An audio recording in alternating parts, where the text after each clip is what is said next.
The summer of 2019 was particularly scorching in northern Michigan, but that didn't deter our plans.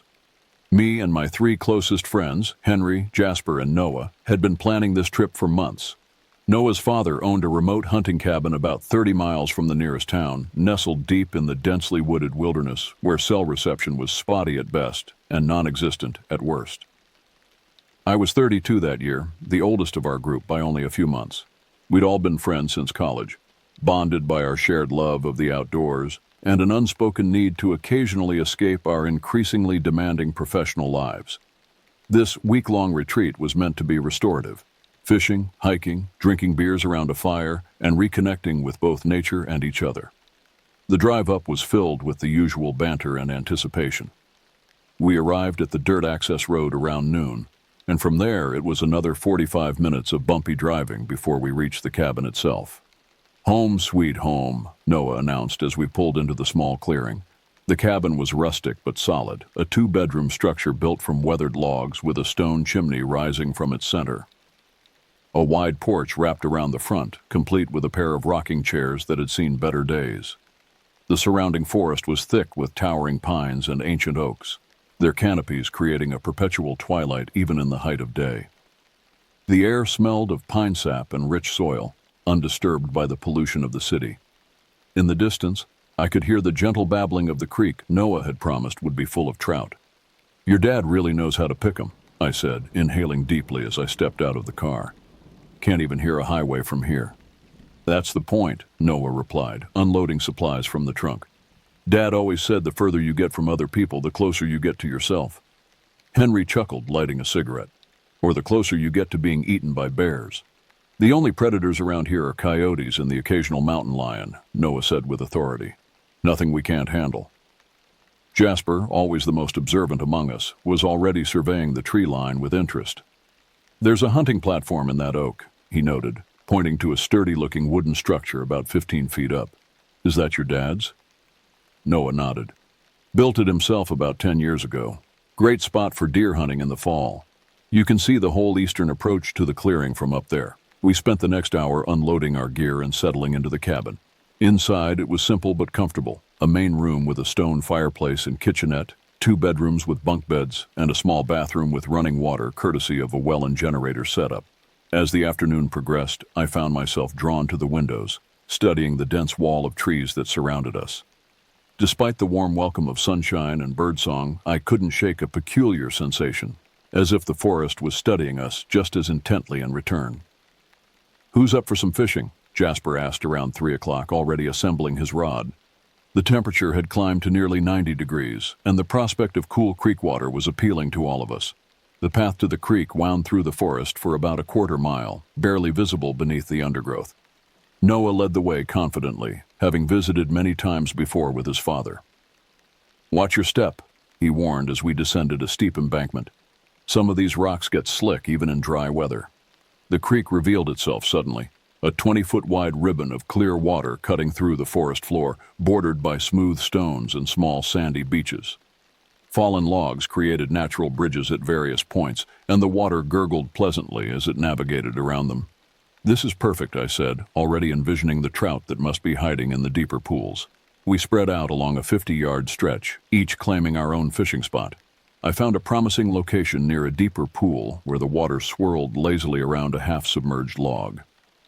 The afternoon passed pleasantly, the 4 of us occasionally calling out when someone got a bite. I'd caught 2 modest-sized trout and was working on my third when Henry's voice cut through the forest sounds. "Guys, check this out!" We converged on his position downstream. Henry was pointing at something in the water near the opposite bank. As we focused, I could make out the distinctive pattern of a water snake, its body undulating gracefully against the current. "That's a northern water snake," Noah identified. "Non-venomous, but they'll still bite if you mess with them." The snake was nearly 3 feet long, its dark body marked with brown and reddish bands. It moved with surprising speed against the current, hunting for small fish or frogs. "Hold up," Jasper said, pulling out his phone to take a picture. "This'll make a great shot." What happened next occurred so quickly that we barely had time to process it. As Jasper raised his phone, a shadow passed overhead. There was a rush of air, a splash, and suddenly a red-tailed hawk was rising from the creek, the snake writhing in its powerful talons. Holy! Henry's exclamation was cut short as we watched the hawk ascend, the snake fighting desperately in its grasp. The violence of nature played out above us as the hawk adjusted its grip mid-flight, the snake's struggles growing weaker. Then both predator and prey disappeared over the tree line, leaving us in stunned silence. "Did you get that?" I asked Jasper. He nodded, reviewing the sequence on his phone. "Got the whole thing. That was intense." "Nature's brutal," Noah said quietly. "Dad always says we forget that when we're living in cities." The encounter left us subdued as we packed up our fishing gear. The sun was beginning to dip toward the horizon, lengthening the shadows around us. It was time to head back and prepare dinner. As we gathered our things, I noticed something odd about the forest. The ambient sounds, the birds, insects, and rustling leaves, had diminished significantly. The woods had grown unnaturally quiet, as if holding its collective breath. "We should get back," I said, suddenly eager to return to the cabin's relative safety. "It'll be dark soon." The path back seemed different somehow, darker, more enclosed. I attributed it to the changing angle of the sun, but couldn't shake a growing unease. About halfway to the cabin, Noah stopped abruptly, causing me to nearly collide with him. "Look," he whispered, pointing to our right. Through the trees, perhaps 30 yards away, stood a deer. In Michigan, white-tailed deer are common enough, but my immediate impression was that something was off about this one. Even at a distance, it appeared unusually large. "That's a buck," Henry whispered. "Big one, too." As our eyes adjusted, I could make out more details. The deer was partially obscured by a large oak, but its head and neck were visible. What struck me was its posture. It wasn't grazing or moving, but standing perfectly still, its head turned directly toward us. "Is it just me, or is that thing watching us?" Jasper murmured. He was right. Unlike typical deer that bolt at the first sign of human presence, this one was deliberately observing us. Its head rose above the underbrush at a height that seemed impossible for a normal deer. "Noah," I said quietly, "how tall would you say that thing is?" Noah squinted. "It's hard to tell from here, but that oak it's standing behind is one I know well.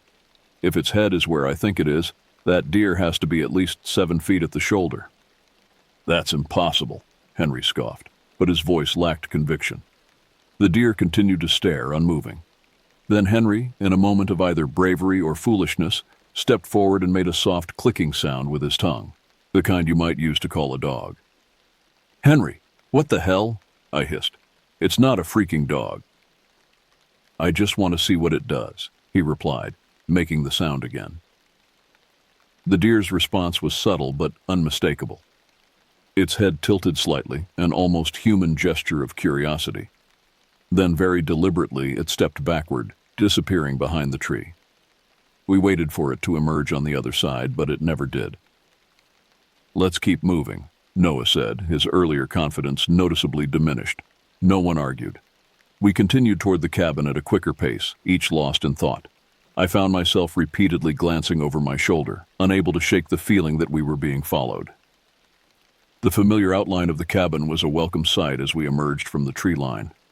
The building seemed somehow smaller and more vulnerable than it had earlier, dwarfed by the surrounding forest that now took on a more oppressive quality in the fading light. "I'll get the fire going," Noah announced, heading for the stone fire pit in front of the cabin. "We should cook those fish before they spoil." While Noah busied himself with the fire, Henry lit another cigarette and settled into one of the porch chairs. Jasper and I decided to pass the time with a little competition. "Bet I can stick this tomahawk in that dead pine over there," Jasper challenged, retrieving a small throwing axe from his bag. "You're on," I replied, grateful for the distraction. "Loser cooks dinner." The dead pine stood about 15 feet away, its bark gray and peeling. Jasper took the first throw, the tomahawk rotating once before striking the tree with a satisfying thunk, burying itself an inch deep. "Your turn," he grinned, retrieving the axe. Our competition continued as the sky darkened and Noah's fire grew stronger. The physical activity helped ease the tension that had built during our encounter in the forest, though I noticed we all frequently glanced toward the tree line. By the time the fire was properly blazing, Jasper had won our contest by 2 throws. "Hope you're ready to cook." he teased as I conceded defeat. The evening progressed pleasantly enough. We grilled the trout along with some hot dogs, cracked open beers, and tried to recapture our earlier enthusiasm for the trip. As darkness fully enveloped the forest, the fire became our center of gravity, its warm light creating a small circle of safety against the pressing blackness beyond. "So about that deer," Henry said after his first beer, voicing what we'd all been thinking about. "That was weird, right?" "Definitely not normal behavior," Noah agreed. "Deer don't typically stand their ground like that, especially not with 4 humans present." "Forget the behavior," Jasper interjected. "Did you see the size of it? I've been hunting since I was 12, and I've never seen a whitetail that big." Noah nodded solemnly. "When it was standing behind that oak, its head was almost level with that broken branch. That would put it at the size of a large horse, maybe bigger." "Could it have been an elk?" I suggested, searching for a rational explanation. "They get pretty big." "No elk in this part of Michigan," Noah replied. "Not for decades." We fell silent, each contemplating the anomaly we'd witnessed. The fire crackled, sending sparks spiraling into the night sky. From somewhere deep in the forest came the haunting call of an owl. "My dad used to tell stories," Noah said finally, his voice low. "Old hunters' tales about strange things in these woods. I always thought they were just stories meant to keep me from wandering too far." "What kind of stories?" Henry asked, leaning forward. Noah shrugged, suddenly uncomfortable. "Just old folklore. Every forest has them. Native American legends, settler superstitions, that sort of thing." "About deer?" Jasper pressed. "About things that use familiar shapes to hide their true nature," Noah replied cryptically. "Look, it was probably just an unusually large buck, maybe with some genetic mutation. Nothing supernatural." The conversation drifted to other topics after that, but an undercurrent of unease remained. None of us ventured far from the fire, and we all agreed to turn in relatively early. By midnight, we had doused the fire and retreated to the safety of the cabin, securing the door behind us.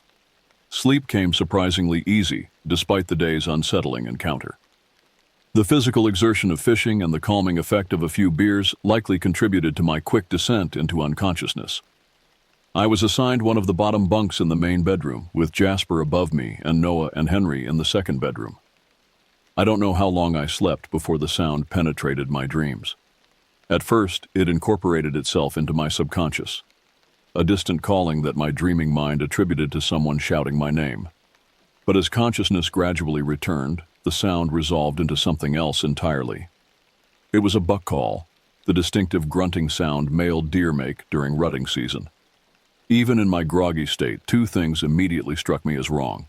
It was June, not rutting season, and the sound was somehow distorted, deeper and more resonant than any deer call I'd ever heard. I lay perfectly still, straining my ears. The cabin was silent except for Jasper's steady breathing above me. The call came again, closer this time. It seemed to originate from just beyond the cabin walls, a low, guttural sound that bore only a passing resemblance to a normal deer vocalization. Carefully, I slipped from my bunk and moved to the window. The night was clear, moonlight bathing the clearing in a ghostly blue glow.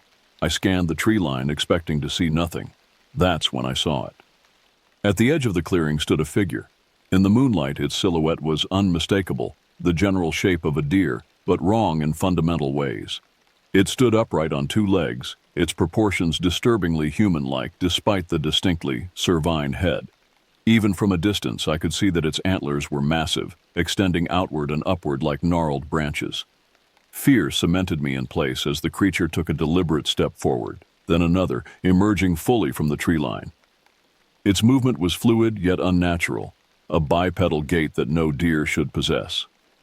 As it approached the cabin, I shrank back from the window, heart hammering against my ribs. The creature stopped about 20 yards from the cabin, raised its head, and emitted that terrible approximation of a buck call again. Then it turned its head directly toward my window. I dropped to the floor, pressing my back against the wall beneath the window. Seconds stretched into an eternity as I fought to control my breathing, certain that any sound would betray my presence. The floorboards outside my window creaked. Something large was moving along the side of the cabin, its weight causing the old wood to protest. I remained frozen, listening to its progress until the sound stopped directly outside my window. Against every instinct for self-preservation, I slowly raised myself just enough to peer over the windowsill. The face that greeted me would haunt my nightmares for years to come. It was, at first glance, the head of a white-tailed buck, but observed closely, the wrongness of it became apparent. The eyes were too forward-facing, too intelligent. The mouth, partially open as it exhaled cloudy breath against the glass, contained teeth that no herbivore should possess, sharp, almost canine in appearance. The creature's head nearly reached the top of the window, which I knew to be over 7 feet from the ground. Its antlers extended beyond, scraping softly against the cabin's wooden exterior. We stared at each other through the glass, separated by mere inches. Its eyes reflected the moonlight with an unnatural amber glow. There was intelligence in that gaze, a calculating awareness that sent waves of primal terror through my body. Then, ever so slowly, it raised one limb. Not a hoof, but something closer to a hand, with elongated fingers ending in dark, curved claws. It pressed this appendage against the glass as if testing its strength. I remained paralyzed, certain that any movement would provoke an attack. The creature continued its examination of the window, running its clawed hand along the frame, searching for weakness. Finding none, it lowered its appendage and took a step back. For a moment, I thought it was leaving. Instead, it tilted its head in that unsettlingly human manner, turned, and moved away from my window, heading toward the other side of the cabin, toward Henry and Noah's room. I don't know how long I remained frozen beneath the window. My mind raced with conflicting impulses: hide, warn my friends, find a weapon. Before I could decide on a course of action, a blood-curdling scream tore through the cabin. "Get away from me!" Henry's voice, pitched high with terror, galvanized me into action. I lurched to my feet as Jasper jolted awake above me.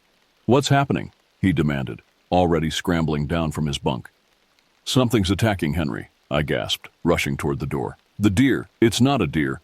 We burst into the hallway just as Noah emerged from the second bedroom, shotgun in hand. "It was at the window," he said, his face pale in the dim light. Reaching inside. Another scream from Henry propelled us into the bedroom. He was pressed against the far wall, his right arm clutched to his chest, blood seeping between his fingers. "It had my arm," he choked out, tried to pull me through the window. The window beside his bunk was open several inches. Henry had always preferred fresh air while sleeping. Outside, we could hear heavy movement, branches snapping under substantial weight. "We need to close and lock every entrance," Noah commanded, taking charge. "Windows, doors, everything, now!" We moved with desperate efficiency, securing each potential entry point. As I rushed to lock the front door, a heavy impact shook the entire structure. Something large had slammed against the wall. "It's testing the cabin," Noah said grimly, checking the shotgun's chamber, looking for a way in. The distorted buck call sounded again, now directly outside the main room. It was followed by another impact, this one against the door. The wood creaked but held. "What the hell is that thing?" Jasper whispered, his earlier bravado completely evaporated. "I don't know," Noah admitted, positioning himself in the center of the room with the shotgun raised. "But it's not leaving." The attacks continued, methodical and determined. The creature circled the cabin, testing each wall, window, and door. Occasionally, we caught glimpses of it through the windows, always that impossible silhouette, part deer, part man, wholly terrifying. Henry sat at the kitchen table, his wounded arm now bandaged with a torn t-shirt. The cuts were deep, but had mostly stopped bleeding. "It had claws," he said dully, staring at nothing. "And fingers, like hands, but not hands." None of us knew how to respond to that. The siege continued for what felt like hours. The creature seemed tireless in its determination to find a way inside. We took turns watching the windows while Noah kept the shotgun trained on the most vulnerable points. "If it gets in," he said quietly during a momentary lull in the attacks, "aim for the chest. Even if it's not natural, it should still have vital organs." The implication hung heavy in the air. None of us had come on this trip expecting to fight for our lives. Around 3 a.m., the attack suddenly ceased. The forest fell silent, not even the normal nocturnal sounds penetrating the quiet. We remained vigilant, certain it was a trick, a lull designed to lower our guard. "Do you think it's gone?" Jasper finally asked after 30 minutes of silence. "I'm not counting on it," Noah replied, his knuckles white around the shotgun. "But maybe it's regrouping, or hunting. Either way, we stay locked down until daylight." Dawn couldn't come fast enough. First light arrived with agonizing slowness. None of us had slept, our nerves frayed by the night's ordeal. As sunlight gradually filtered through the windows, we remained huddled in the main room, waiting for full daybreak before considering our next move. "I need to see outside," Noah finally said, as the sun cleared the eastern tree line. "We need to know what we're dealing with." With the shotgun at the ready, he cautiously approached the front window. The rest of us hung back, prepared to barricade ourselves in the bedrooms if necessary. "I don't see anything moving," Noah reported after scanning the clearing. "But there's evidence." "What kind of evidence?" I asked, dreading the answer. Noah didn't respond immediately. Instead, he moved to each window methodically, surveying the area around the cabin. His expression grew increasingly troubled. "It's safe to go out," he announced finally. "At least I think it is, but you need to see this for yourselves." We carefully unbarricaded the front door. Noah exited first, shotgun raised, while the rest of us followed cautiously. The morning air was crisp and clean, belying the horror of the previous night. The damage to the cabin was immediately apparent. Deep gouges marked the walls where the creature had attacked, splintered wood hanging in strips. The front door showed significant damage, the frame partially separated from the wall. But it was the ground around the cabin that truly confirmed our encounter. Footprints circled the entire structure, not the typical cloven hoofprints of a deer, but something far more disturbing.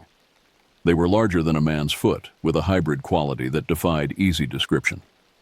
The front portion resembled a hoof, but the rear splayed out into something almost hand-like, with distinct digit impressions. "These aren't deer tracks," Jasper stated the obvious, kneeling to examine one particularly clear impression. "Not bear or mountain lion either." "Look at the size," I added, placing my open hand next to one print. My entire hand fit easily within its perimeter. Noah had moved to examine the exterior wall beneath Henry's window. "There's blood here," he noted grimly, "and hair caught in the wood." We gathered around. Snagged in the splintered siding were several coarse hairs, too long and thick for a deer, more similar to human hair but with an unusual reddish-brown coloration. "There's something else," Noah said, his voice strained. He pointed upward. On the cabin's roof lay the carcass of a deer, a young doe, its body broken and mangled. But it wasn't the dead animal itself that caused us to recoil in horror. It was the manner of its demise. The doe's chest cavity had been torn open, ribs splayed outward, its heart and liver conspicuously absent. "It was feeding," Henry whispered, clutching his bandaged arm tighter, like it was leaving us a message. No one disputed his interpretation. Our examination continued with growing dread. The creature had circled the cabin dozens of times during the night, its tracks indicating a methodical search for entry points. In some places, the ground was torn up where it had apparently stood in place, possibly listening or planning its next move. "We need to leave," I said finally, voicing what we were all thinking. "Now. Today." No one argued. We returned to the cabin and began packing with urgent efficiency, each of us processing the impossible evidence we'd witnessed. The previous night, fear and darkness had allowed for potential misinterpretation. But in the clear light of day, the reality was undeniable. We had encountered something that should not exist. We were packed and ready to depart within 30 minutes. Noah insisted on taking photos of the evidence, the tracks, claw marks, and even, reluctantly, the mutilated doe on the roof. "For my father," he explained. "He needs to know what's happening here." The drive out of the forest was tense, each of us starting at shadows among the trees. I took the wheel, Noah riding shotgun with his actual shotgun across his lap. Henry and Jasper sat in the back, scanning the forest on either side of the narrow access road. "What do you think it was?" Jasper finally asked, breaking the heavy silence. No one answered immediately. The question demanded acknowledgement of something beyond our understanding of the natural world. My grandfather used to tell stories, Noah said eventually, his eyes never leaving the tree line. He was half Ojibwe, said these forests have always had guardians, spirits that protect the land from those who would harm it. We weren't harming anything, Henry protested, his voice hoarse. Some of the stories weren't about protection, Noah continued. Some were warnings about things that had changed, corrupted, things that started as one creature but became something else. The implication hung in the air as we continued our slow progress toward the main road. When we finally reached the highway, the relief was palpable, as if we'd crossed an invisible boundary beyond which normal rules of reality were restored. We stopped at a diner in the nearest town, each ordering coffee more for the comfort of normality than actual thirst. We agreed on a story for Henry's arm, a fishing accident, a hook gone astray, before seeking medical attention at the local clinic. The doctor who treated Henry's wound frowned at the jagged tears. "This doesn't look like any fishing injury I've seen," she remarked, but didn't press the issue when we maintained our story. The long drive home was subdued. We tried discussing what had happened, attempting to rationalize our experience, but the conversation inevitably circled back to the undeniable evidence of our senses. "Maybe it was some kind of mutation," Jasper suggested. "Radiation or chemical contamination could cause deformities." "Deformities don't explain intelligence," I countered. "That thing was hunting us deliberately. It was thinking." In the weeks that followed, we struggled to readjust to normal life. I found myself startling at unexpected movements glimpsed from the corner of my eye. Shadows took on threatening dimensions. Sleep became elusive, my dreams plagued by antlered silhouettes and amber eyes. Noah contacted his father about the incident. The older man visited the cabin himself, returning with troubling reports of more tracks, more signs of the creature's presence. He closed up the property indefinitely. Henry was the most affected. The physical wounds healed, leaving 3 parallel scars along his forearm. But the psychological damage ran deeper. He developed a pathological fear of forests and would cross the street to avoid even ornamental deer statues.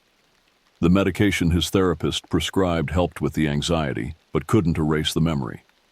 Jasper and Noah returned to the area once, a year later, during daylight hours and heavily armed. They didn't stay overnight but reported finding more evidence: deer carcasses with surgical precision to the wounds, unusual tracks, and a crude structure of branches high in the trees that resembled no known animal nest. As for me, I've never returned. I can't. The rational part of my mind has constructed various explanations over the years: a deformed predator, perhaps a bear with genetic abnormalities, or even a human psychopath using animal disguise to terrorize intruders. But in my heart, I know the truth. There are things in this world that exist in the boundaries between classification, things that defy our comfortable categorizations. Things that watch and wait in the ancient forests, wearing familiar shapes that disguise their true nature. I still fish and occasionally camp, but only in open spaces where visibility extends in all directions. I never venture into dense forests anymore, especially not as daylight wanes. And I never, under any circumstances, approach deer that stand their ground when humans appear. Some nights, when the wind blows from the north carrying the scent of pine and earth, I find myself checking the locks on my doors and windows. I draw the curtains tight and turn up the television to drown out any sounds from outside. Because deep down, I know that what we encountered wasn't confined to those woods. It's still out there, watching, waiting, and I can't escape the terrible certainty that someday, somehow, I'll look up to find those amber eyes staring at me through a window once again.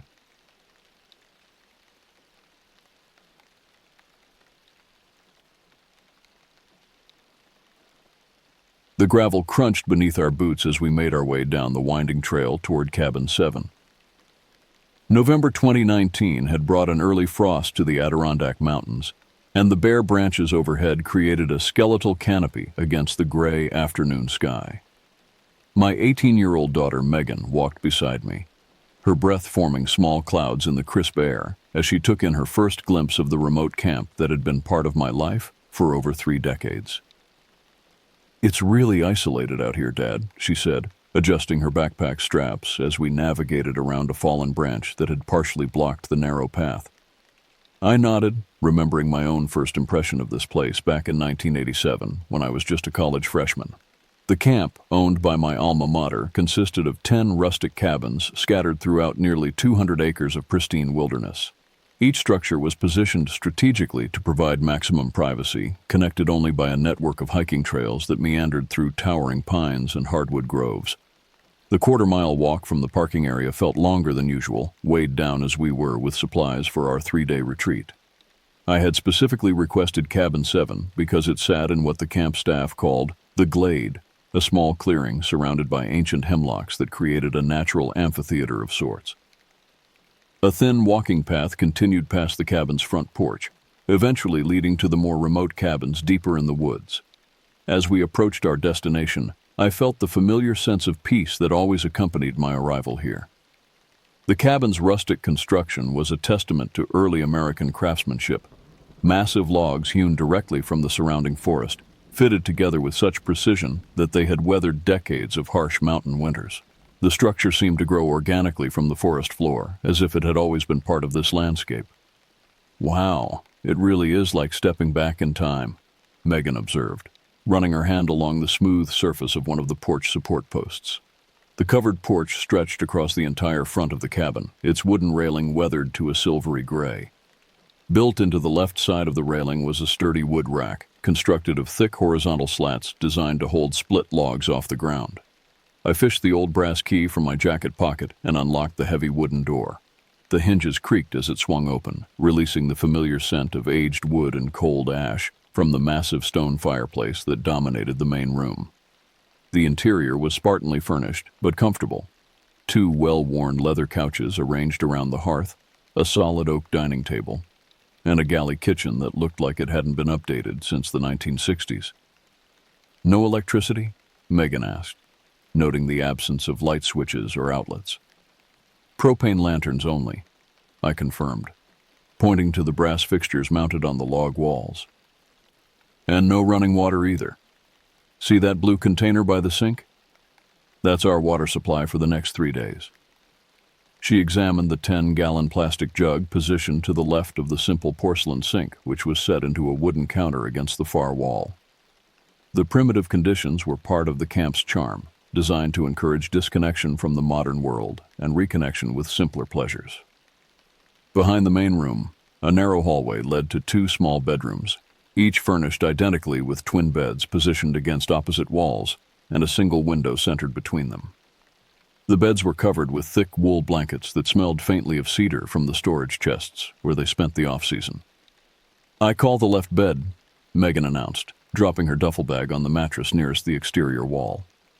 "Works for me," I replied, though I couldn't shake a vague uneasiness about her choice.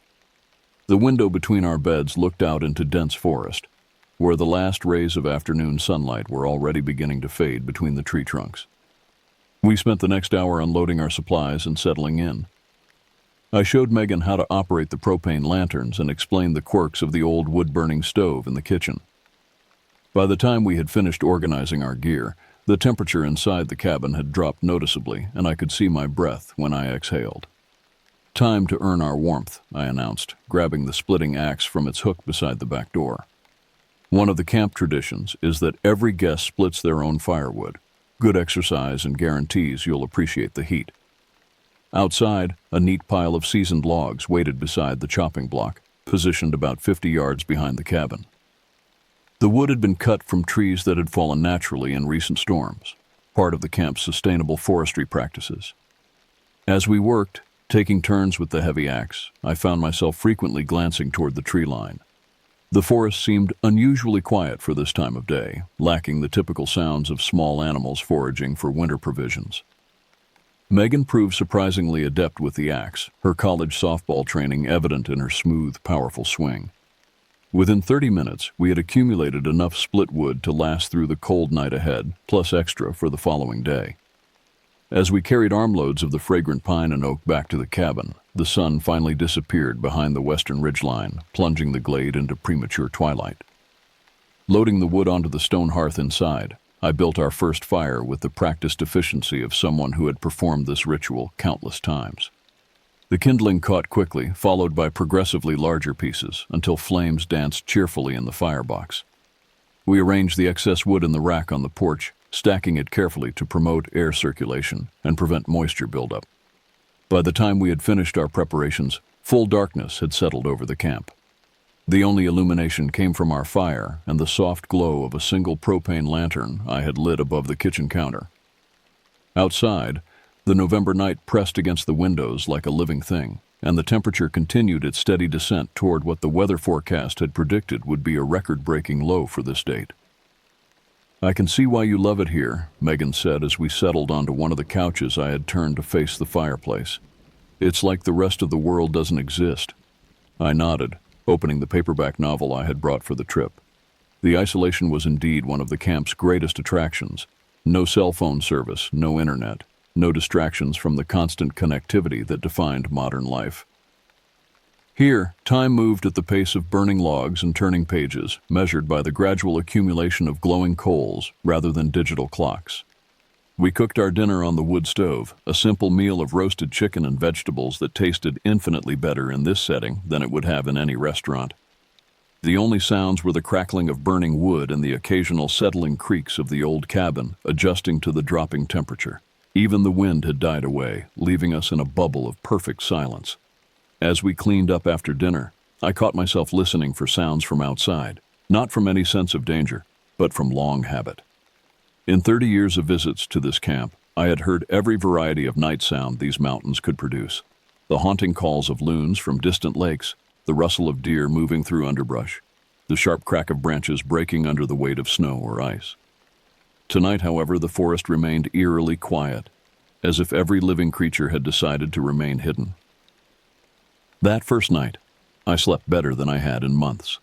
The combination of crisp mountain air, physical exertion from splitting wood, and the hypnotic warmth of the dying fire created perfect conditions for deep, dreamless rest. I woke naturally as pale dawn light filtered through the frost-covered windows, feeling refreshed and eager to share this special place with my daughter. The temperature inside the cabin had dropped considerably during the night. I could see my breath clearly as I quietly rebuilt the fire from the cold ashes. The ritual of coaxing flames back to life from buried embers always gave me a sense of primitive satisfaction, connecting me to generations of humans who had performed this same essential task. Megan emerged from the bedroom as the coffee began percolating on the wood stove, her hair tousled and her cheeks pink from the cold. "I can't believe how quiet it was," she said, wrapping herself in one of the wool blankets from her bed. "I usually need some kind of background noise to fall asleep, but last night was different. The silence was almost comfortable." After a hearty breakfast of scrambled eggs and bacon cooked on the old cast-iron stove, we set out to explore the broader camp property. I wanted to show Megan some of the other cabins where I had stayed over the years, each with its own character and history. The morning air was sharp and clean, scented with pine resin and the earthy smell of decomposing leaves. We hiked the main trail that connected all 10 cabins, stopping to examine the architectural details that made each structure unique. Cabin 3, where I had stayed during my honeymoon 25 years earlier, featured an elaborate stone chimney decorated with fossils found on the property. Cabin 9, perched on a small bluff overlooking a beaver pond, had been built entirely from American chestnut logs, now an impossibly rare and valuable wood. The clouds had thickened during our walk, and by the time we returned to Cabin 7 around noon, a light drizzle had begun to fall. I quickly rebuilt our fire while Megan prepared sandwiches for lunch. The cabin felt wonderfully cozy as we settled back onto the couch with our simple meal, listening to the gentle patter of raindrops on the roof. "I understand now why you've been coming here for so long," Megan said, curling up in the corner of the couch with her book. "There's something almost addictive about the simplicity. No decisions to make, except when to add wood to the fire and what to read next." I smiled, remembering my own first experience of this place and how it had instantly become a refuge from the complexities of academic life. Over the decades, I had brought roommates, girlfriends, and eventually my wife to this camp. Megan was the first of my children to show interest in joining me, and I was grateful she seemed to appreciate what made this place special. We spent the afternoon reading in comfortable silence, occasionally commenting on our books or feeding another log to the fire. The rain continued steadily but gently, creating a soothing background rhythm that made the warm interior feel even more welcoming. Every so often, I would glance up from my pages to watch my daughter. noting how the firelight softened her features and gave her an almost timeless appearance. She could have been any young woman from any era, seeking solace and wisdom in the pages of a book beside a warming fire. As evening approached, the rain tapered off, leaving the forest glistening with moisture. I lit several of the wall-mounted propane lanterns, casting a warm, steady glow throughout the main room. We prepared a more elaborate dinner than the previous night. Pasta with meat sauce, garlic bread warmed on the wood stove, and a bottle of wine I had been saving for a special occasion. To new traditions, I toasted as we sat down at the oak table.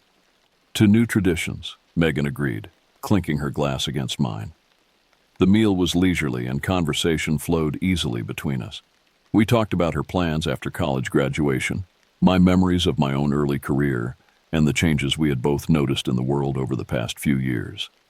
The wine and warmth of the cabin created an atmosphere of intimate honesty that rarely occurred in our normal daily interactions. As we cleaned up after dinner, I found myself feeling genuinely content. This trip was accomplishing exactly what I had hoped, providing quality time with my daughter while introducing her to a place that had shaped so many of my most treasured memories. The rain had stopped completely, and through the windows I could see stars beginning to appear between the dispersing clouds. Perfect timing, I observed, nodding toward the clearing sky. Tomorrow should be ideal hiking weather. Megan yawned and stretched, the combination of fresh air, wine, and the hypnotic warmth of the fire making her drowsy. "I think I'm ready for bed," she announced. "That mountain air really takes it out of you."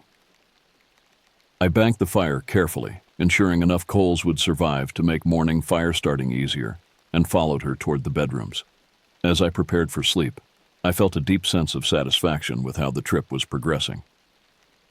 Megan seemed genuinely enchanted with the camp, and we were building exactly the kind of shared experience I had hoped for.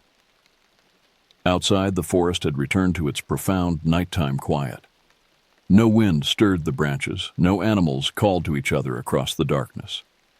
The silence was so complete it seemed almost solid, wrapping around the cabin like a protective blanket. As I drifted toward sleep, I remember thinking that this might be one of the most peaceful places left on Earth. I was completely unprepared for what the next day would bring. The second day dawned crisp and clear, with brilliant sunshine streaming through windows still etched with delicate frost patterns. I woke feeling energized and optimistic, eager to continue showing Megan the hidden treasures of the camp property. After rebuilding the fire and starting coffee, I stepped onto the front porch to assess the weather conditions for our planned longer hike. The air was so clean and sharp it seemed to cut into my lungs with each breath. Every detail of the surrounding forest stood out with startling clarity. Individual needles on the pine boughs, the intricate patterns of bark on the oak trees, the crystalline droplets of moisture still clinging to spider webs stretched between branches. It was the kind of perfect autumn morning that makes you grateful to be alive and aware. Megan emerged from the cabin carrying 2 steaming mugs of coffee, her cheeks already pink from the cold air. "It's like a postcard out here," she said, handing me one of the cups and settling onto the porch railing beside me. We spent a pleasant hour planning our day's adventure over breakfast, studying the hand-drawn trail map that had been left in the cabin by previous guests. I wanted to show her the old fire tower on the property's highest peak, a remnant from the days when forest fires posed a constant threat to these mountains. The hike would take most of the morning, but the views from the top were spectacular on a clear day like this. By mid-morning, we had packed day packs with water and snacks and set out on the trail that wound up the mountainside behind the cabin. The path was well maintained but challenging, climbing steadily through groves of birch and maple trees that had dropped their leaves to create a thick golden carpet beneath our feet. Megan proved to be an excellent hiking companion, maintaining a steady pace while pointing out interesting rock formations and wildlife signs along the way. The fire tower, when we finally reached it after 2 hours of climbing, was even more impressive than I had remembered. Built in the 1930s by the Civilian Conservation Corps, the steel structure rose 60 feet above the tree line, offering panoramic views of the entire Adirondack region. We climbed the metal stairs to the observation platform, where a rusty logbook invited visitors to record their impressions. "This is incredible," Megan breathed, slowly turning to take in the 360-degree vista of mountains, lakes, and forest stretching to the horizon in every direction. I had no idea the camp was situated in such spectacular country. I pointed out various landmarks visible from our elevated perch: the lake where I had learned to canoe as a college student, the ridgeline that marked the boundary of the state park, the distant peaks where serious mountaineers tested their skills against some of the Northeast's most challenging climbs. For nearly an hour we remained on the platform, sharing stories and simply absorbing the magnificent scenery. The hike back down to Cabin 7 took less time than the ascent, but our legs were definitely feeling the effects of the morning's exertion by the time we reached the familiar clearing. The sun had climbed high enough to warm the air considerably, and we were both grateful to settle onto the front porch for a rest before preparing lunch. "I need to get that fire going again," I said, noting that the interior of the cabin felt noticeably cooler than when we had left. "Should have banked it better before we headed out." Inside, I knelt before the stone hearth and began the process of coaxing flames back to life from the few remaining embers buried in the ash. The wood I had left on the hearth that morning was bone dry and caught quickly, soon producing the cheerful crackling sound that had become the soundtrack to our stay. Within minutes, warmth began radiating from the fireplace, and the cabin regained its welcoming atmosphere. Megan had taken her customary position on the couch, book in hand, when we both heard it. The sound came from directly behind us, outside the cabin, but very close. It was unlike anything I'd ever heard before, a rolling, rumbling noise that seemed to move from left to right across what I knew had to be the front porch. My first thought was that one of the logs from the wood rack had somehow shifted and rolled across the wooden decking, but something about the sound felt wrong. It was too deliberate, too controlled to be a simple case of gravity acting on an unstable piece of firewood. Megan and I locked eyes immediately, both of us frozen in position on the couch. "Did you hear that?" I asked, though her expression made the question unnecessary. "Yes," she whispered, "but it sounded like it came from back there." She pointed toward the rear of the cabin, which confused me because I was certain the sound had originated from the front porch area. I stood up slowly, my heart rate accelerating as I tried to process what we had just experienced.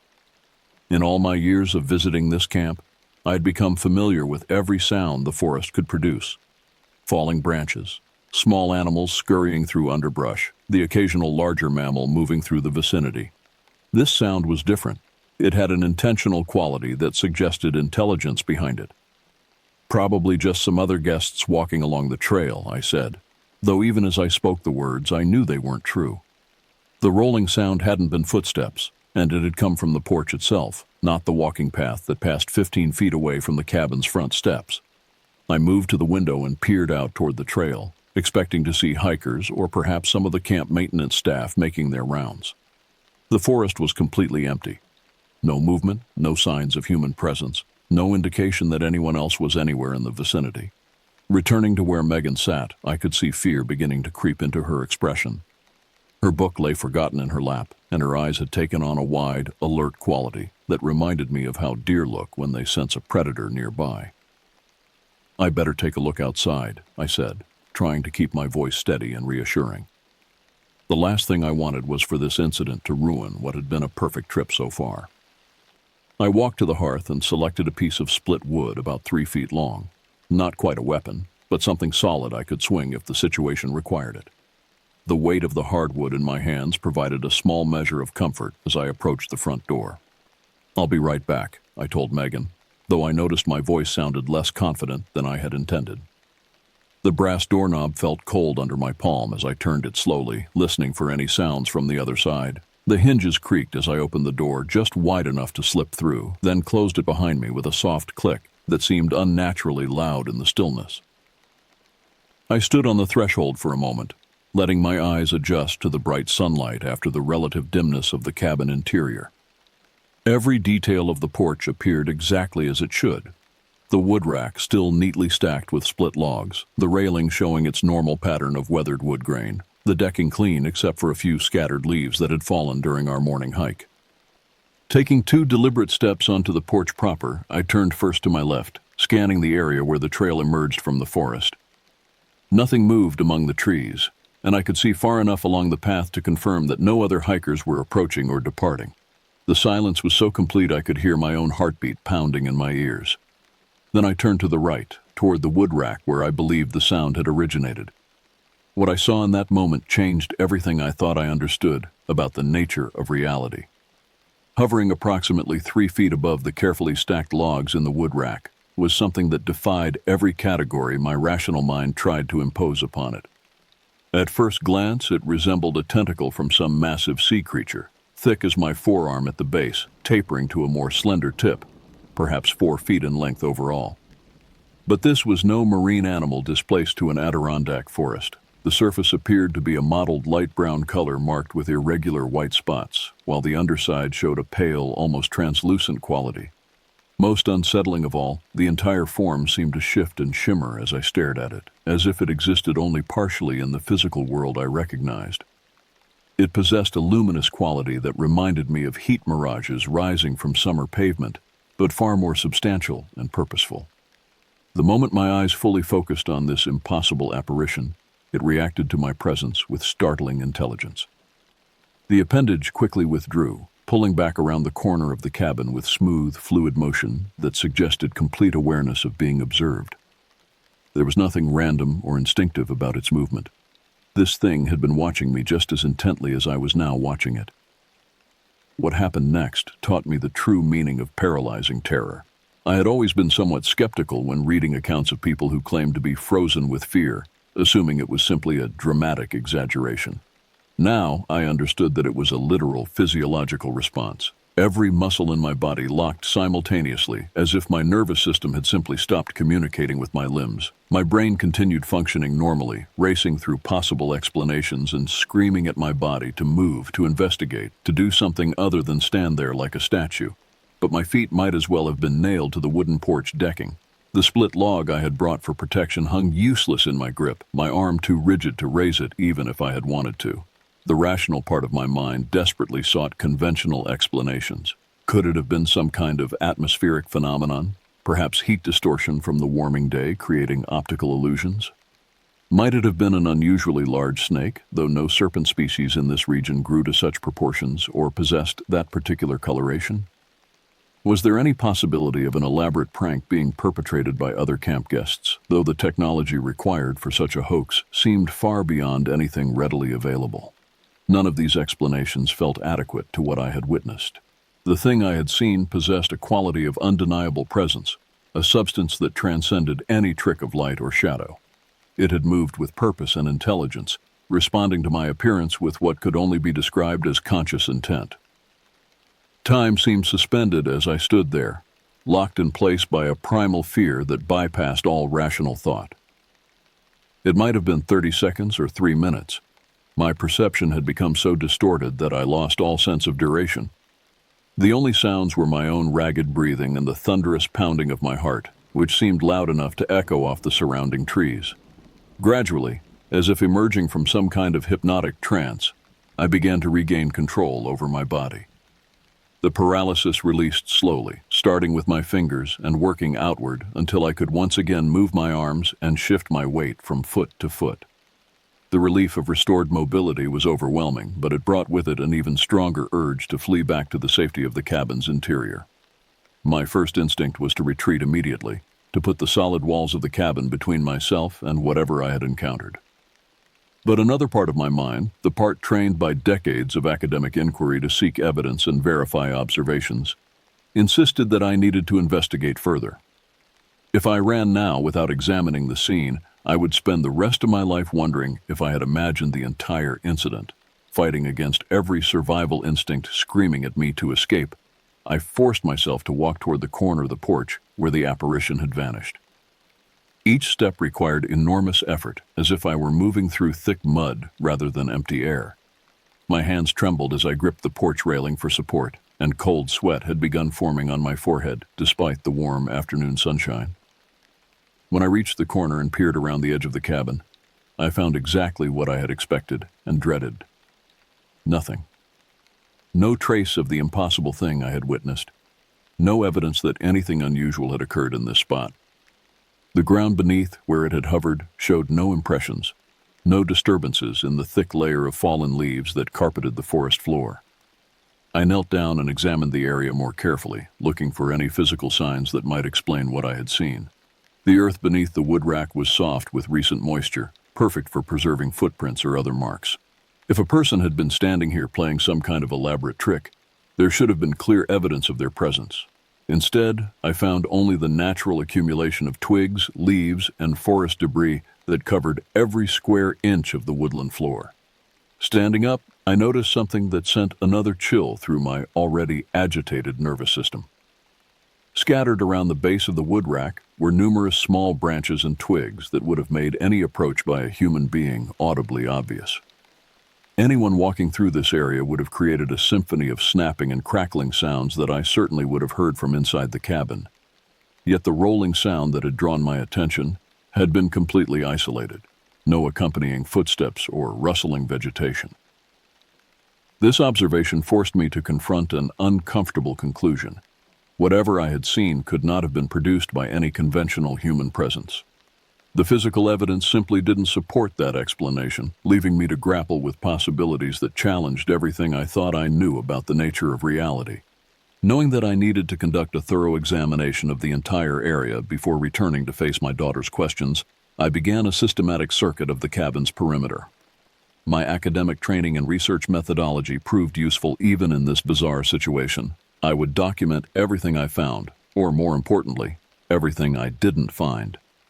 Starting from the front porch, I moved clockwise around the structure, examining every square foot of ground for any evidence of human intrusion. The cabin sat in a roughly circular clearing, about 50 yards in diameter, surrounded by dense forest that would make silent approach nearly impossible. Any person attempting to reach the building without using the established trail would have had to push through thick underbrush, inevitably leaving a trail of broken vegetation and disturbed earth. The soft soil around the cabin's foundation showed only the expected impressions: my own footprints from our wood-splitting activity the previous day, Megan's smaller tracks from when she had explored the area that morning, and the occasional paw prints of small woodland creatures going about their normal business. There were no human footprints other than our own. No trampled vegetation, no broken branches that might indicate someone had been lurking in the vicinity. As I completed my circuit and returned to the front porch, I felt a growing sense of unreality about the entire situation. The evidence clearly indicated that no other person had been near the cabin, yet I had undeniably witnessed something that appeared to possess intelligence and intent. The logical contradiction was maddening. My eyes and my scientific training were presenting me with incompatible conclusions. I climbed the steps back onto the porch and stood for a moment in the exact spot where I had first seen the apparition. In the bright afternoon sunlight, with birds beginning to resume their normal activities in the surrounding trees, the entire incident seemed almost dreamlike. Had I really seen what I thought I had seen? Could stress, altitude, or some other factor have caused a hallucination so vivid and detailed? But even as I tried to rationalize the experience, I couldn't shake the memory of how real it had appeared, how purposefully it had moved, how intelligently it had responded to my presence. Whatever I had witnessed possessed a quality of undeniable authenticity that no amount of logical analysis could dismiss.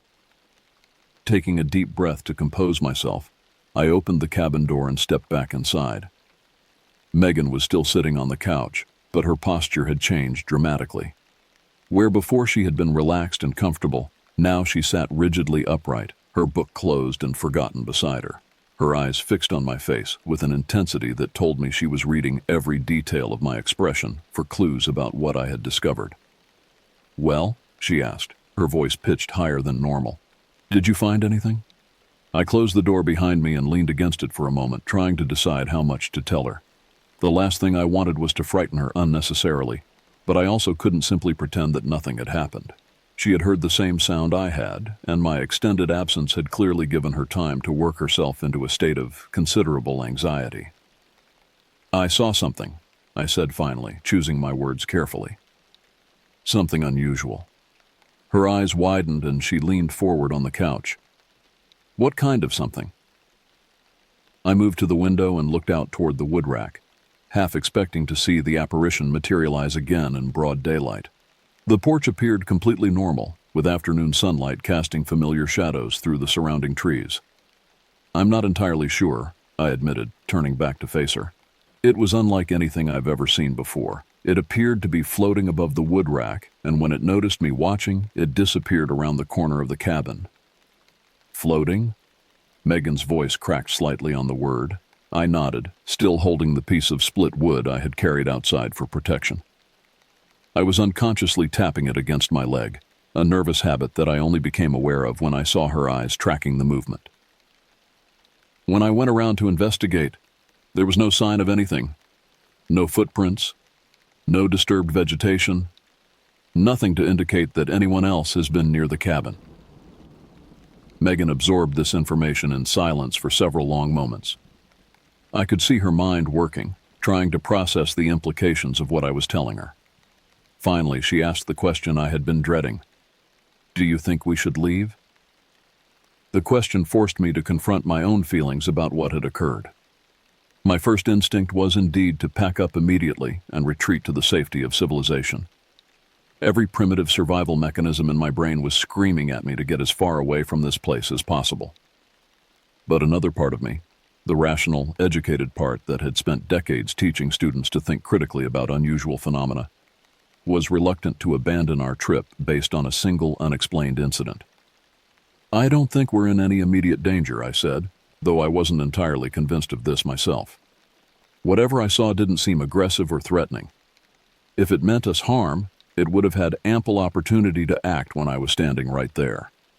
This reasoning seemed to provide some comfort to both of us, though I noticed that Megan remained tense and alert as we settled back onto the couch. I added several logs to the fire, partly for warmth, but mostly because the familiar activity helped calm my nerves. The routine task of feeding flames and arranging burning wood provided a welcome anchor to normalcy after the surreal events of the afternoon. We spent the remainder of the daylight hours in a state of heightened awareness, both of us listening carefully to every sound from outside the cabin, every creak of settling wood, every rustle of wind through the trees, every distant bird call received our immediate attention. The peaceful sanctuary that the cabin had represented just hours earlier now felt like a vulnerable outpost surrounded by unknown threats. As evening approached and I began lighting the propane lanterns, I found myself frequently glancing toward the windows, checking for any signs of movement in the gathering dusk. The darkness that had seemed so welcoming on our first night now felt ominous and full of unseen possibilities. As twilight settled over the forest and the interior of the cabin took on the warm, flickering glow of lantern light, I attempted to restore some sense of normalcy by preparing dinner. Cooking had always been a meditative activity for me, requiring just enough concentration to quiet an overactive mind while producing tangible, comforting results. "Why don't you keep reading while I get our meal started?" I suggested to Megan, who had been casting nervous glances toward the windows every few minutes. "I'm making that pasta dish you liked so much last time I cooked it at home." She nodded gratefully and reopened her book, though I noticed her eyes rarely remained focused on the pages for more than a few seconds before darting back to the darkening windows. The normalcy I was trying to create felt fragile and artificial, like a thin veneer covering the underlying tension that had gripped us both since the afternoon's incident. I began by clearing the dishes we had left in the drying rack beside the sink from our hasty breakfast that morning. The simple ceramic plates and cups had been provided by the camp, sturdy, utilitarian pieces that had undoubtedly served hundreds of guests over the years. As I transferred them to their proper storage locations in the cabinets above the counter, I noticed something that stopped me in my tracks. A large puddle of water had formed on the counter to the right of the sink, covering an area roughly the size of a dinner plate. The water was clear and odorless, appearing to be the same as what we had been using from our storage container. But the container itself sat on the opposite side of the sink, and I was certain the counter had been completely dry when we had left for our morning hike. I called Megan over to examine the mysterious puddle, hoping she might have some explanation for its presence. She studied the area carefully, running her finger through the water to test its properties, but appeared as puzzled as I was. "Could it have dripped from somewhere?" she asked, looking up toward the ceiling above the counter. I had already considered this possibility and grabbed a flashlight to conduct a thorough examination of the area above where the water had appeared. The log ceiling showed no signs of moisture, staining, or any other indication that water might have leaked through from outside. Moreover, the cabin's roof was steeply pitched, specifically to shed precipitation quickly, making it highly unlikely that standing water could accumulate anywhere above the interior spaces. "There hasn't been any rain since early this morning," I pointed out, "and even if there had been, I don't see any way water could get through that roof." We checked the plastic water container for leaks, examining every inch of its surface and the area where it connected to the simple spigot near the sink. Everything appeared to be in perfect working order, with no signs of dripping or seepage. The mystery deepened when I realized that even if the container had been leaking, the water would have pooled directly beneath it rather than across the counter in the opposite direction. I mopped up the puddle with a kitchen towel and dismissed the incident as an unexplained oddity. Perhaps a previous guest had left wet dishes in that area, or maybe I had splashed water there myself without noticing. Though neither explanation felt entirely satisfactory, I was reluctant to assign sinister significance to every unusual occurrence. Opening the cardboard boxes of dry goods we had stored on the small table against the far wall, I reached for a package of pasta and immediately noticed that it felt wrong in my hands. Instead of the crisp, dry cardboard I expected, the box felt soft and damp, as if it had been soaked in water and was only now beginning to dry out.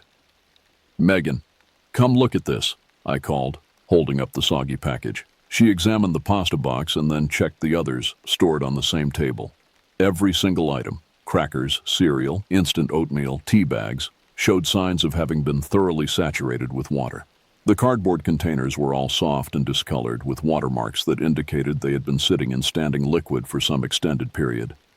Beneath the boxes, the wooden table surface showed a large water stain that was still damp to the touch. The stain covered nearly the entire tabletop, as if someone had poured several gallons of water directly onto the surface and left it to soak into the wood. This discovery was far more disturbing than the puddle by the sink because it couldn't be explained by any conventional means. The table sat in the middle of the cabin's interior, well away from any potential source of water. There were no pipes, no fixtures, no windows directly above the area. Even if the roof had somehow leaked, which our examination had ruled out, water would have had to defy gravity to reach this location. "This doesn't make sense," Megan said, voicing what we were both thinking. "How did all this water get here?" I didn't have an answer for her. The physical evidence was undeniable. Our food supplies had been soaked while we were away from the cabin, but there was no rational explanation for how it could have happened. We checked every possible source of water in the cabin's interior, from the storage container to the primitive plumbing fixtures, but found no leaks or malfunctions that could account for the flooding. As I attempted to salvage what I could from our damaged supplies, transferring dry items to sealed containers and discarding those that had been ruined, I couldn't shake the feeling that we were dealing with something beyond normal experience. The water incidents, like the apparition I had witnessed that afternoon, seemed to violate the basic laws of physics that governed everyday reality. "Let's just focus on making dinner," I suggested, trying to maintain an atmosphere of normalcy despite my growing unease. "We can figure out the water problem later." But even as I filled a pot with water from our storage container and placed it on the wood stove to boil, I found myself anticipating the next inexplicable event. The cabin that had felt like a refuge from the complexities of modern life now seemed like a place where the fundamental rules of existence no longer applied. As we worked together to prepare our meal, carefully checking each ingredient for water damage, I caught myself frequently glancing toward the counter where I had first discovered the mysterious puddle. Part of me expected to see water materializing again from thin air, defying every rational principle I had spent my life accepting as absolute truth. Dinner proceeded quietly, both of us lost in our own thoughts as we tried to process the day's unsettling events. The pasta tasted fine, though I noticed we were both eating mechanically, without the relaxed enjoyment that had characterized our previous meals in the cabin. Every sound from outside, the settling of the building as temperatures dropped, the distant call of an owl, the whisper of wind through pine branches, drew our immediate attention. As I washed our dishes in the simple sink, using water sparingly from our container, I found myself examining every surface for new signs of mysterious moisture. The counter remained dry, the table showed no fresh water stains, and our remaining supplies appeared untouched. Whatever force had caused the earlier flooding seemed to have subsided, at least temporarily. "I think I'm ready for bed," Megan announced as I finished cleaning up. "This has been the strangest day of my life, and I'm emotionally exhausted." I understood exactly what she meant. The combination of physical exertion from our morning hike and the psychological stress of the afternoon's bizarre incidents had left us both drained. Sleep seemed like the best escape from the questions that had no satisfactory answers. As a precautionary measure, I dragged one of the metal folding chairs from the dining table and positioned it against the front door. The cabin had no locks. A deliberate choice by the camp's founders to maintain the atmosphere of trust and safety that had characterized this place for decades. But given the day's events, I felt better knowing that any attempt to open the door from outside would result in a loud crash as the chair toppled over. "Good thinking," Megan said, watching my improvised security system, though I'm not sure what we're trying to keep out. That was precisely the problem. I had no idea what we might be dealing with, which made it impossible to take appropriate defensive measures. How do you protect yourself against something that defies rational explanation? In the bedroom, we prepared for sleep with nervous efficiency. I had positioned my sleeping bag so that my head would be near the interior wall, while Megan arranged hers with her head toward the exterior wall beneath the window. This placement had seemed perfectly natural the night before, but now I found myself wishing we had chosen different positions. If something approached the cabin from outside during the night, she would be the first to encounter it.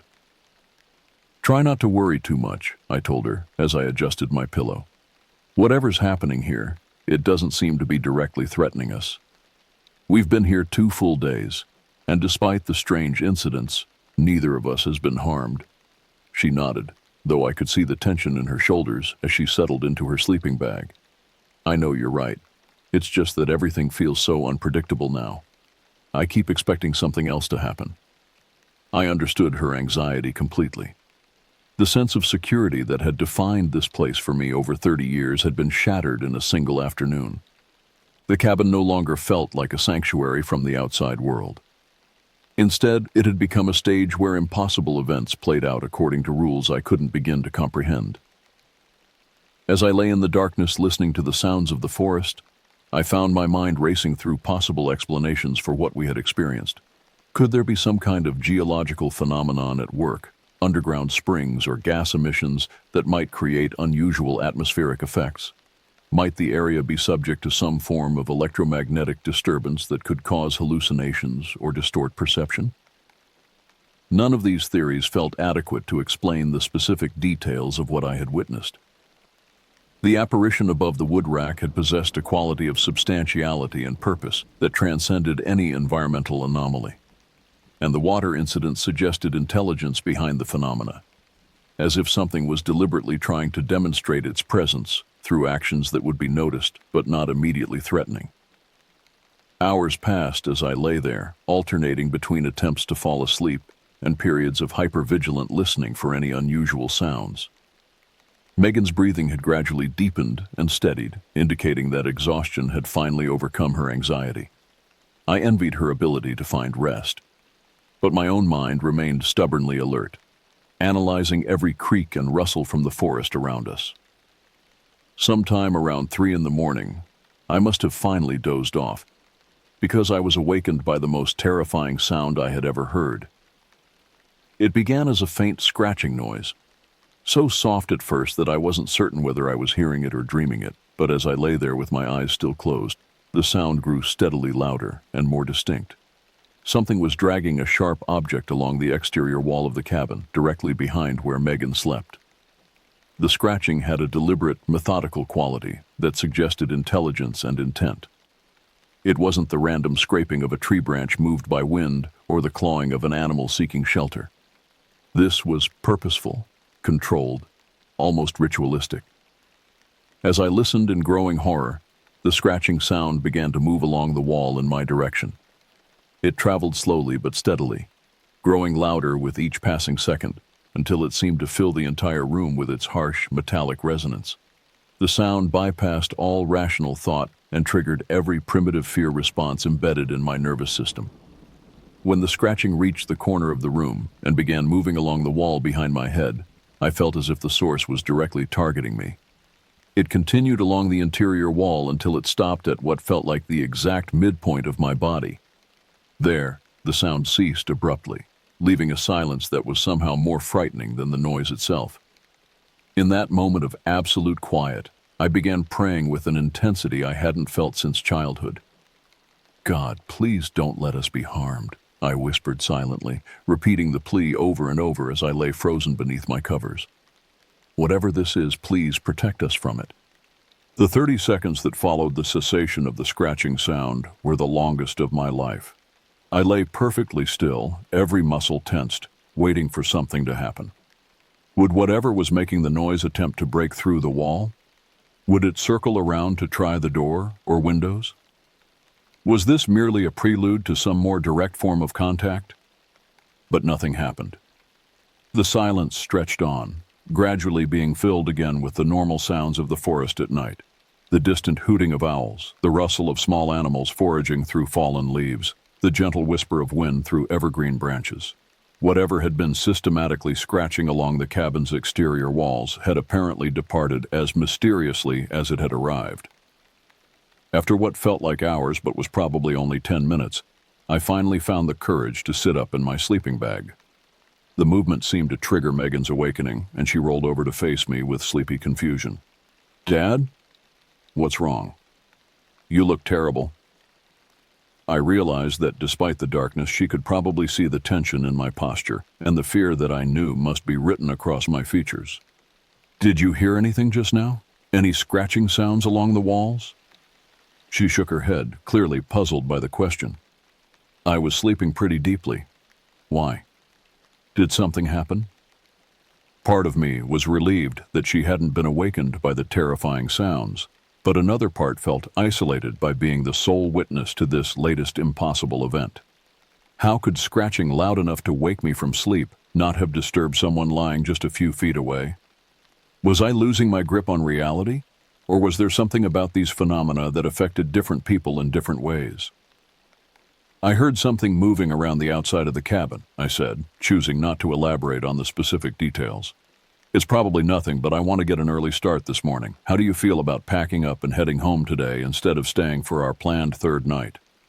Relief flooded her expression so quickly that I realized she had been hoping for exactly this suggestion. "That sounds like a good idea," she said without hesitation. "I mean, it's been an amazing experience, but I think I've had enough wilderness adventure for one trip." We both understood that her diplomatic phrasing concealed a desperate desire to escape from whatever was happening at this place. The cabin that had promised peaceful retreat from civilization had become a source of inexplicable terrors that challenged our basic understanding of reality. I rebuilt the fire one last time, partly to provide warmth for our morning preparations, but mostly because the familiar task helped calm my shattered nerves. As coffee percolated on the wood stove, we efficiently packed our gear with the focused urgency of people fleeing a disaster zone. Every item was checked, rechecked, and secured for travel, as if our lives depended on leaving nothing behind. Breakfast was a hurried affair of instant oatmeal and coffee consumed while standing rather than sitting. Both of us seemed reluctant to settle into any routine that might delay our departure. I found myself frequently checking my watch, calculating how long it would take to complete our packing and make the quarter-mile walk back to the parking area. As I was loading our supplies into backpacks, I noticed that Megan kept glancing nervously toward the windows, as if expecting to see something looking back at her from the forest. Her anxiety was contagious, and I found myself doing the same thing, scanning the tree line for any signs of movement or unnatural presence. "Let me ask you something," I said as we made final preparations to leave. "Before we go, I want to check with the camp manager about whether other guests have reported unusual experiences in this cabin. Would you rather wait in the car while I do that, or come with me to the office?" "I'll come with you," she said immediately. "I don't want to be alone anywhere on this property right now." I understood her feelings completely. The sense of safety that should have characterized this remote wilderness retreat had been completely shattered by events that defied rational explanation. Neither of us wanted to spend another moment here alone. We conducted a final inspection of the cabin's interior, ensuring that we had left everything clean and properly arranged for the next guests. The primitive accommodations that had seemed charming and romantic just 3 days earlier now felt ominous and forbidding. I was grateful to step outside and close the door for what I suspected would be the last time. The walk back to the parking area passed in tense silence, both of us alert for any unusual sounds or movements from the surrounding forest. Every snapping twig or rustling branch caused us to freeze momentarily, listening carefully before continuing our retreat. The familiar trail that had seemed like a pleasant woodland stroll when we arrived now felt like a gauntlet to be endured rather than enjoyed. When we finally reached my car and loaded our gear into the trunk, I felt a profound sense of relief that surprised me with its intensity. The simple act of sitting in the driver's seat and turning the key in the ignition represented a return to a world governed by predictable physical laws and rational cause and effect relationships. Before leaving the camp property entirely, I drove to the small administrative building where the camp manager maintained his office. Mr. Andrews had been overseeing this facility for nearly 15 years, and I hoped he might be able to provide some context for what we had experienced. "Any problems with Cabin 7?" he asked as I signed out and returned the key. "Actually, yes," I said, deciding to be direct about our experiences. "We had some unusual incidents that I wanted to ask you about. Have other guests reported anything strange happening in that particular cabin?" His expression immediately became more serious, and I noticed him glance quickly toward where Megan was waiting in the car. "What kind of unusual incidents?" I gave him a brief summary of the major events: the apparition above the wood rack, the mysterious water incidents, and the scratching sounds during the night. I watched his face carefully as I spoke, looking for any sign of recognition or understanding. When I finished, he was quiet for several long moments, clearly weighing his response carefully. Finally, he said, "This is the third report of unusual activity in Cabin 7 this season. I've been documenting these incidents and trying to decide whether we should take the cabin out of service temporarily. This revelation was both validating and deeply unsettling. On one hand, it confirmed that we hadn't imagined or exaggerated what had happened to us. Other people had experienced similar phenomena in the same location, suggesting that something genuinely anomalous was occurring there. On the other hand, the fact that the camp management was aware of ongoing problems but had continued renting the cabin raised serious questions about their responsibility to guest safety." "What exactly have other people reported?" I asked. "Similar things to what you've described," he said reluctantly. "Unexplained sounds, objects moving on their own, the appearance of water where none should be present. One family left in the middle of their first night, and a couple from Boston requested a different cabin after experiencing what they called impossible events." As we drove away from the camp that morning, I found myself looking back repeatedly in the rearview mirror, as if expecting to see something following us down the winding mountain road. It wasn't until we reached the main highway and began our journey back to civilization that I finally began to relax. The 3-hour drive home passed mostly in contemplative silence, both of us processing what we had experienced and trying to integrate it into our understanding of the world. By the time we reached familiar suburban streets, the events at the cabin had begun to take on an almost dreamlike quality, as if they had happened to someone else or in some alternate reality. But I knew I would never forget what I had seen above that wood rack, or the sound of purposeful scratching moving along the cabin's walls in the darkness. Something had shared that forest clearing with us, something that challenged every assumption I had ever made about the nature of reality.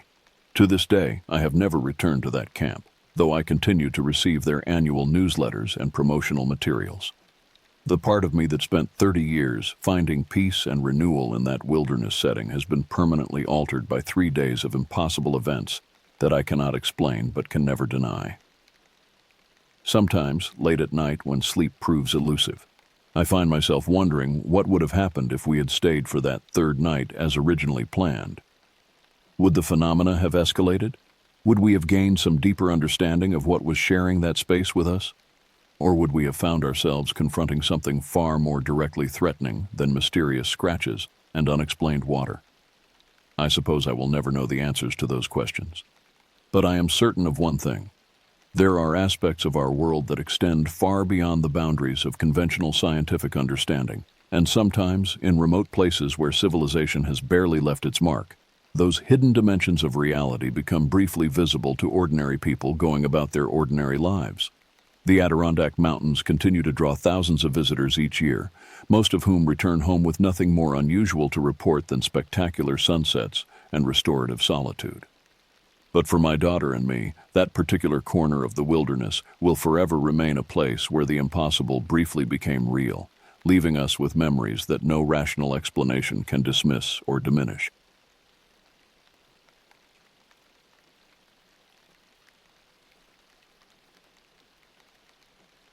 I never expected to find myself deep in the forests of Michigan's Upper Peninsula, working for a clandestine government agency.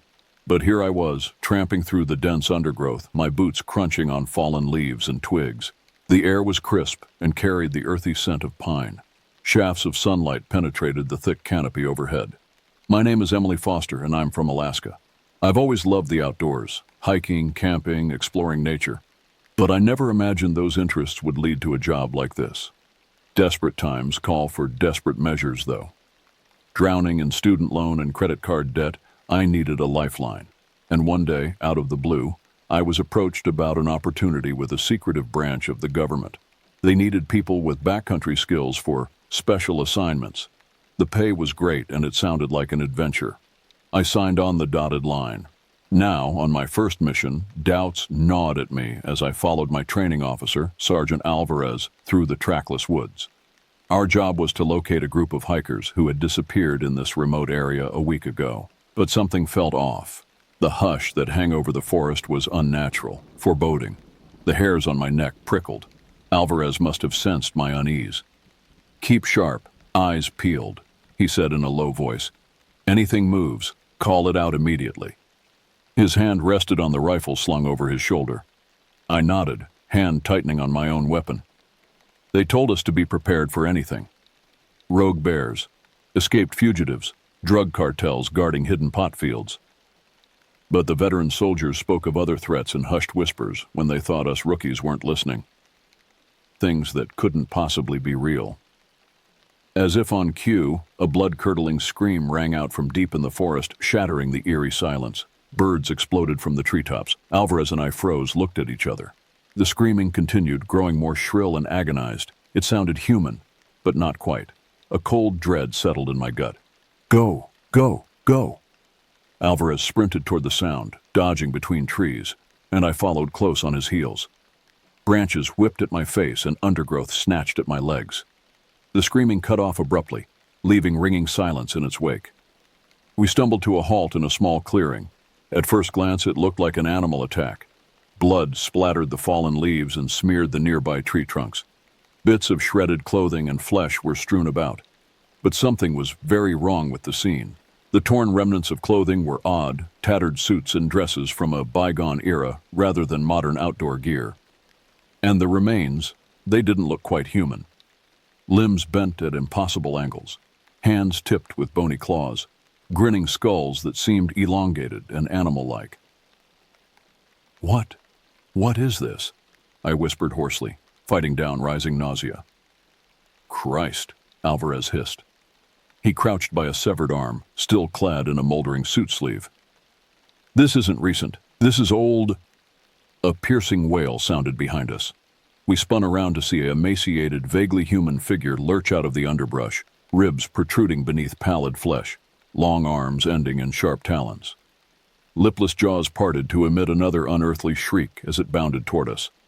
Alvarez opened fire, the shots cracking like thunder in the quiet forest. The thing jerked and stumbled as bullets slammed into it, but it kept coming. I raised my own gun and added to the fusillade.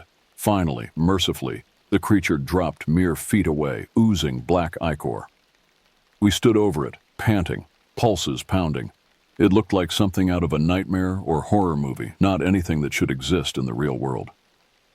"What is that thing?" I finally managed.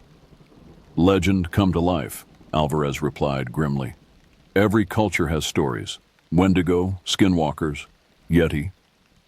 He looked at me with haunted eyes. "Congratulations, Private. You just got your first introduction to the real reason this unit exists.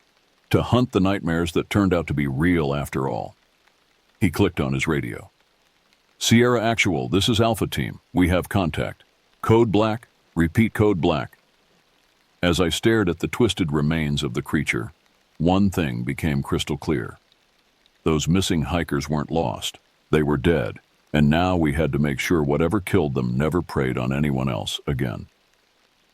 Little did I know, it was just the beginning of the horrors lurking in the dark corners of the American wilderness. horrors we now had to confront head-on. And if we failed, the nightmares would spread. Deep in the lush, temperate rainforests of Oregon, our clandestine unit confronted fresh horrors. The soggy detritus of the forest floor muffled our footsteps as Sergeant Alvarez and I crept through the verdant understory of ferns and moss-clad maples. Mist curled between the trees, turning the woods into a monochromatic watercolor. This time, a U.S. Forest Service ranger had vanished on a routine patrol. With her decades of experience in these woods, it seemed unlikely that she'd simply gotten lost. Our taciturn mission commander, Major Briggs, suspected something more sinister at work. After 3 days of fruitless searching, we finally discovered the ranger's truck. It sat abandoned on an overgrown logging road, doors flung open, windshield starred from the inside with cracks. Rust-colored stains splashed the dashboard and driver's seat. With mounting unease, we followed a trail of disturbed undergrowth and broken branches away from the truck, weapons at the ready. The forest seemed to grow more oppressive the deeper we went, the air heavy and still. I felt unseen eyes boring into my back. "Hold up," Alvarez suddenly whispered, fist raised. "There's something ahead." I squinted through the shifting mist. An ungainly figure shuffled between the trees some 50 meters away, hunched and lurching. It looked vaguely human but wrong, misshapen. Alvarez keyed his radio. "Sierra, Alpha, we have possible contact with target. Moving to intercept, over." "Alpha Sierra, confirmed. Proceed with caution." Major Briggs's clipped reply crackled back. We began closing the distance, picking our way as quietly as possible over the uneven ground. As we drew nearer, the feeling of unease grew into outright dread. There was something unnatural about the figure, something that set off deep primal alarms in my brain. At 20 meters, it must have finally heard us. The creature whirled with shocking speed to face us, mouth gaping in a silent scream. I recoiled involuntarily. Its face was a ruin of livid fungal growth, shelf-like brackets protruding from skin that looked more vegetal than flesh. Empty sockets seemed to weep with black ichor, and a tangle of root-like tendrils spilled over a shredded ranger uniform. The name tag read Hawkins, but there was nothing human left. "Contact!" Alvarez yelled, opening fire. The creature bounded toward us with terrifying speed, shrugging off the hail of bullets perforating its body. A tide of lesser horrors boiled out of the mist behind it, chittering, skittering things that looked like nightmarish fusions of insect, fungus, and mammal. Time seemed to dilate as I emptied my rifle into the onrushing horde. Fungal puffballs exploded from shattered exoskeletons and geysers of spores filled the air. Desiccated bodies fell twitching only to be trampled by fresh horrors surging forward. The ranger thing was nearly on us, its fellows swarming close behind. My gun ran dry. Alvarez fumbled for another clip. An insectile horror leapt for his throat, scissored mandibles flashing. He screamed. Then thunder cracked from the mist. The creature's head disintegrated in a spray of chitin and slime. More gunfire roared, and the fungal tide recoiled as if slapped. Figures clad head to toe in mottled containment suits emerged from the trees, flamethrowers pumping gouts of cleansing fire. I collapsed against a tree, chest heaving. Alvarez looked shell-shocked. Of Hawkins' body, only smoldering mycelia remained. A containment-suited figure approached us, face obscured behind a reflective visor. "Sergeant Alvarez? Private? Name?"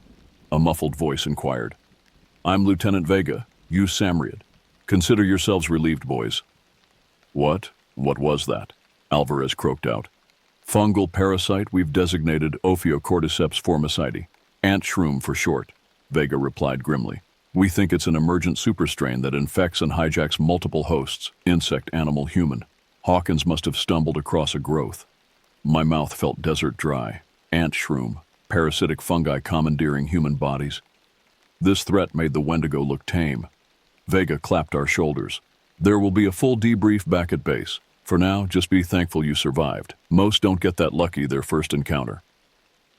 As the U.S. Samrid team incinerated the fungi-ravaged parts of the forest, I wondered how many nightmares this unit faced on a regular basis, and how long our luck would hold out. Months passed in a blur of clandestine missions across the country as our team confronted monsters that mortal imaginations had consigned to myth and legend. But a new assignment in the backwoods of Pennsylvania would prove one of our greatest challenges yet. Locals had reported livestock mutilations and glimpses of deformed figures lurking in the forests of the Poconos.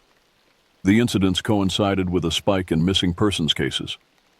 Caught up in the economic downturn, the small towns welcomed the influx of government activity. They had no idea of our unit's true nature or the horrors we hunted. Under the cover of night, Sergeant Alvarez and I crept through dense stands of hemlock and spruce, a gibbous moon peering through the canopy like a baleful eye. The air smelled loamy, but beneath it lay the faintest rotten whiff like spoiled meat.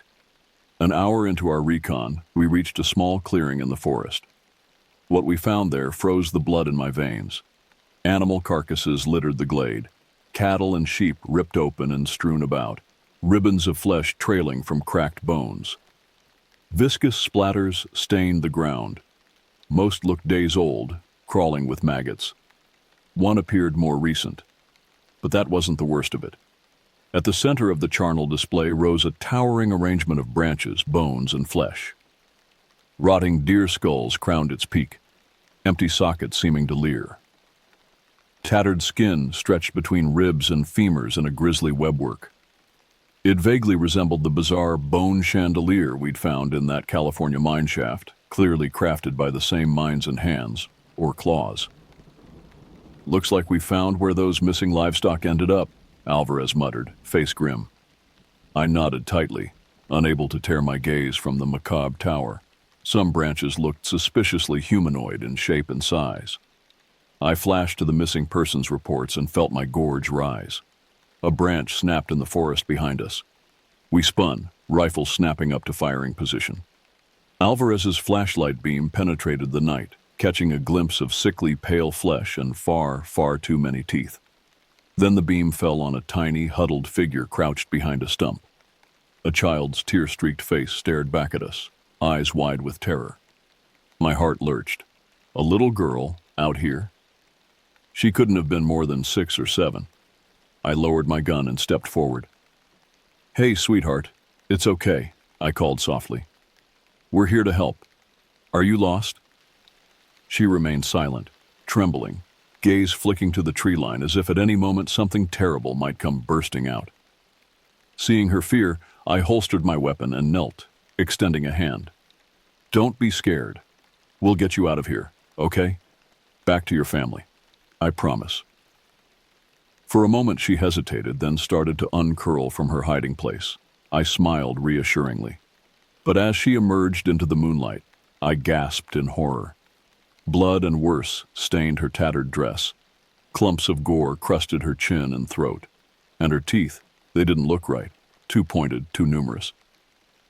I stumbled back as Alvarez yanked me to my feet. "What the hell?" I choked out. She's just a kid." "Not anymore," he replied hoarsely, face ashen. "Whatever's out there, it got to her." As he spoke, more small shapes slipped out of the darkness at the edge of the clearing.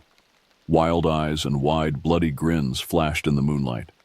Childish giggles drifted through the night, but there was a manic, feral edge to them.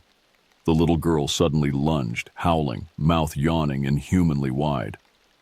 Alvarez fired on pure reflex. The shot struck her square in the chest.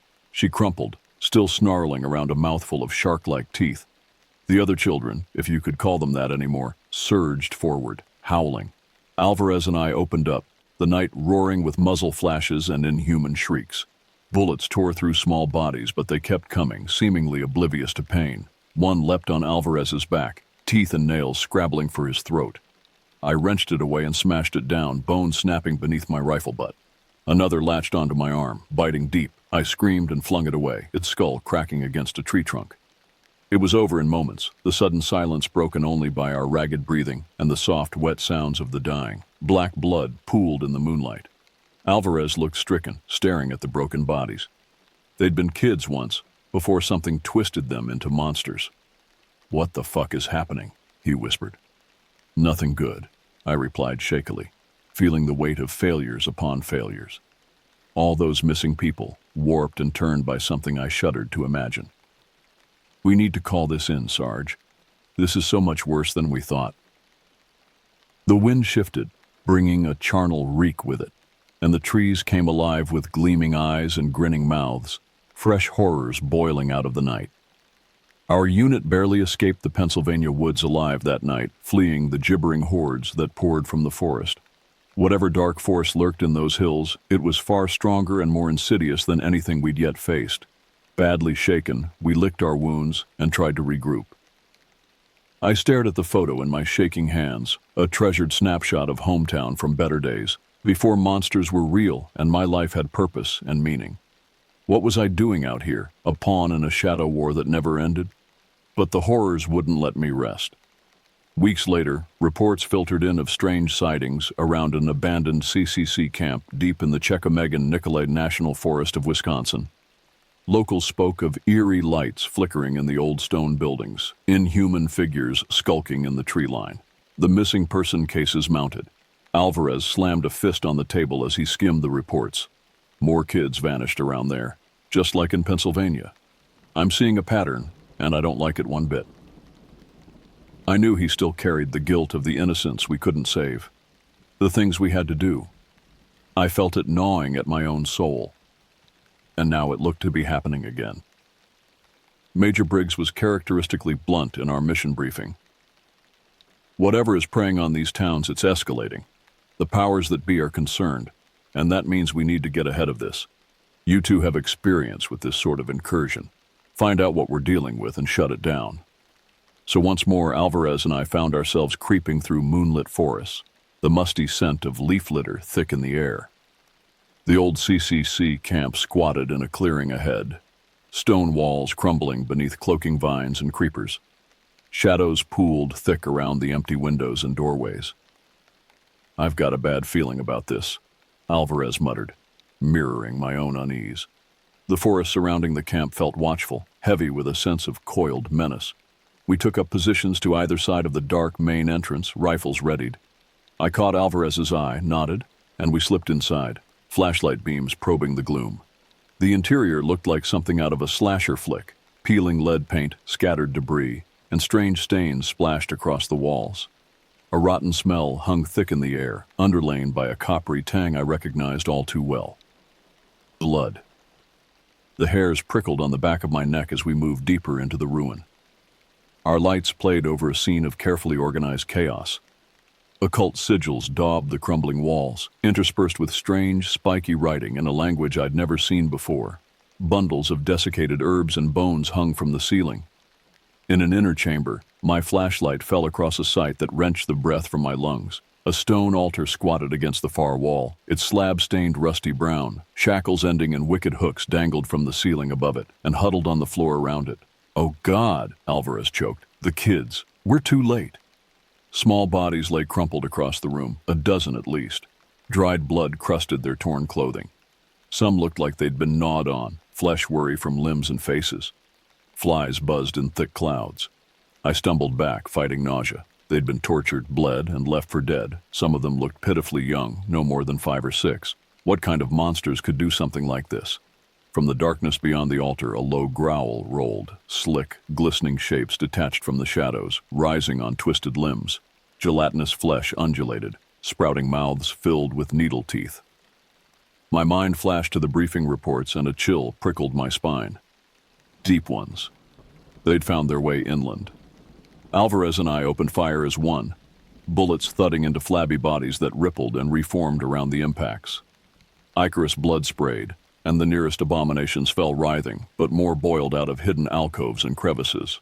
We fought our way back through the labyrinthine halls, chased by skittering claws and demented piping cries. I felt the clammy flick of a webbed hand and whirled, smashing the twisted thing back with my rifle butt. It gibbered, shark-like teeth gnashing, black eyes alight with malice. And then daylight beckoned, the promise of escape. We burst from the crumbling doorway in a hail of eldritch shrieks, but the horrors kept coming, a tide of writhing, tattered flesh. Alvarez fished a grenade from his vest. "Get clear!" He yanked the pin and lobbed it back through the doorway. A muffled crump shook the stones, followed by keening wails. In the shocking silence that followed, we sprinted for the tree line. Behind us, the camp belched smoke, greasy flames beginning to lick at the eaves. Burning fish frog smell rolled over us, and I gagged. At the forest's edge, Alvarez grabbed my arm, pulling me up short. His face looked drawn and ashen. This is so much worse than we thought. Did you see their altar? The symbols? This wasn't random. It was a ritual. They're trying to bring something through. I swallowed hard, the reality sinking in. The deep ones weren't just isolated monsters. There was an intelligence behind them, an agenda.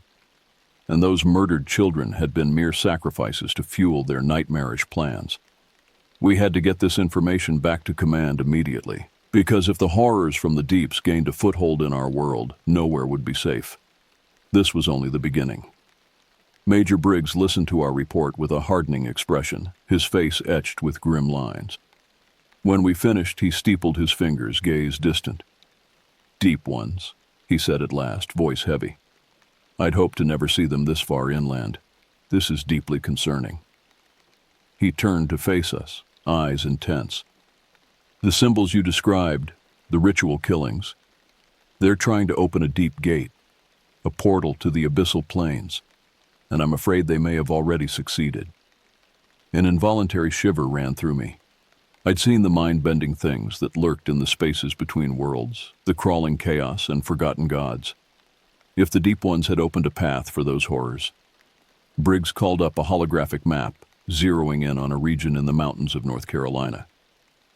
"We've had strange reports coming out of the Pisgah-Nantahala wilderness. Seismic disturbances. Locals ranting about tentacled monstrosities glimpsed in the forests. I fear it may already be a beachhead." He fixed us with a look. "Alvarez, name. You two are the most experienced field agents we have with this particular threat. I need you on the ground immediately to assess the situation and lead the containment efforts. We cannot allow this incursion to spread." The weight of the task settled heavily on my shoulders, but I met the Major's eyes steadily. "We'll get it done, sir. One way or another, we'll drive them back." Alvarez nodded grimly at my side. "Time to finish this, before those abyssal bastards finish us." So once again we readied our gear and our minds to confront the horrors that lurked in the shadow spaces of our world. But this time, I feared that our resolve and our bullets might not be enough.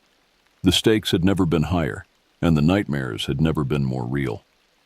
Under cover of darkness, our helicopter set down in a remote stretch of the Appalachians, rotors whipping the trees. Above, stars glittered cold and sharp in a moonless sky. Stepping out into the night, I shivered at a palpable sense of oppressive menace. The air felt greasy, tainted. Our orders were to locate the epicenter of the disturbances and assess the threat level for reinforcements to move in. But as we fanned out into the woods, I couldn't shake the feeling that we were already too late, that we were flies blundering into a spider's web. Alvarez took point, picking his way carefully through the undergrowth. I followed close on his heels, senses straining. Around us, the forest lay far too still and silent. No insect chorus, no owl cries, as if all the natural life had fled or been driven out. And then we smelled it on the wind, the acrid chemical reek of wrongness. It clawed at my sinuses and left an oily coating on my tongue. We exchanged a look, and I saw my own realization mirrored in Alvarez's eyes. That was the stink of an open hell portal, a wound in the skin of reality, leaking impossible emanations. Silently we crept forward, dread pressing in around us. The trees began to thin and the smell grew stronger, undercut now with the carrion fetor of death and decay. Ahead, the beam of Alvarez's flashlight speared a swirling wall of greasy mist. Eldritch shapes seemed to writhe in its depths. And then the screaming started. Shrill, gurgling cries ripped the night, agony and madness given voice. They came from everywhere and nowhere all at once, assaulting our ears. My heart kicked into panicked overdrive. I knew those sounds only too well. The shrieks of men and women being flensed of mind and body, being remade. The screams rose to a crescendo, rebounding off the hills, and then cut off abruptly. Echoes rang in the sudden, startling silence. Alvarez and I stood frozen, knuckles white on our guns. From the mist-shrouded gloom, the wet slap of flabby, dragging footsteps. A rank gust of air, heavy with the stench of low tide and putrefaction. The steps drew closer. Shapes moved in the fog. I drew a shaking breath, willing iron into my spine. Beside me, Alvarez braced to fire, and from the billowing banks of mist, our nightmares shambled forth to greet us with grasping arms and shrieking fang-filled maws. They came at us in a diseased tide, a mass of writhing, ichorous flesh and twisted limbs. Deep ones, their gelatinous bodies distorted into new and terrible configurations. Webbed hands sprouted long, scything claws, arms subdivided into thrashing tentacles. Lamprey mouths yawned in bellies, faces even embedded in broad paddle-like tails, and ripped human bodies bobbed in their midst like obscene driftwood, the ravaged corpses of the swallowed expedition teams. Gutted torsos dangled from the grip of tentacles and claws, entrails trailing like grisly fronds. Pale, contorted faces stared in death, jaws frozen around silent screams. We opened fire, the night erupting into strobing muzzle flashes and deafening thunder. Our bullets plowed through pliant bodies, blasting fist-sized craters that wept black ichor. Alien screams rose in a deranged chorus, but for every abomination that fell twitching, 3 more boiled out of the mist. A massive specimen reared up over Alvarez, body glistening with mucus and eyes alight with malign intelligence. Claws shredded the air a hair's breadth from his face as he blasted it point blank with his shotgun, shearing away a massive gobbet of membranous flesh. It shrieked and fell back, only to be replaced by more grasping horrors. I fought at Alvarez's side, lashing out with gun and boot. My mind flashed to happier times than old, but those memories seemed to fray and splinter with each lurching horror I put down. This war, these nightmares, they hollowed out normalcy and left only the fight. Only the iron taste of blood and cordite, the scream of neurons and sinew pushed past breaking. The tide of horrors seemed endless, an inexorable wall of dank flesh pushing us back step by step. Fetid breath gusted over us, needle teeth gnashed and sought our flesh. We dumped the dregs of our ammunition into the mass to little avail. A searing pain lanced my thigh, a jagged gash weeping scarlet. A creature had slipped past my guard, ripping a line across my skin before I could blast it to rags. My leg buckled and I stumbled. A mossy boulder caught me, the impact driving the air from my lungs, and then they were on me. Suckered appendages coiled around my arms and throat, locking me in an implacable grip. I thrashed and kicked, but more tentacles snaked around my legs, my chest. My lungs burned and vision swam. This was it. This was the end. From my dimming periphery, a great roaring rose, and the pressure suddenly slackened. Great gouts of ichor splattered my face as Alvarez tore into my attackers with an impossibly huge knife, hacking and slashing with the ferocity of a berserker. He'd long since emptied his gun. With a cry of desperate strength, he hauled me up and we reeled away from the ravening horde. Straining lungs, burning muscles. We crashed heedlessly through the undergrowth as the writhing mass of flesh lurched after us. The tree line drew closer. If we could just reach open ground, call in fire support, maybe we could. The ground fell away before us. A great chasm yawned, overgrown with moss and choked with fog. The seismic disturbances Major Briggs had mentioned in our frantic flight, we'd run right up to the edge of the abyss. And from that abyss rose a sound that turned my blood to ice water in my veins. A deep, basso groaning, like the drumbeat of some colossal heart. Reality rippled around us, the fundamentals of natural law fraying at the edges. The trees, the stars themselves, seemed to flinch and wither. Slowly, terribly, we turned from the precipice to face the onrushing tide of horrors. And rising from their midst, a great figure reared high above the trees. Limbs like sinuous trunks unfolded from its body, itself a quivering mass shot through with luminous veins. Eyes the size of wrecking balls, pools of liquid madness, fixed on us with piercing malevolence. The grating bellow echoed from that titan's throat again, making our very bones shudder in sympathy. Half-formed and indistinct in the fog, it lurched forward on columnar legs, reaching for us with hands that could rend steel and stone. We stared up at the oncoming colossus, the smaller abominations capering in its wake. Empty guns dropped from nerveless fingers. There was nowhere left to run, no way to possibly fight the titan's crushing might. Our backup would never reach us in time. This was the end of our road, here in a remote forest far from home, facing a monster that couldn't possibly be. I looked to Alvarez, and in his eyes, I saw the same grim resolve settle. If we were to die here, we would die fighting. My hand found his, and we gripped tight, united against the end. The Titan loomed, antediluvian and awful, blotting out the sky. Around us, the world continued to fray and distort as the very laws of nature unraveled. The abyss behind us groaned again, louder, a sound to shatter sanity. But as I braced for the bone-crushing impact of that great hand, I felt a sudden stillness descend. No fear, no pain, only the cold clarity of duty and the comforting pressure of Alvarez's fingers twined in mine. We had fought the good fight, stood against the rising dark longer than any could have asked. And if we couldn't stop the horrors this night, others would follow. I silently commended my spirit to whatever powers watched over those who stood against the abyss. And as the Titan's fist descended, I closed my eyes against the rushing dark and whispered my last prayer. Give us the strength to endure this night. And if the dawn never comes, let others' light shine on. The blow fell like an asteroid strike. Bones splintered, flesh ruptured. In an instant, all light and feeling fled. But as the crushing dark took me, I thought I glimpsed figures emerging from the fog behind the horde. The thump of rotors, shouted orders, muzzle flashes, and the crump of high explosives. Our backup had arrived at last. Too late for us, but maybe, just maybe, in time to turn the tide. Consciousness returned slowly, a gradual surfacing from the depths of oblivion. Light pried at my eyelids and I groaned, trying to turn away. Everything hurt. Stay still. You're safe now. A woman's voice, calm but firm. A hand rested on my shoulder. With effort, I cracked my eyes open. Sterile white walls, blurred shapes moving about. I lay in a hospital bed, swathed in bandages, and an IV line trailing from my arm.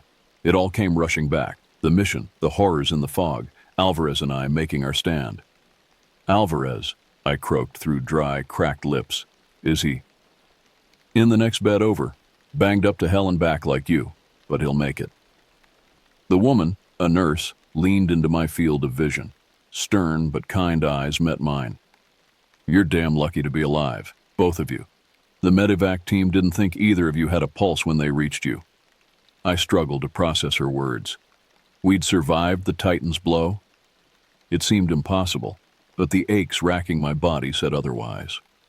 The nurse busied herself checking my vitals, making notes on a chart. Frankly, it's a miracle you boys held out as long as you did against those things.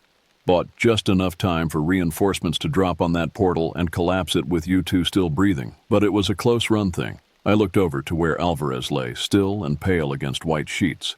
Resolve settled in my chest, bringing with it a cold, still sort of calm.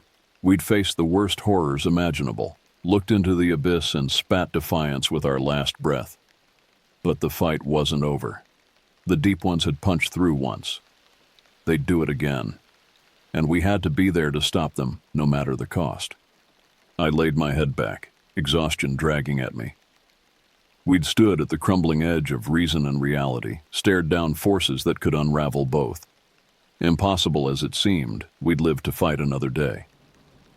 But I knew, bone deep and certain, that our trials were far from over. The battle against the dark was only beginning. More portals would open, more abominations come crawling through. The deep ones, and worse things beside. As I slipped back toward unconsciousness, one thought crystallized in my mind, hard as diamond and sharp as a blade. For as long as I drew breath, I would stand against the rising tide of nightmares. No matter how dark the night grew, no matter what clawed its way out of the abyss, I would be there to meet it, to drive it back or die trying. Because in a world where the monsters under the bed turned out to be real, there was no other choice. We happy few, we band of brothers, we who fought the dying of the light. We were all that held the line, the nurse's voice echoed from 1,000 miles away.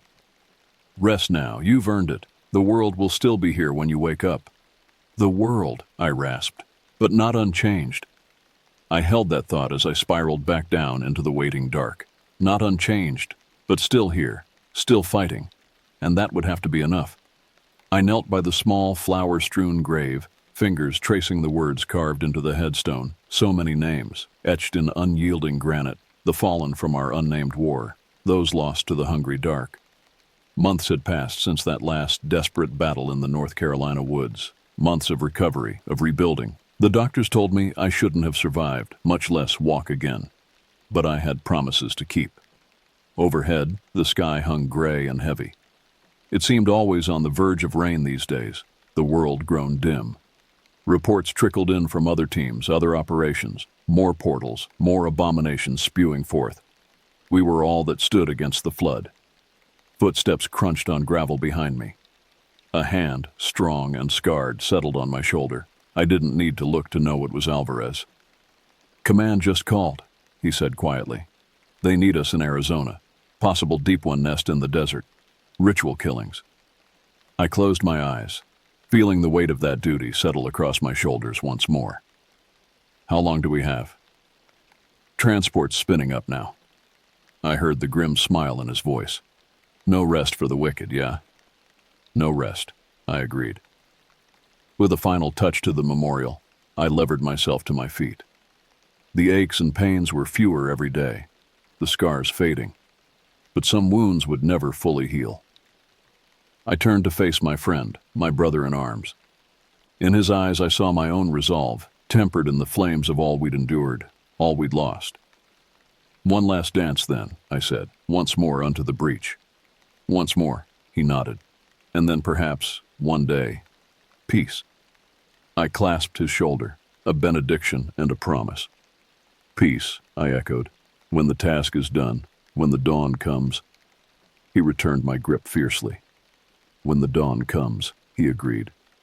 And together we turned to walk back to the waiting world, to the duty that called us, the battle that never ended.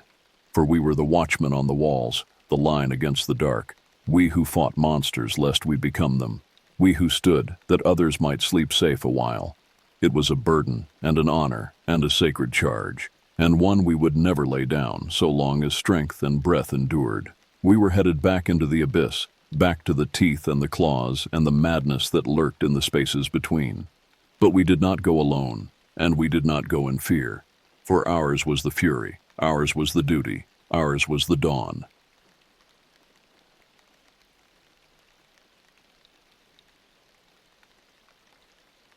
When I was young, my parents would abandon me at my grandparents' house in Millfield almost every other weekend during the late 1990s. They lived in this decrepit two-story Victorian with rotting wood siding and too many rooms that seemed to breathe with malevolent life. The place always reeked of mothballs and decay, mixed with whatever my grandmother was attempting to salvage from her ancient cookbooks. It wasn't the worst arrangement. I received stale cookies and dangerous amounts of neglect, except for one horrifying reality. Bruno. Bruno was my grandfather's obsession, a massive German shepherd that he'd acquired before my birth. By the time I was forming coherent memories around age 4, Bruno was already a seasoned predator disguised as a family pet. My grandfather Edmund had molded him through brutal training regimens for regional intimidation competitions when Bruno was younger. The basement wall displayed his grotesque trophies, ribbons and photographs of Bruno looking menacing beside my grandfather's twisted grin. To every visiting neighbor and family friend, Bruno represented the pinnacle of canine discipline and intelligence. To me, he embodied pure terror, given flesh and fur. The house itself seemed to conspire with Bruno's malevolence. Shadows lingered too long in corners where they had no business existing. Floorboards groaned under invisible weight during the darkest hours. Windows rattled without wind, and doors creaked open on their own, as if the structure itself was breathing. Shallow, labored breaths that matched the rhythm of Bruno's constant panting. My grandmother, Constance, treated Bruno like the son she never had, feeding him raw meat by hand while crooning disturbing lullabies in a voice that made my skin crawl. She would ask Bruno if he wanted another piece of bleeding steak in that sickening baby voice, answering herself that yes, of course he did. He was such a good boy, such a perfect boy. Meanwhile, I spent every waking moment calculating escape routes and safe hiding spots throughout that cursed house. The adults never witnessed Bruno's true nature. Their blindness to his malevolence was absolute and terrifying. How could they not see what was happening right in front of them? How could they miss the calculated intelligence burning behind those yellow eyes, the way his lips would curl into something resembling a human smirk when he thought no one was watching? The first time I understood that something fundamentally wrong existed within Bruno's skull, I was barely 5 years old. I was sprawled across the kitchen linoleum with my coloring books while my grandmother prepared what she generously called lunch. Bruno lay beneath the scratched wooden table, supposedly sleeping off his morning meal of God knows what. I accidentally dropped my red crayon, the one I was using to color a fire truck, and when I reached down to retrieve it, Bruno's eyes snapped open with mechanical precision. Those weren't the warm, dopey eyes of a normal dog. They were completely focused, calculating, almost human in their malicious intelligence. He didn't growl or bare his yellowed teeth. That would have been easier to explain to the adults who insisted on treating him like a beloved family member. Instead, he simply stared at me with those cold, predatory eyes, and I swear to God he smiled. Not the happy, tongue-lolling grin that people mistake for canine joy, but something knowing and cruel and hungry. His black lips pulled back just enough to reveal the tips of his canine teeth, and his eyes narrowed with what I can only describe as amusement. It was the look of something that understood exactly how vulnerable I was, how completely at his mercy I remained. I yanked my hand back so violently that I struck my knuckles against the table leg hard enough to draw blood. The sharp pain barely registered through my terror. When I tried to explain what happened to my grandmother, she laughed it off with that dismissive chuckle adults use when children report things that don't fit their comfortable worldview. She insisted that Bruno adored children and was probably just playing with me, being friendly. That was the beginning of a pattern that would define the next decade of my life. Whenever adults were present, Bruno performed his role as the perfect family pet with Academy Award-worthy precision. The moment they turned away, even for seconds, he transformed into something else entirely, something that watched and waited and planned with frightening intelligence. My grandfather constantly bragged about Bruno to anyone who would listen, claiming he was the smartest dog he'd ever encountered. He would often remark, with obvious pride, that sometimes he believed Bruno understood every word of human conversation. My grandmother was equally deluded, hand-feeding him chunks of raw meat while speaking to him in that nauseating baby voice that made my stomach turn. I learned quickly that the adults would never believe me about Bruno's behavior. After all, he was such a good dog, so well-trained, so intelligent. When I was 7, I was playing alone in the backyard while my grandparents tended their withering garden. I had this plastic action figure, a superhero whose name escapes me now, that I'd received for my birthday. I set the toy down for maybe 30 seconds to retie my sneaker. When I looked up, Bruno was standing directly over my action figure, his massive form casting a shadow that seemed to swallow the bright plastic colors. He stared directly into my eyes with that same calculating expression I'd learned to fear, then slowly, deliberately picked up the toy in his massive jaws. The sound of plastic cracking between his teeth was obscenely loud in the afternoon silence. He applied pressure gradually, methodically, like someone carefully breaking each bone in a small animal. The action figure's arms snapped first, then the legs, then the torso crumpled with a sickening crunch. Throughout this destruction, Bruno never broke eye contact with me.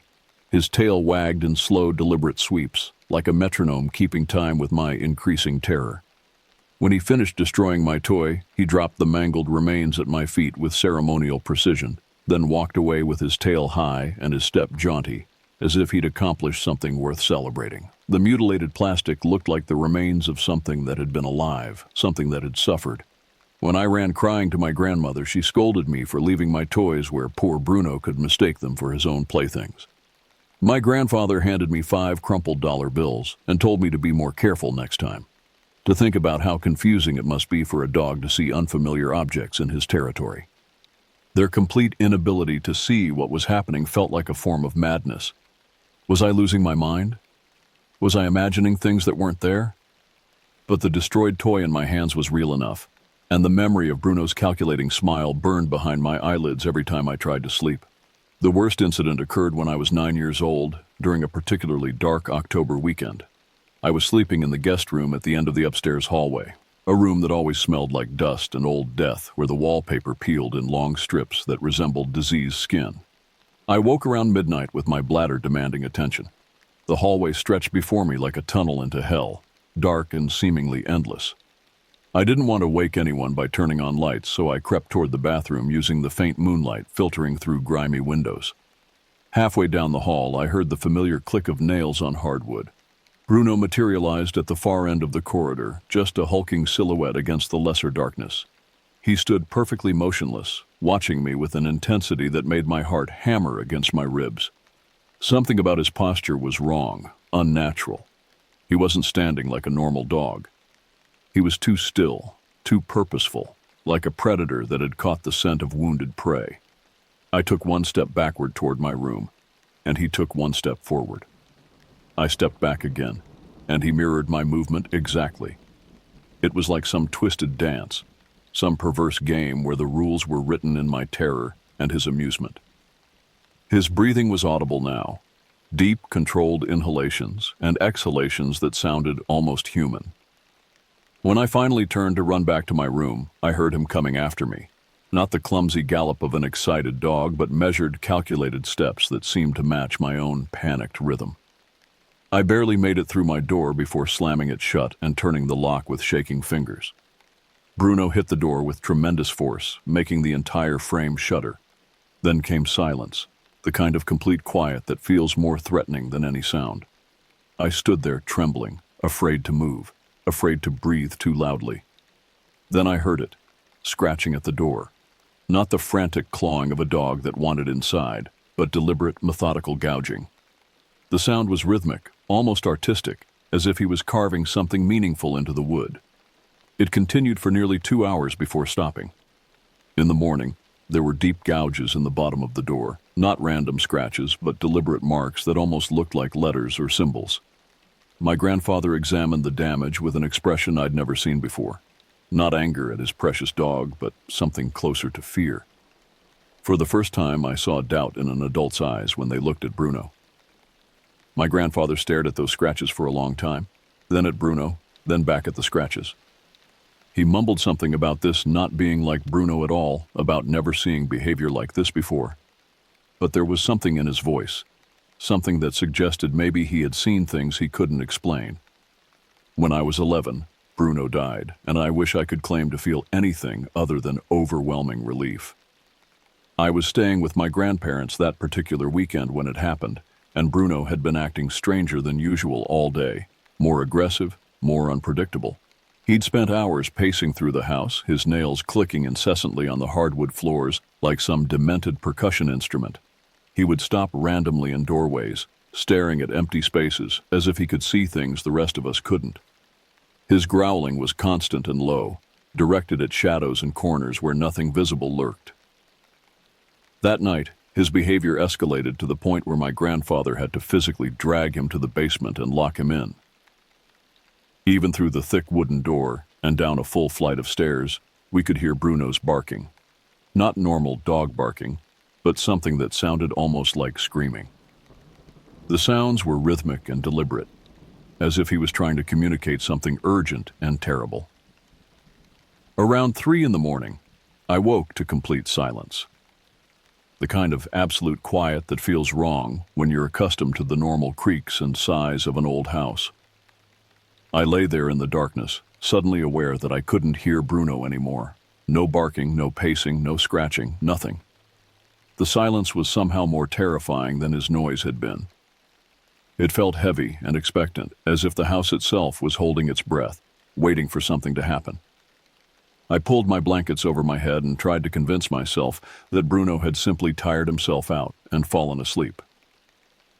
In the morning, my grandfather found him at the bottom of the basement stairs, dead. The veterinarian later determined it was a massive heart attack, apparently common for his age and breed. Natural causes, nothing suspicious, case closed. But what the veterinarian didn't see, what my grandmother quickly ushered me away from before I could examine too closely, was Bruno's expression. His lips were pulled back in what looked like a snarl of pure rage, his eyes wide open and staring at something only he could see. His front paws were extended as if he'd been reaching for something at the moment of death. He didn't look peaceful. He didn't look like he'd simply succumbed to age and genetics. He looked furious, cheated, as if death had interrupted something important he'd been planning to accomplish. I thought that would be the end of Bruno's reign of terror. I was catastrophically wrong. 3 months after Bruno's death, I arrived for another weekend visit to discover something that made my blood freeze in my veins.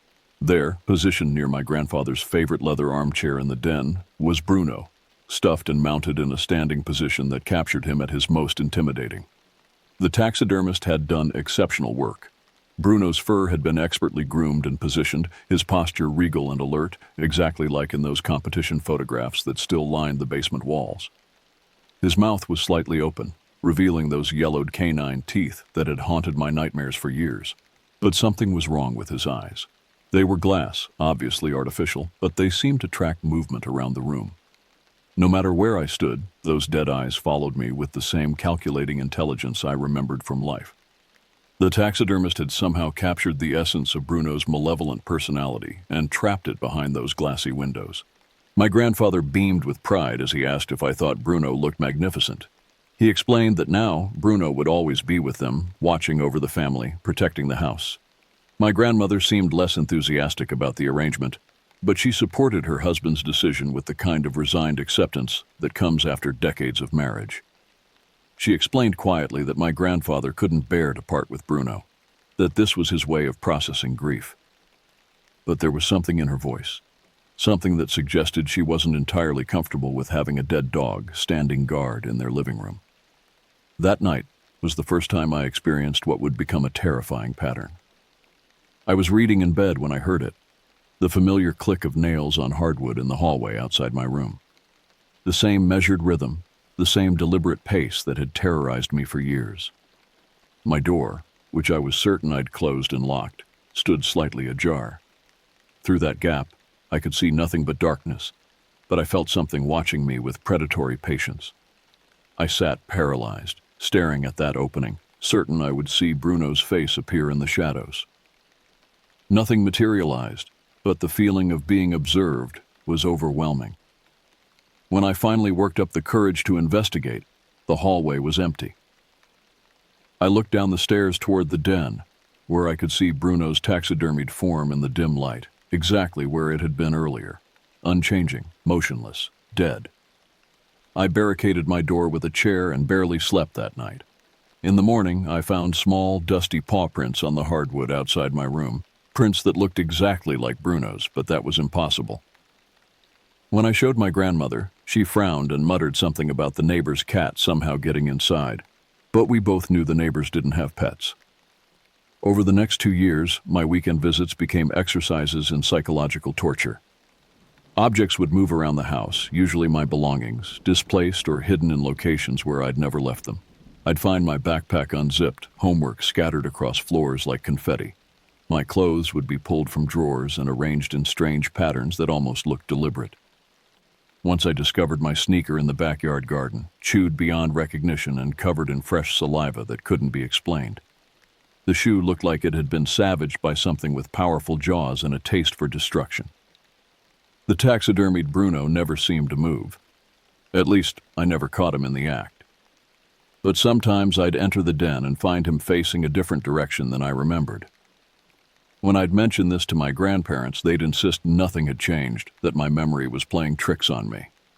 The incidents escalated gradually, systematically, like a carefully planned campaign of terror. I'd wake up to find my blankets pulled off during the night, scattered on the floor as if something had been searching underneath them. I'd feel pressure at the foot of my bed, like a large animal settling down to sleep, but nothing was ever there when I turned on the lights. The clicking of nails became a regular nighttime occurrence, always stopping just outside my door. Sometimes I could hear breathing, deep, controlled inhalations and exhalations that sounded too measured to be natural. On particularly bad nights, I could hear what sounded like scratching inside the walls, as if something was trying to claw its way out from within the house's structure. My parents thought I was having behavioral problems. My grandparents were concerned but helpless. They never experienced anything themselves, which made my reports sound like the fantasies of an unstable child. My grandfather would suggest that maybe the old house was just settling, but I could tell he was troubled by something he couldn't articulate. Sometimes I'd catch him staring at the taxidermied Bruno with an expression of uncertainty, as if he was beginning to question the wisdom of preserving his beloved pet. There were moments when he seemed to be listening to sounds only he could hear, his head tilted and his eyes distant. The final incident happened when I was 14, during what I promised myself would be my last overnight stay at that cursed house. It was spring break of 2003, and my grandparents had gone to bed early, leaving me alone with the television and my growing dread. I must have dozed off on the living room couch because I woke suddenly around midnight to find the television still broadcasting some late-night talk show. I had that unmistakable feeling of being watched, that primitive awareness that predators instill in their prey. The taxidermied Bruno was gone from his usual position near my grandfather's chair. The empty space where he'd stood seemed to pulse with malevolent energy. I sat up fully, my heart racing as I scanned the dark room. There had to be a rational explanation. Maybe my grandfather had moved him for cleaning, or perhaps the mounting had finally given way. But deep in my bones, I knew that wasn't the case. Something was happening, something that defied every logical explanation I could construct. I decided to retreat to my room upstairs, moving as quietly as possible through the house that seemed to breathe around me. Each step on the old staircase seemed to echo louder than it should have, as if the house itself was announcing my presence to whatever lurked in the shadows. When I reached the top of the stairs, I heard it, the clicking of nails on hardwood coming from my room. Not the remembered echo of past terror, but immediate, present, real. I should have run to my grandparents' room, should have screamed for help, but fear paralyzed my legs and stole my voice. I approached my bedroom door, which stood slightly ajar, and pushed it open with a trembling hand. There, in the center of my room, was Bruno. Not the stiff, artificial construct of the taxidermist, but something else entirely, something that defied every natural law I'd been taught to trust. He looked solid, but somehow wrong, like a photograph that had been poorly developed. His fur was dull and seemed to absorb light rather than reflect it. His movements were jerky and unnatural, but his eyes, those yellow, calculating eyes, were exactly as I remembered them from life, burning with malicious intelligence and patient hunger. When he saw me, his mouth opened in what could only be described as a smile, revealing teeth that gleamed unnaturally white in the darkness. The expression was so human, so deliberately cruel, that my mind recoiled from processing what I was seeing. I couldn't move. I couldn't scream. I could only watch in paralyzed terror as he slowly approached me, his nails clicking on the hardwood floor with each deliberate step. When he was directly in front of me, close enough that I could smell the musty odor of death and preservation chemicals, he stopped. For a moment that lasted an eternity. Nothing happened. We stared at each other across the impossible gap between life and death, between sanity and madness. Then, faster than thought, he lunged forward and seized a mouthful of my hair in his jaws. The pain was immediate and excruciating, but it also broke the spell of terror that had held me motionless. I screamed as Bruno began dragging me by my hair toward the hallway, his supernatural strength easily overcoming my desperate struggles. I clawed at the doorframe, trying to grab onto something, anything that might anchor me to safety. My screams finally penetrated the thick walls and woke my grandparents. I heard their bedroom door slam open and their frantic footsteps in the hallway. My grandfather's voice called out, asking what was happening, then stopped mid-sentence as he rounded the corner and saw what was occurring. The moment the hallway light blazed on, Bruno vanished. Not ran away, not released me and fled, simply ceased to exist, as if he'd been nothing more than a shadow that couldn't survive illumination. 1 second he was there, solid and real and terrifying, gripping my hair with supernatural strength. The next second I was alone, collapsed on the floor, and sobbing uncontrollably. My grandmother helped me to my feet while my grandfather stood frozen in the hallway, staring at the empty space where Bruno had been.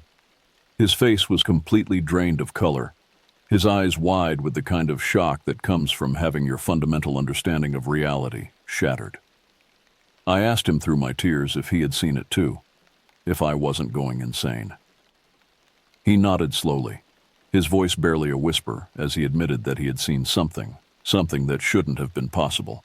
That night, while I lay trembling in my grandparents' bed, there was no way I was sleeping alone. I heard my grandfather go downstairs.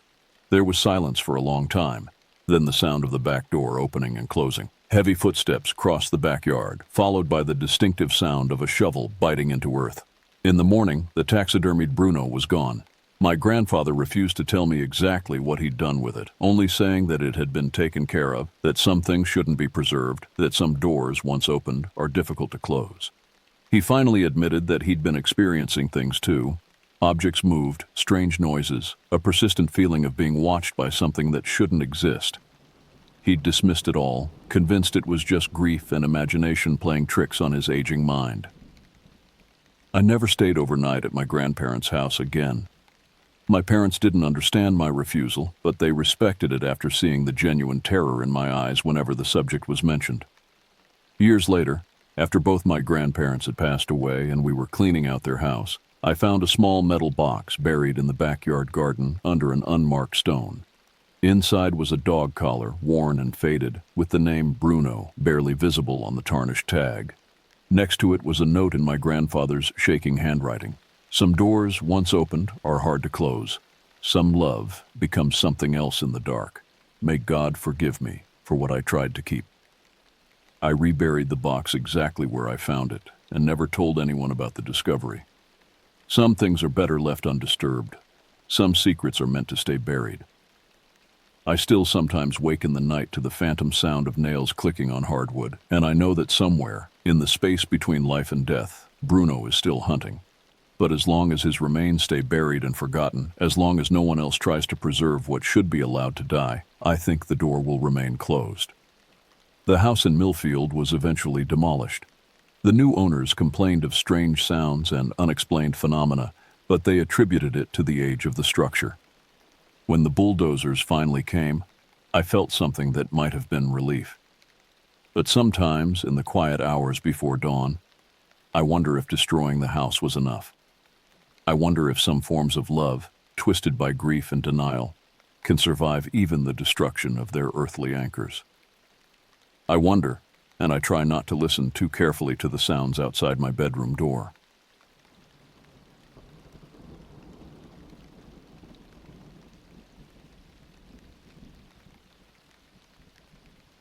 I was 16, a sophomore at Lincoln High back in 2012, and absolutely nothing about me screamed, "cool kid."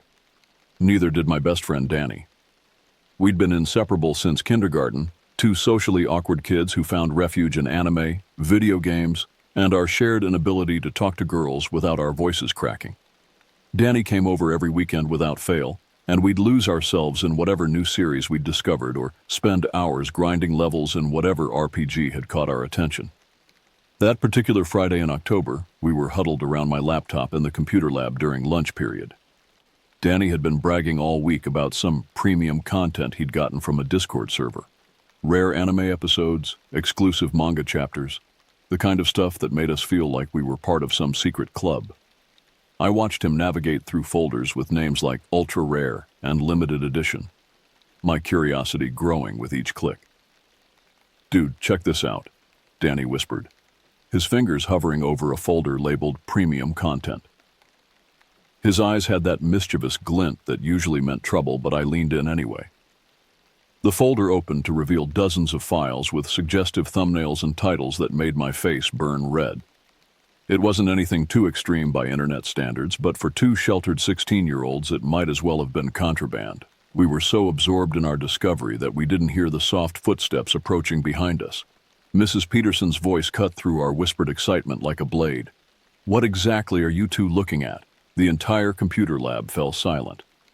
20 pairs of eyes turned toward us as Danny frantically tried to close the browser windows, his mouse clicking wildly as more inappropriate images flashed across the screen. Mrs. Peterson's expression shifted from curiosity to disgust to stern disapproval in the span of 3 seconds. My stomach dropped so fast, I thought I might actually throw up right there on the keyboard. "Principal's office. Now," she said, her voice carrying across the silent room. The walk to the principal's office felt like a death march. with students in the hallway staring and whispering as we passed. I could feel my face burning with embarrassment, and Danny looked like he was about to cry. Principal Rodriguez didn't waste time with pleasantries. Within an hour, both sets of parents had been called. The conversation was brief, clinical, and mortifying. Words like inappropriate material and serious violation of school policy echoed in my ears as I sat there wanting to disappear into the floor. Dad picked me up in his old pickup truck, and the silence during the drive home was suffocating. I could feel his disappointment radiating from the driver's seat like heat from a furnace. When we finally pulled into our driveway, he sat there for a long moment with the engine running, his hands gripping the steering wheel so tight his knuckles were white. "I talked to Mr. Stevens," he finally said, referring to Danny's father. "You boys have two options. You can be grounded for a month, no internet, no games, no leaving the house except for school. Or you can come hunting with me this weekend." He turned to look at me, his gray eyes serious. "Your choice, but you're both getting the same punishment." That night, Danny and I texted back and forth for hours, weighing our options. A month without internet felt like a death sentence, but hunting wasn't exactly appealing either. Neither of us had ever been hunting before, and the idea of killing animals made us both uncomfortable. But Dad had been trying to get me to go hunting with him for years, always saying it would make a man out of me or teach me about the real world. I'd always found excuses to avoid it. "At least we'd be outside doing something," Danny texted. "Better than being locked up like prisoners." "Yeah, and it's only one weekend," I replied. "How bad could it be?" Looking back now, I realized that was probably the last normal conversation Danny and I would ever have. Friday after school, Dad picked both of us up in his truck, the back loaded with hunting gear and supplies. The drive to his cabin in northern Michigan took nearly 4 hours, winding through increasingly remote roads until we were surrounded by nothing but dense forest and the occasional rundown gas station. The further we drove, the more excited Dad became, humming along to classic rock on the radio and pointing out landmarks from his own childhood hunting trips. "You boys are going to love this," he said for the 10th time, glancing at us in the rearview mirror. "Nothing like being out in nature, away from all those computers and video games. This'll put some hair on your chest." Danny and I exchanged a look that said everything. This was going to be a long weekend. The cabin sat in a small clearing about a mile off the main road, accessible only by a rutted dirt path that made the truck bounce and groan with every pothole. It was smaller than I'd expected, just 2 rooms and a loft, built from logs that had darkened with age and weather. The interior smelled like pine needles, old coffee, and something else. Something earthy and organic that I couldn't quite identify. Dad spent the first hour giving us a comprehensive tour of his hunting equipment, laying everything out on the small kitchen table like a military inspection. Rifles, ammunition, hunting knives with worn leather handles, camouflage clothing that smelled like mothballs, bright orange safety vests, compasses, and first aid supplies. Each item came with a detailed explanation of its purpose and a stern lecture about safety. "Rule number 1, Dad said, holding up his index finger. Never point a gun at anything unless you intend to shoot it. Rule number 2, always identify your target before you shoot. Rule number 3, stay within sight of each other at all times. These woods can be dangerous if you don't know what you're doing." The way he said dangerous made something cold settle in my stomach, but I pushed the feeling aside. Dad had been hunting these woods for 20 years. If anyone knew how to stay safe out here, it was him. We heated up canned beef stew for dinner, eating by lamplight since the cabin had no electricity. The silence outside was absolute. No traffic, no neighbors, no sounds of civilization at all. Just the occasional crack of settling wood and the distant hoot of an owl. Dad regaled us with hunting stories from his youth, his eyes bright with enthusiasm in the flickering lamplight. "We'll be up at 4, he announced as we prepared for bed. "Deer are most active at dawn and dusk. You'll see. There's nothing like watching the forest wake up." Danny climbed into the top bunk while I took the bottom, but neither of us could fall asleep. Every sound outside seemed amplified in the darkness. The rustle of leaves, the snap of a twig, the scratch of something small scurrying across the roof. The woods were alive with sounds I couldn't identify, and my imagination began filling in the blanks with creatures and scenarios that made my heart race. "You awake?" Danny whispered from above. "Yeah. This place is creepy as hell." "Tell me about it." What do you think is making all that noise? Probably just animals, raccoons or whatever. But even as I said it, I wasn't convinced. There was something about the sounds that seemed wrong somehow, too deliberate, too organized, like something was moving through the forest with purpose. I must have finally drifted off around midnight, because the next thing I knew, Dad was shaking me awake in what felt like the middle of the night. 4 in the morning came like a slap to the face. Dad was already dressed and making coffee and oatmeal by the light of his camping lantern, moving around the small kitchen with practiced efficiency. Outside, the world was still black as pitch, with only the faintest hint of gray on the eastern horizon. "Rise and shine, boys," Dad said cheerfully, as if getting up before dawn was the most natural thing in the world. Early bird gets the worm, and the early hunter gets the deer. Danny and I stumbled around in the darkness, struggling into our borrowed camouflage clothing and trying to wake up enough to function. The hunting gear felt foreign and uncomfortable. The jacket was too big, the boots too heavy, and the orange safety vest made me feel like a construction worker. Dad checked our rifles one more time, walking us through the loading and safety procedures with military precision. "Remember," he said, his voice serious in the pre-dawn darkness, "we're hunting deer, nothing else. If you see anything that isn't a deer, you don't shoot, understood?" We nodded, though I wondered what else we might encounter out here that would require such a specific warning. The hike into the woods was surreal, our flashlight beams creating small pools of light in an ocean of darkness. The air was crisp and cold, our breath visible in small puffs of vapor. Dew soaked through my boots within minutes, and I could feel the moisture seeping into my socks. Every step seemed unnaturally loud in the silence, the crunch of leaves and snap of twigs echoing through the trees. We walked for nearly an hour, following what Dad called game trails, paths through the forest that were invisible to my untrained eyes but apparently obvious to him. The trees grew denser as we moved deeper into the woods, their branches forming a canopy overhead that blocked out even the faint starlight. Finally, Dad stopped in a small clearing and began setting up what he called a blind, a camouflaged shelter where we could wait for deer to appear. The structure was simple but effective, providing concealment while giving us a clear view of the surrounding area. "This is where patience comes in," Dad whispered as we settled in to wait. "Hunting is 90% waiting and 10% action. The key is to stay quiet and alert." As the sun began to rise, the forest gradually came alive around us. The darkness retreated slowly, revealing details that had been hidden in the night. Trees took shape, their bark textured and varied. Undergrowth became visible, thick with ferns and fallen logs. Birds began to sing, their voices creating a natural symphony that was both beautiful and slightly unsettling. But as the morning progressed, I began to notice something odd. The birds that had been singing so enthusiastically at dawn gradually fell silent. At first, I thought it was just the natural progression of morning activities, but the silence seemed to spread through the forest like a wave, starting from somewhere deeper in the woods and moving toward us. Danny noticed it too. He kept shifting in his position, looking around nervously and opening his mouth as if to say something before Dad's stern looks reminded him to stay quiet.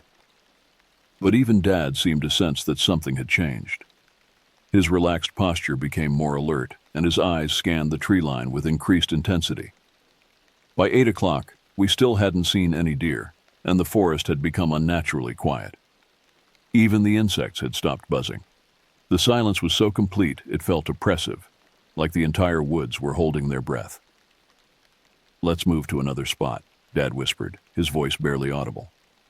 Sometimes the deer change their patterns. We packed up our minimal gear and began moving deeper into the forest, following another of Dad's invisible trails. The trees grew even denser here, their branches interlocking overhead to create a natural tunnel. Less light filtered through the canopy, and the air felt cooler, almost damp. That's when Dad suddenly stopped, his entire body going rigid. He held up his hand for silence and pointed ahead through the trees. At first I couldn't see anything unusual, just more forest, more shadows, more undergrowth. But then I noticed movement about 50 yards ahead, small shapes moving between the trees with an odd, jerky motion. Dad motioned for us to get down, and we crouched behind a fallen log. He pulled out his binoculars and studied the area for what felt like an eternity. his face growing increasingly tense. When he finally lowered the binoculars, his expression was unlike anything I'd ever seen before. A mixture of confusion, disbelief, and something that looked disturbingly like fear. "Tell me what you see," he whispered, handing me the binoculars. Through the binoculars, the distant figures came into sharp focus, and my blood seemed to freeze in my veins. 3 small shapes moved between the trees, no more than 3 feet tall, but they definitely weren't children. Their movements were all wrong. Too stiff, too angular, like marionettes being operated by an inexperienced puppeteer. Their skin was pale, almost translucent, with a sickly gray undertone that made them look diseased. They appeared to be naked, but their bodies were somehow wrong, proportioned in a way that hurt to look at. Their limbs were too long for their torsos, their heads too large for their necks. They moved in perfect synchronization, bending down to collect something from the forest floor before straightening up and moving to the next location. Whatever they were gathering, they placed it in small sacks or pouches that seemed to be made from some kind of organic material. The most disturbing thing was their faces. Even through the binoculars, I couldn't make out distinct features, just dark hollows where eyes should be and holes that might have been mouths. When they turned their heads, which they did frequently, the motion was too fast, too sharp, like birds of prey scanning for threats. I felt Danny nudging me urgently, and I reluctantly handed him the binoculars. His sharp intake of breath told me he was seeing the same impossible things I had witnessed.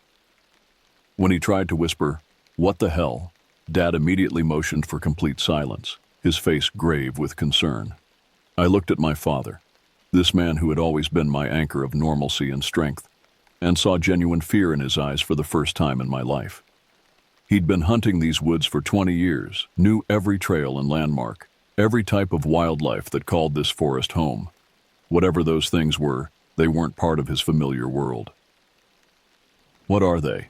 I mouthed silently. Dad shook his head slowly, his eyes never leaving the distant figures. He took the binoculars back and studied them for another long moment before whispering so quietly I could barely hear him. "I don't know. I've never seen anything like this." The 3 creatures continued their methodical collection, moving through the underbrush with an efficiency that suggested they'd done this many times before. They communicated with each other, but not with sounds. Instead, they used quick, jerky gestures that looked almost like sign language.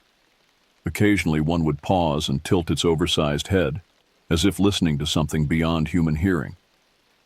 Danny was breathing heavily beside me, and I could see him struggling not to panic. His face had gone completely white, and his hands were shaking as he gripped his rifle. I reached over and touched his arm, trying to provide some comfort, but I was just as terrified as he was. That's when Danny made the mistake that changed everything. In his nervousness, he shifted his weight too quickly and lost his balance.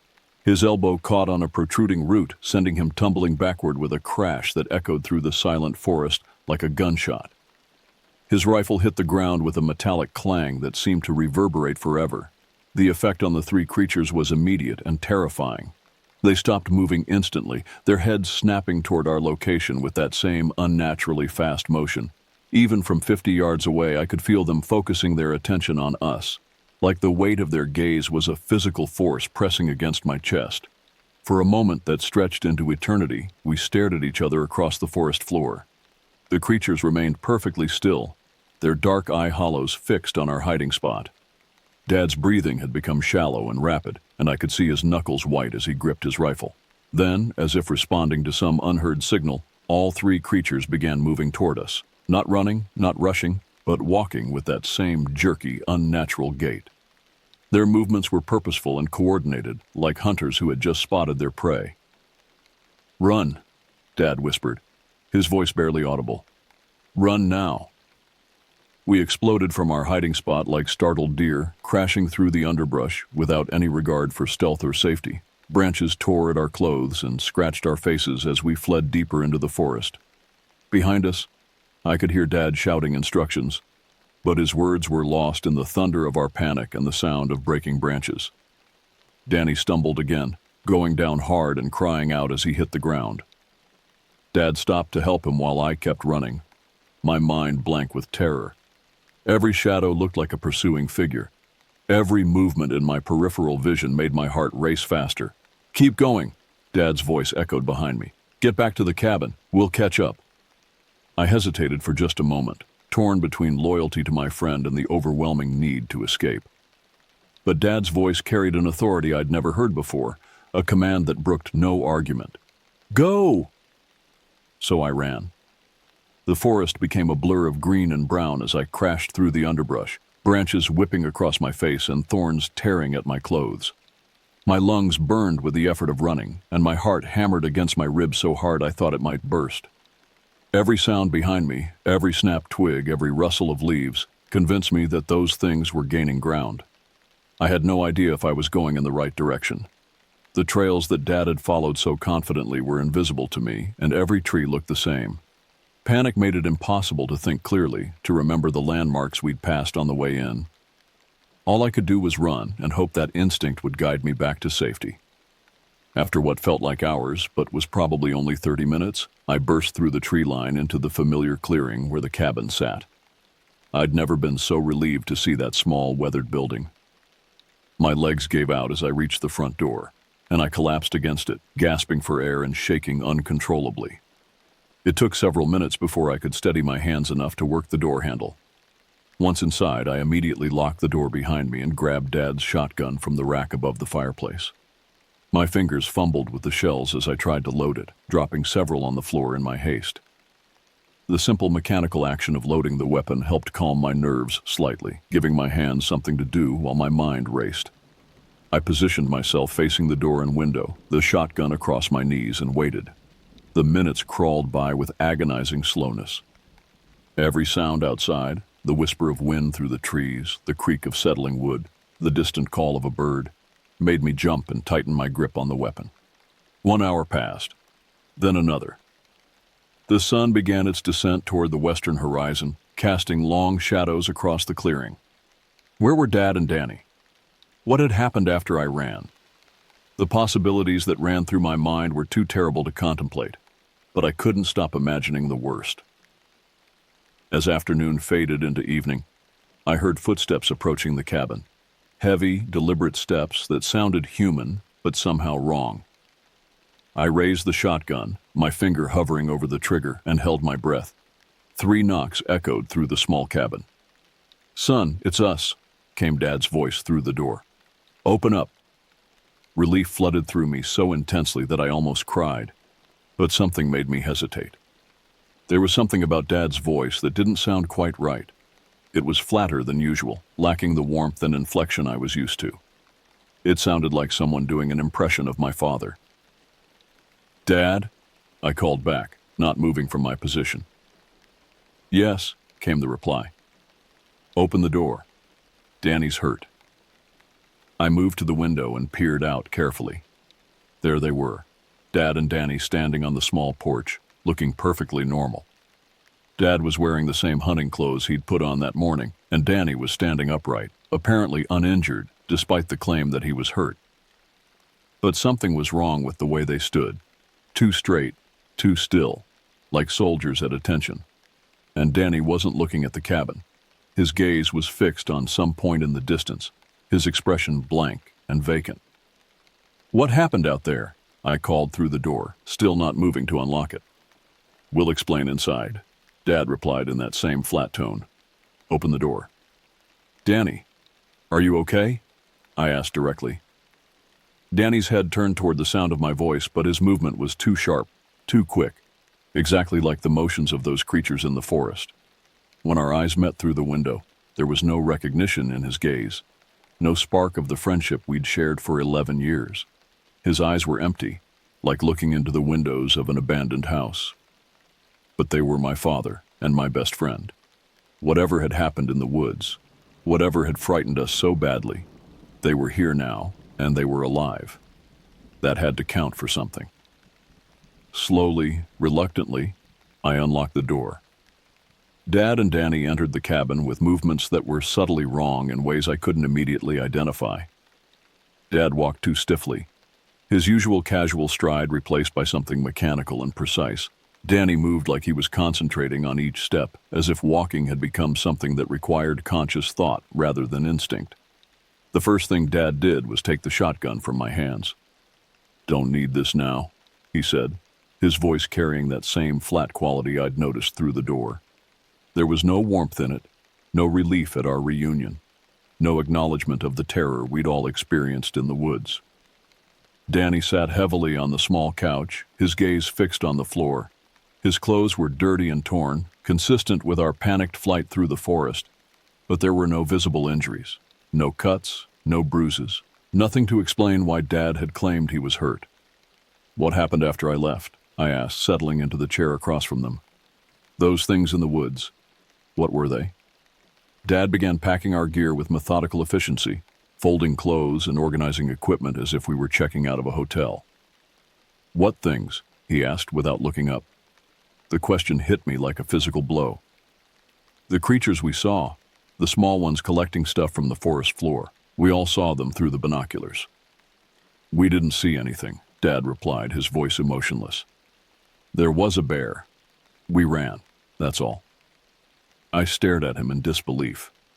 A bear? That was his explanation for what we'd witnessed? "Dad, that's not what happened. Those things weren't bears. They were—" "We're leaving now," Dad interrupted, cutting off my protests. He continued packing with the same mechanical precision, never pausing to look at me or acknowledge what I was saying. I turned to Danny, desperate for support, for someone to confirm that I wasn't losing my mind. "Danny, tell him. You saw them too. You looked through the binoculars." Danny finally raised his head to meet my gaze, and what I saw in his eyes made my stomach lurch. There was no recognition there, no memory of our shared experience, no acknowledgement of our lifelong friendship. When he spoke, his voice had the same flat quality as Dad's. "Your father's right," he said slowly, as if each word required effort. "It was just a bear." But even as he said it, I could see his hands trembling slightly, and there was something in his expression. Fear, maybe, or a desperate plea for me to stop asking questions. His eyes seemed to be trying to communicate something his words couldn't say. The drive home was a nightmare of silence and tension. Dad drove with the same mechanical precision he'd shown while packing, his eyes fixed on the road ahead. Danny sat beside me in the back seat, staring out the window at the passing landscape. Every attempt I made at conversation was met with monosyllabic responses or complete silence. When we dropped Danny off at his house, I expected some acknowledgement of our friendship, some promise to talk later about what had really happened. Instead, he got out of the truck without a word, walking toward his front door with that same stiff, unnatural gait. "Danny," I called after him through the window, "I'll call you tomorrow, okay?" He paused at his front door and turned back toward me. For just a moment, his expression seemed to flicker, and I caught a glimpse of something that might have been the real Danny trying to communicate. But then his face went blank again, and he nodded once before disappearing into his house. At home, Mom was waiting in the kitchen with dinner prepared and questions about our hunting trip. Dad's response was brief and emotionless. "Fine." He headed straight for the basement, and I could hear him moving around down there for hours, doing something that involved a lot of heavy lifting and what sounded like construction. That night, lying in my bed and staring at the ceiling, I tried to make sense of what had happened. The rational part of my mind wanted to accept Dad's explanation. Maybe the stress and fear had made us see things that weren't there. Maybe it really had been just a bear, and our imaginations had filled in the terrifying details. But I couldn't shake the memory of those pale, wrong-shaped figures moving through the forest with such purpose. I couldn't forget the way they'd all turned toward us when Danny made noise, or the way they'd begun approaching us with that coordinated, predatory movement. And I couldn't ignore the fact that both Dad and Danny had returned fundamentally changed, as if something essential had been removed from them and replaced with a hollow imitation.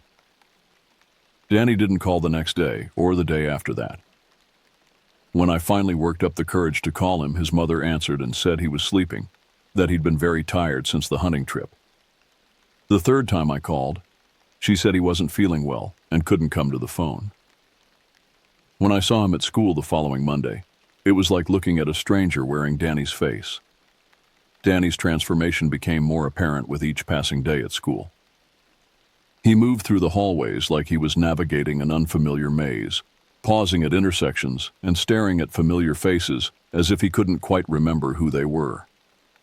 Our shared interests, anime, video games, the inside jokes that had sustained our friendship for years, seemed to have been wiped from his memory completely.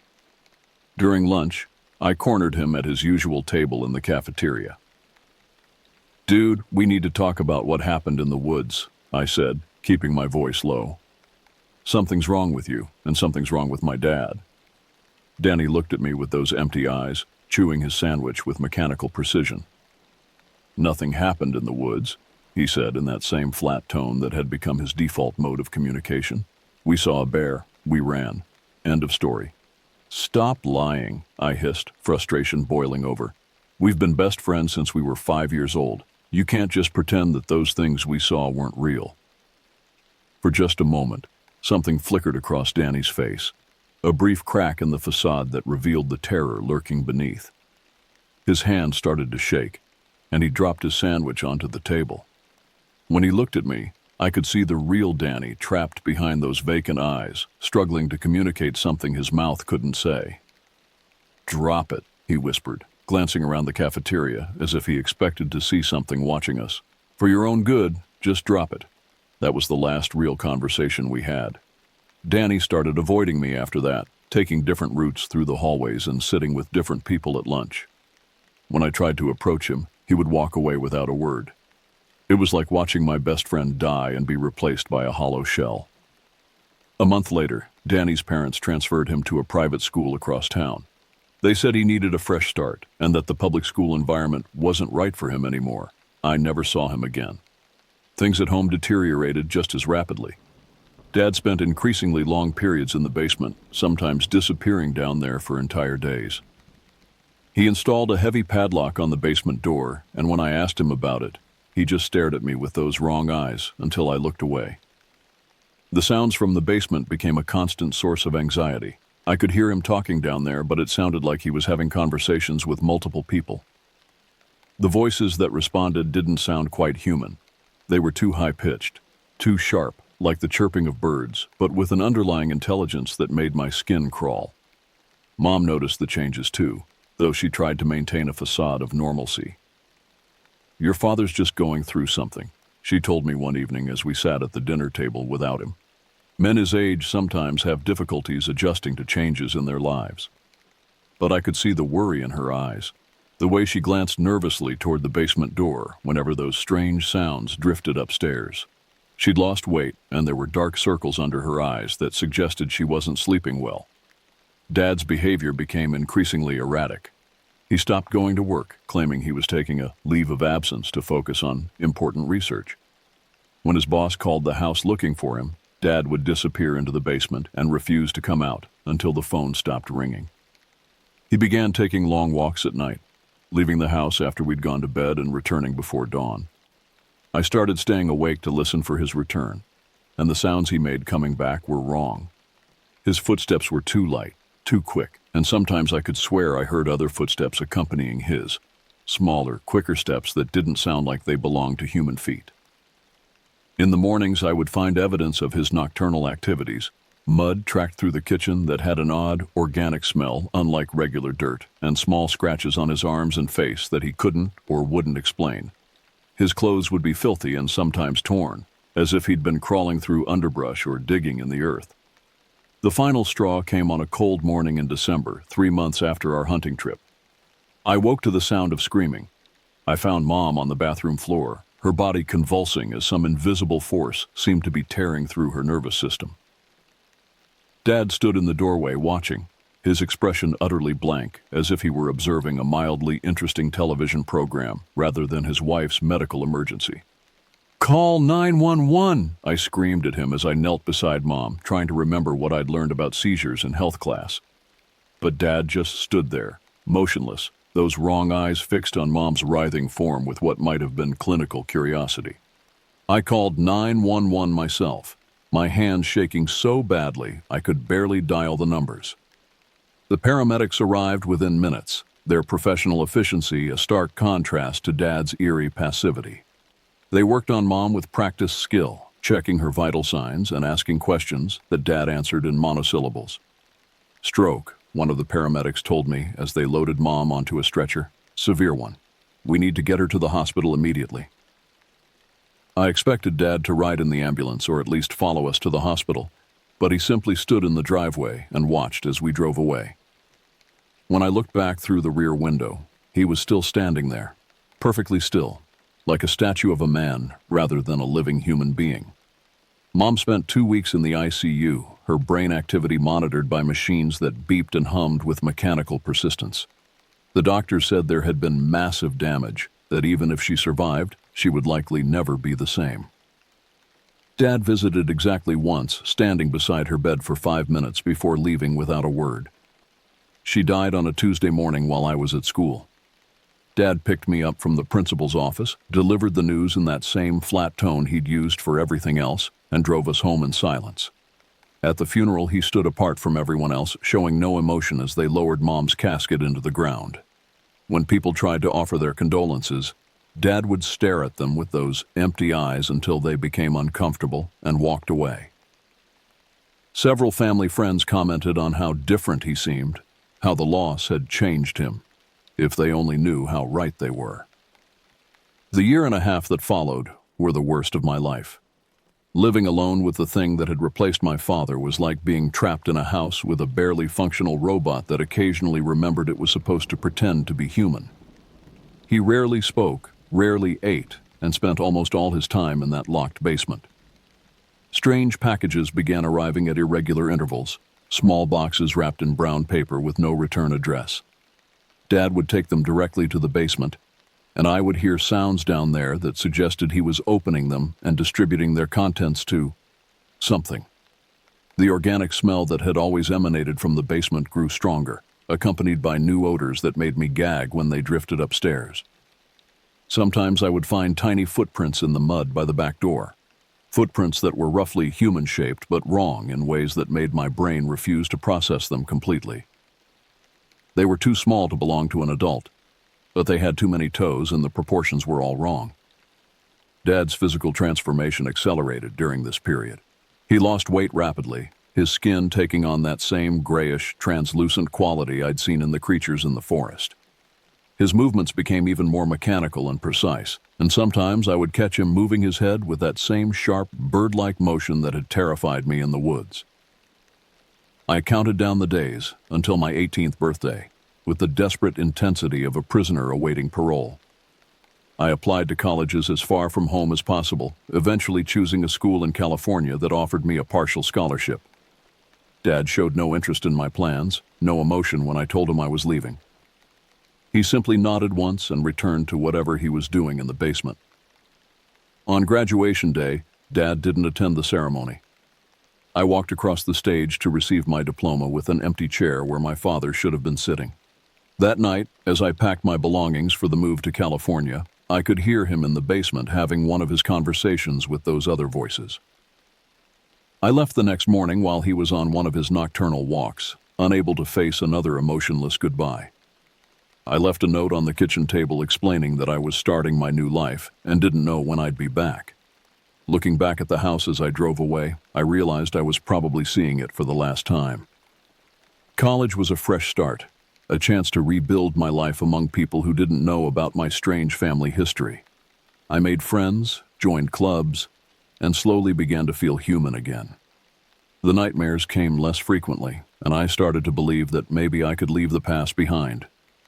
But I couldn't shake the need to know what had happened to Dad, what those things in the forest had been, and why Danny and I had been the only ones to see them. During winter break of my freshman year, I drove back to Michigan to collect the rest of my belongings and hopefully get some answers. The house looked abandoned when I pulled into the driveway.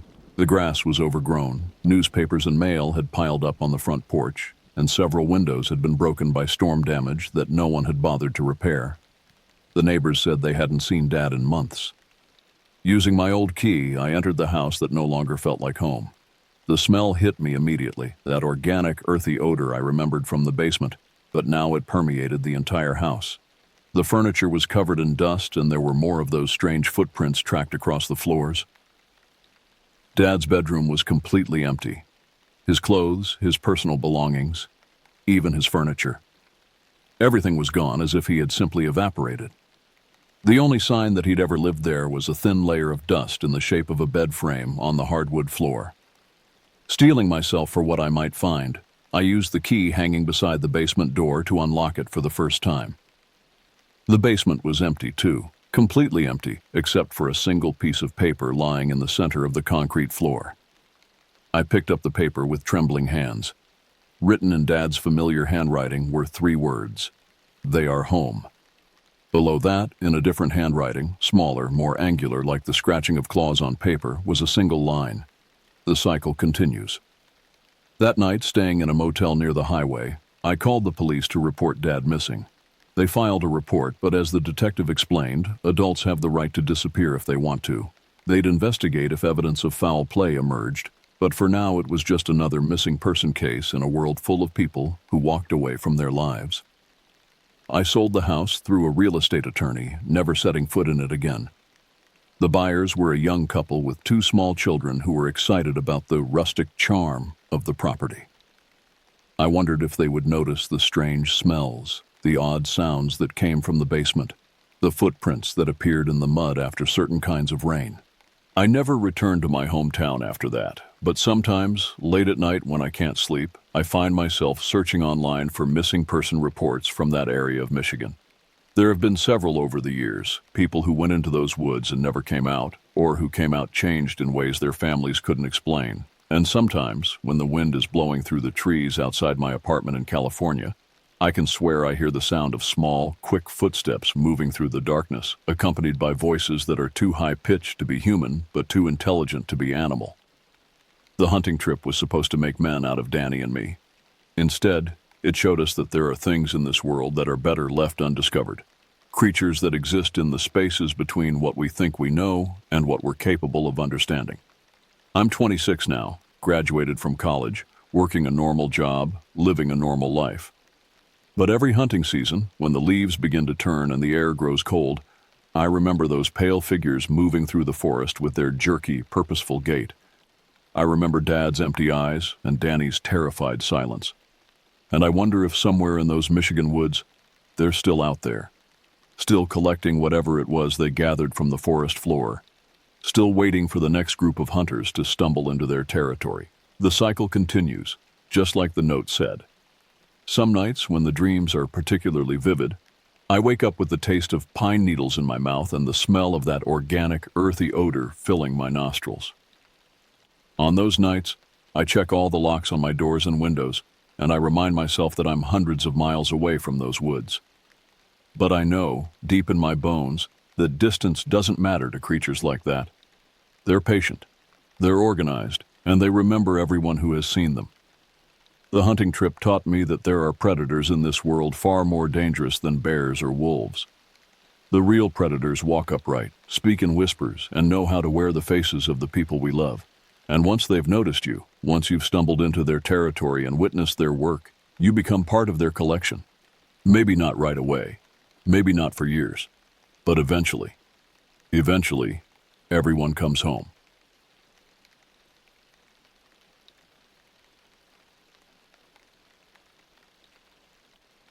The Granite Peak Trail was supposed to be a challenge, not a nightmare. My friend Darren had suggested the trip, a 5-day trek through one of the most remote sections of the Bitterroot National Forest in Montana. As an experienced hiker with over a decade of backcountry trips under my belt, I didn't think twice about accepting. Our group consisted of 4 people: myself, Darren, his cousin Josh, and Josh's girlfriend Melanie. We'd all hiked together before, though never on something this isolated. The Bitterroots have nearly 1.6 million acres of wilderness, and the northern section we'd chosen sees fewer than 50 hikers a year. Perfect spot to disappear if you wanted to, Josh had joked as we finalized our route. I remember laughing. We arrived at the trailhead on a Wednesday morning in early October. The parking area was empty except for our vehicle, a beaten-up Subaru Outback that had seen better days. Nobody else crazy enough to be out here this late in the season, Darren remarked, shouldering his pack. The temperature was forecasted to drop below freezing at night, but we were prepared with proper gear. The first signs of something off came within hours of starting our hike.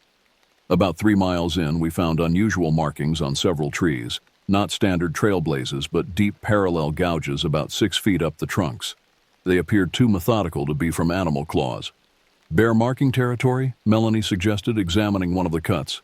Bears don't mark this high, I replied, and not in straight lines like this. Probably some local hunters, Darren said dismissively. They use weird markers sometimes. We pressed on, making good time despite our heavy packs.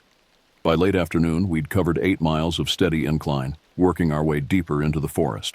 The trail grew progressively narrower, with fewer signs of human passage. Pine needles crunched beneath our boots, and the crisp autumn air carried the scent of decomposing leaves and damp earth. Our planned campsite was near a small mountain stream, according to our topographic maps. We reached it just before sunset, a small clearing surrounded by dense pines and firs, with the gentle sound of running water nearby. As we set up our tents, I noticed Josh studying the tree line with an unusual intensity. "What's up?" I asked. "Nothing," he said, still staring. "Just thought I saw something move out there." "Probably deer," I said. "They're curious creatures." "Yeah, probably."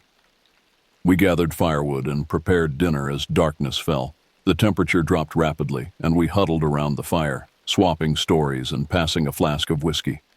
The forest around us came alive with night sounds, the rustling of small animals, the occasional hoot of an owl, the whisper of wind through pine needles. Then abruptly, everything went silent. The transition was so sudden that all 4 of us noticed at once, conversations trailing off mid-sentence. The forest had become completely still, as if holding its breath. Even the stream seemed to quiet. "That's weird," Melanie whispered, her voice unnaturally loud in the silence. "Probably a predator nearby," Darren said, though he didn't sound convinced. "When smaller animals sense a threat, they go quiet." We listened intently for several minutes, but heard nothing beyond the soft crackling of our fire. Eventually, the normal forest sounds gradually returned, but they seemed different somehow, more cautious, more restrained. That night, I awoke to the sound of movement outside my tent. Not the familiar rustling of nocturnal forest creatures, but deliberate bipedal steps circling our campsite. I lay perfectly still, straining to hear. The footsteps paused near my tent, and I could swear I heard breathing, deep, rhythmic, but not quite human. I reached for my flashlight, debating whether to investigate, when Darren's voice came from the neighboring tent. "Hello? Is someone out there?" The footsteps retreated rapidly into the underbrush. "Did you hear that?" I whispered across to Darren's tent. "Yeah," he replied. "Sounded like someone walking around." "I'm going to check it out," I said, unzipping my tent. The campsite was bathed in moonlight. Nothing moved in the surrounding trees, but as my eyes adjusted, I noticed something that made my stomach clench. Our backpacks, which we'd hung from a tree branch to keep away from animals, had been taken down. They now sat nearly arranged by our fire pit, the contents undisturbed but clearly examined. "Wake the others," I told Darren, who had emerged from his tent. "Someone's been through our stuff."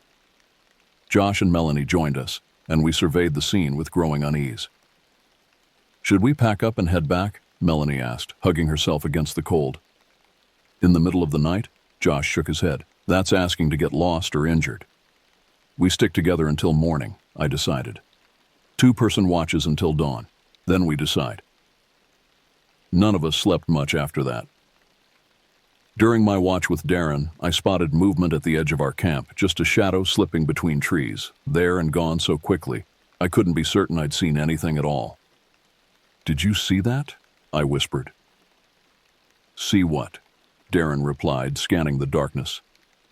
I hesitated.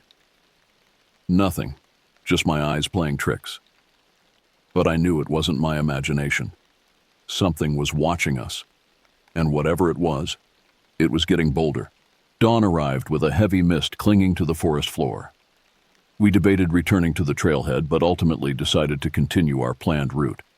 The incident with our backpacks was concerning, but we rationalized it might have been caused by an unusually bold animal, perhaps a raccoon or even a black bear.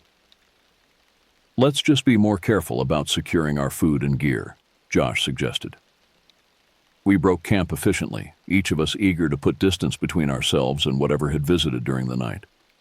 The day's hike would take us deeper into the wilderness, following the ridgeline up toward Granite Peak. According to our map, we'd make camp near an alpine lake about 9 miles ahead. The forest changed as we ascended. The thick pines gave way to sparser vegetation, and occasional clearings offered breathtaking views of the surrounding mountains. By noon, we'd climbed nearly 2,000 feet in elevation. During a water break, I noticed something unusual about half a mile down the slope, a flash of unnatural color among the browns and greens of the forest. "Does anyone else see that?" I asked, pointing. Darren pulled out his binoculars and focused. "Looks like fabric? Maybe a tent or backpack?" "Another hiker?" Melanie suggested hopefully. "Let's check it out," I said. "It's not far off our path." We descended carefully through the underbrush. As we got closer, I could see it was indeed a tent, or what remained of one. The once blue fabric was shredded and scattered across a small clearing, along with the contents of a backpack, clothing, a water filter, packages of freeze-dried food torn open and strewn about. "Jesus," Josh whispered, surveying the scene. "Bear attack?"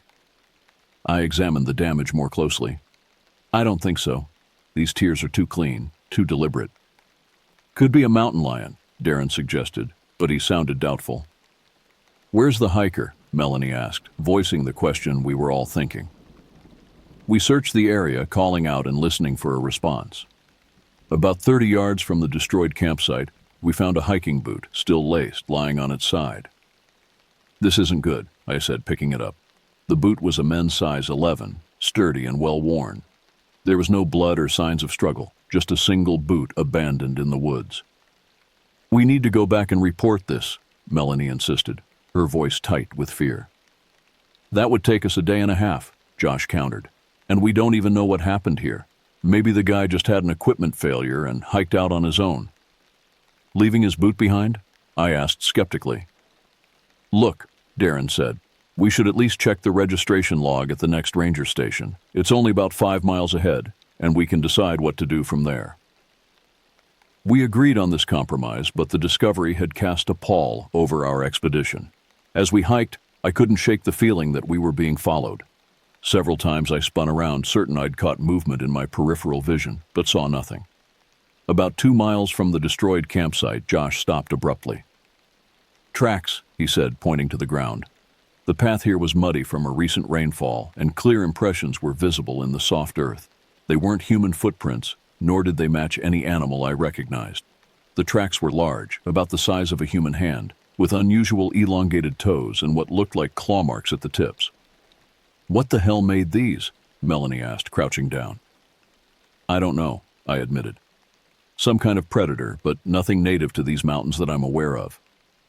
"They're following the trail," Darren observed. "Same direction we're heading." "Could be a wolf with an injured paw," Josh suggested, though he didn't sound convinced. The tracks continued for nearly a quarter mile before disappearing where the trail became rocky. We proceeded with heightened caution, frequently checking behind us and keeping closer together than before. By late afternoon, we reached the small ranger station marked on our map, a simple log cabin used primarily during fire season. As expected in October, it was unmanned and locked. A logbook protected in a plastic case was mounted beside the door for hikers to register their presence in the backcountry. Darren flipped through the pages, scanning the entries. Last sign-in was 10 days ago. Party of 2, names are Miller and Petrosky. Planned a 7-day loop through this area. "That could be whose tent we found," I said. "They never signed out?" Darren noted grimly. We debated our options as the sun began to sink toward the mountain peaks. Turning back would mean at least another day of hiking, and darkness was approaching rapidly. The alpine lake where we'd planned to camp was less than 2 miles ahead. "Let's stick to the plan," I decided finally. "We'll reach the lake before dark, make camp, and head back first thing tomorrow."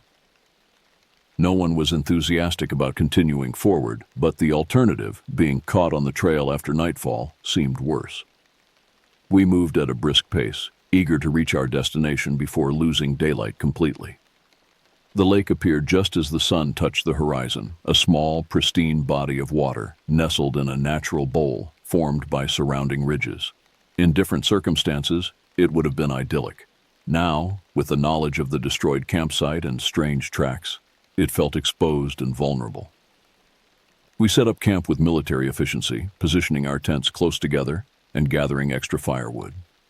No one spoke about what we'd found, but it hung in the air between us. An unacknowledged presence as tangible as the approaching darkness. That night, as we sat around the fire, Melanie broke the uneasy silence. "I keep feeling like we're being watched." None of us contradicted her. I'd felt the same sensation all afternoon, eyes following our movements, calculating, waiting. The feeling was so intense I could almost point to where the observer was hiding. "We should set up a perimeter," I suggested. "Something that will make noise if anything approaches." Using fishing line from Josh's emergency kit, we strung an alarm system around our campsite, cans and metal cooking equipment that would rattle if the line was disturbed. It wasn't much, but it provided some small comfort as we retired to our tents. Sleep was elusive that night. Every sound from the forest seemed amplified: the rustle of pine needles, the soft lapping of water against the lake shore, the occasional distant cry of a night bird. I lay awake, listening, waiting, my hand resting on the handle of my hunting knife. Just before midnight, our alarm system erupted in a cacophony of metallic clanging. I bolted upright in my tent, fumbling for my flashlight. Outside, the alarm continued to sound, a chaotic jangling of displaced cookware. Darren was already shouting, his voice tight with fear. "Who's there? We're armed!" A bluff, but perhaps a necessary one.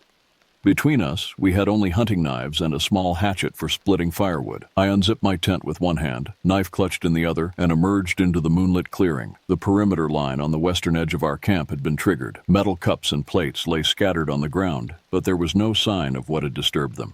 The others joined me, forming a tight cluster, our flashlight beams cutting through the darkness. "Did anyone see anything?" I asked. "Movement by those trees," Josh said, pointing toward a dense stand of pines about 30 yards away. "Just for a second." We swept our lights across the area, but illuminated nothing except foliage and shadows. The forest had gone unnaturally quiet again, the same eerie silence we'd experienced the previous night. "Let's build up the fire," I suggested. The idea of light and warmth seemed comforting, even if it was mostly psychological. As we gathered around the rekindled flames, Melanie gripped Josh's arm suddenly. "Listen," she whispered. At first, I heard nothing. Then it came, a sound so incongruous it took several seconds to process. Someone or something was whistling, a simple three-note pattern repeated at irregular intervals. The sound seemed to move, circling our campsite just beyond the reach of our firelight. "Hello?" Darren called out. "Is someone there? We're friendly hikers." The whistling stopped immediately. For several heartbeats, the only sound was the crackling of our fire. Then came a response, not words, but a perfect mimicry of Darren's voice repeating his exact inflection. "Hello? Is someone there? We're friendly hikers." The imitation was so precise it seemed impossible, like hearing a recording played back. Goosebumps erupted across my arms. "What the hell?" Josh muttered. The voice came again, this time mimicking Josh. "What the hell?" "It's playing with us," I said quietly. As if in confirmation, my own words echoed back from the darkness. "It's playing with us." We stood frozen, unsure how to respond to this bizarre encounter. The mimic fell silent for several minutes, long enough that we began to wonder if it had departed. Then a new sound emerged from the forest. Not mimicry this time, but a low, rhythmic clicking noise like stones being struck together. "We need to leave," Melanie said, her voice barely audible. "First light, we pack up and go." None of us argued with this plan. The clicking continued throughout the night, sometimes moving closer, sometimes receding, but never completely disappearing. We maintained a vigil in shifts, keeping the fire burning high, no one managing more than brief, fitful sleep. The pre-dawn light brought no relief. A dense fog had settled over the lake, reducing visibility to less than 20 feet. The clicking had stopped, but the sense of being observed remained palpable. We packed quickly, leaving behind non-essential items to speed our departure. The plan was simple: retrace our steps to the ranger station, then follow the main trail back to the trailhead. If we pushed hard, we could make it out before nightfall. The fog complicated our journey. Landmarks visible just yesterday had vanished in the murky grayness. forcing us to rely on compass readings and trail markers. We moved as quickly as safety allowed, no one speaking except to confirm directions or warn of obstacles. About a mile from camp, Melanie stopped abruptly. "Look at this," she said, pointing to the ground. The trail here was soft, and clear impressions were visible in the dirt, the same unusual tracks we'd seen the day before, but now they were everywhere, crisscrossing the path as if whatever made them had been pacing back and forth.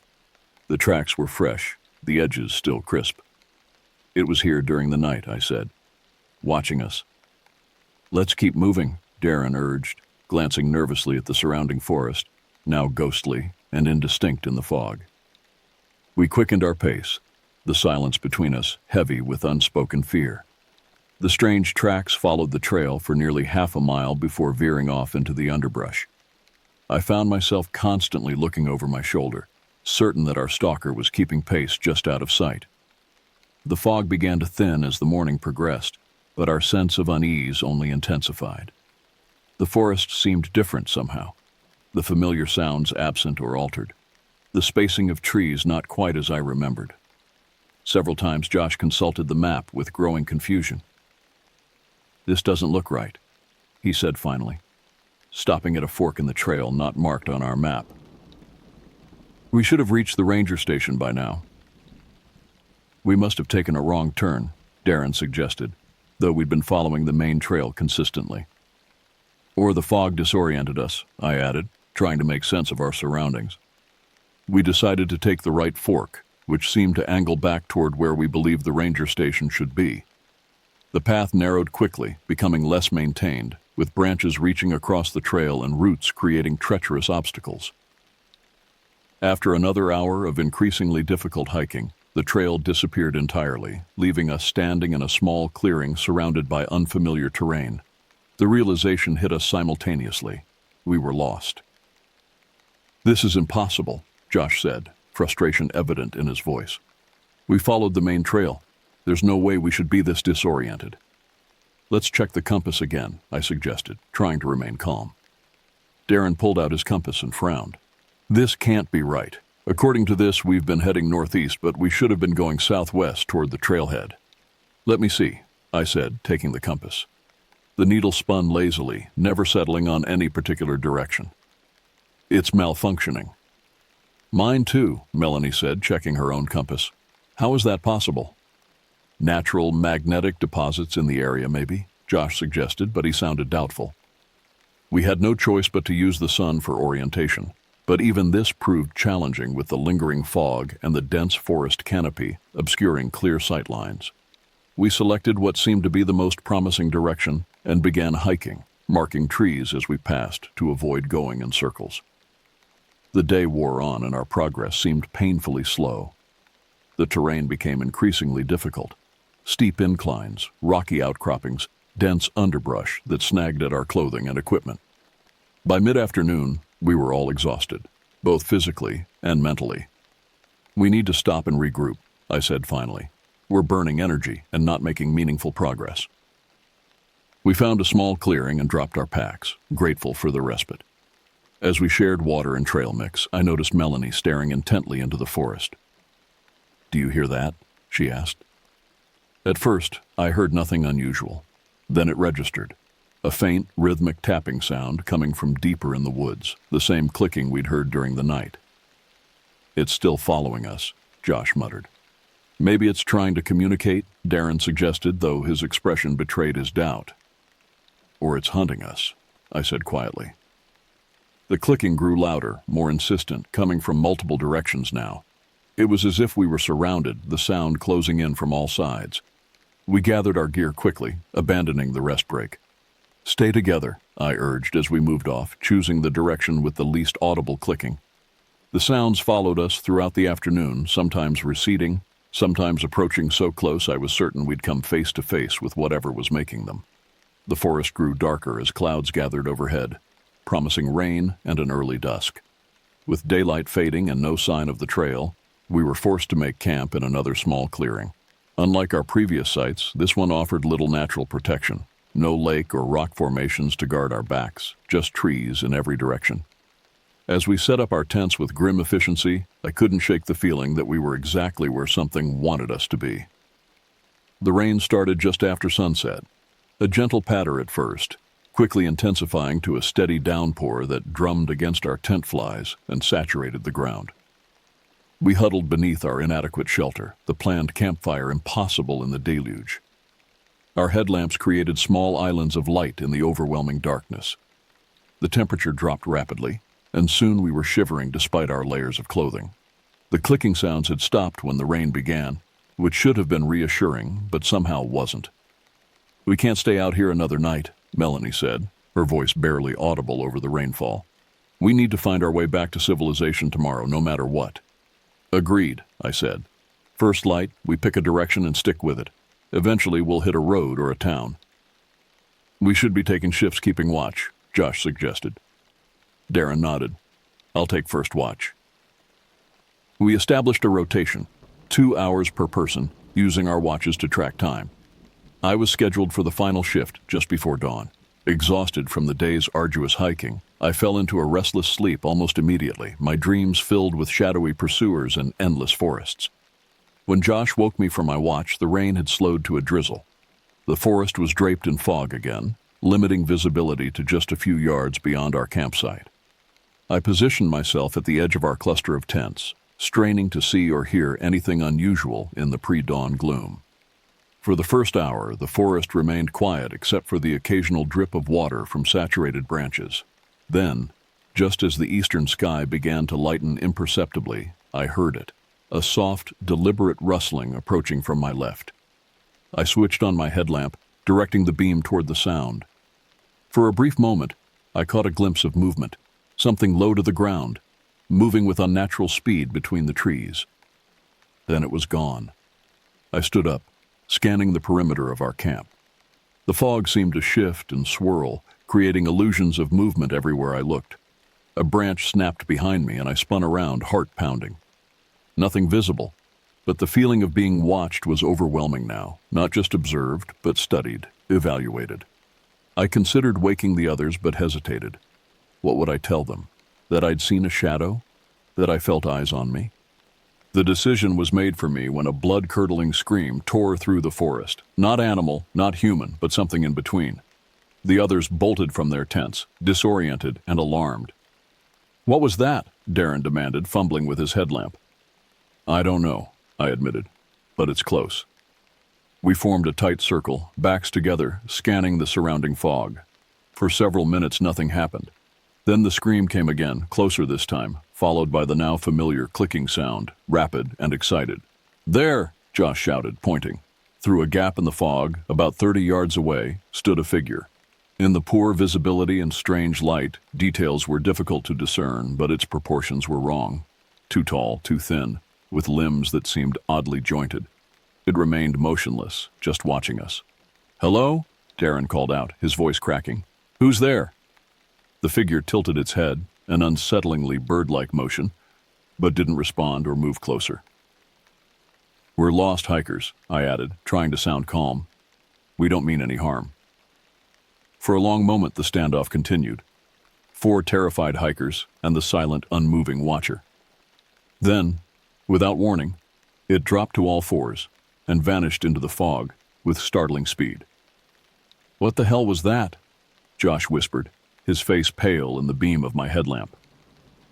"A person," Melanie insisted. "It had to be a person." "That wasn't human," Darren countered. "Did you see how it moved?" "It doesn't matter what it was," I interrupted. "We need to leave. Now." Despite the early hour and limited visibility, we packed up immediately, abandoning any equipment that would slow us down. Our priority was distance, putting as much space as possible between ourselves and whatever was stalking us. We chose a direction based solely on the rising sun and started hiking, pushing through wet underbrush and slippery terrain. No one spoke. We saved our breath for movement, for escape. About an hour into our frantic journey, Melanie stopped suddenly. "Listen," she said. We paused, hearing what had caught her attention. The distant sound of running water, much larger than a stream. A river. "Rivers lead to civilization," I said, hope flaring for the first time in days. If we follow it downstream, we'll eventually reach a road or a town. We altered course toward the sound, moving as quickly as safety allowed. The terrain grew steeper as we descended toward the river valley, forcing us to use trees and rocks for support. The fog began to lift, revealing glimpses of our surroundings, unfamiliar territory, but at least we could see more than a few yards ahead. When we finally reached the river, it was larger than expected, about 30 feet across with a strong current. The banks were rocky and steep, making travel alongside it challenging but not impossible. Downstream, I confirmed, pointing to our right. That should eventually lead us out of the wilderness. We had covered perhaps half a mile along the riverbank when Darren, who was leading, stopped abruptly. "Look at this," he said, pointing to the ground. Pressed into a patch of mud were several distinct footprints, human footprints, from hiking boots. They were recent, the edges still sharp despite the rain. "Other hikers?" Melanie asked hopefully. I examined the tracks more closely and felt a chill that had nothing to do with the damp weather. "These are our own boot prints," I said quietly, "from our original hike-in." "That's impossible," Josh protested. "We're nowhere near our original trail." But there was no denying the evidence. Somehow, despite hiking in what we thought was a completely different direction, we had circled back to a point on our inbound journey. "We've been going in circles," Darren said, his voice hollow. "This whole time." The realization was devastating. Despite our best efforts, we had made no progress toward safety. Something was interfering with our navigation, keeping us trapped in this section of wilderness.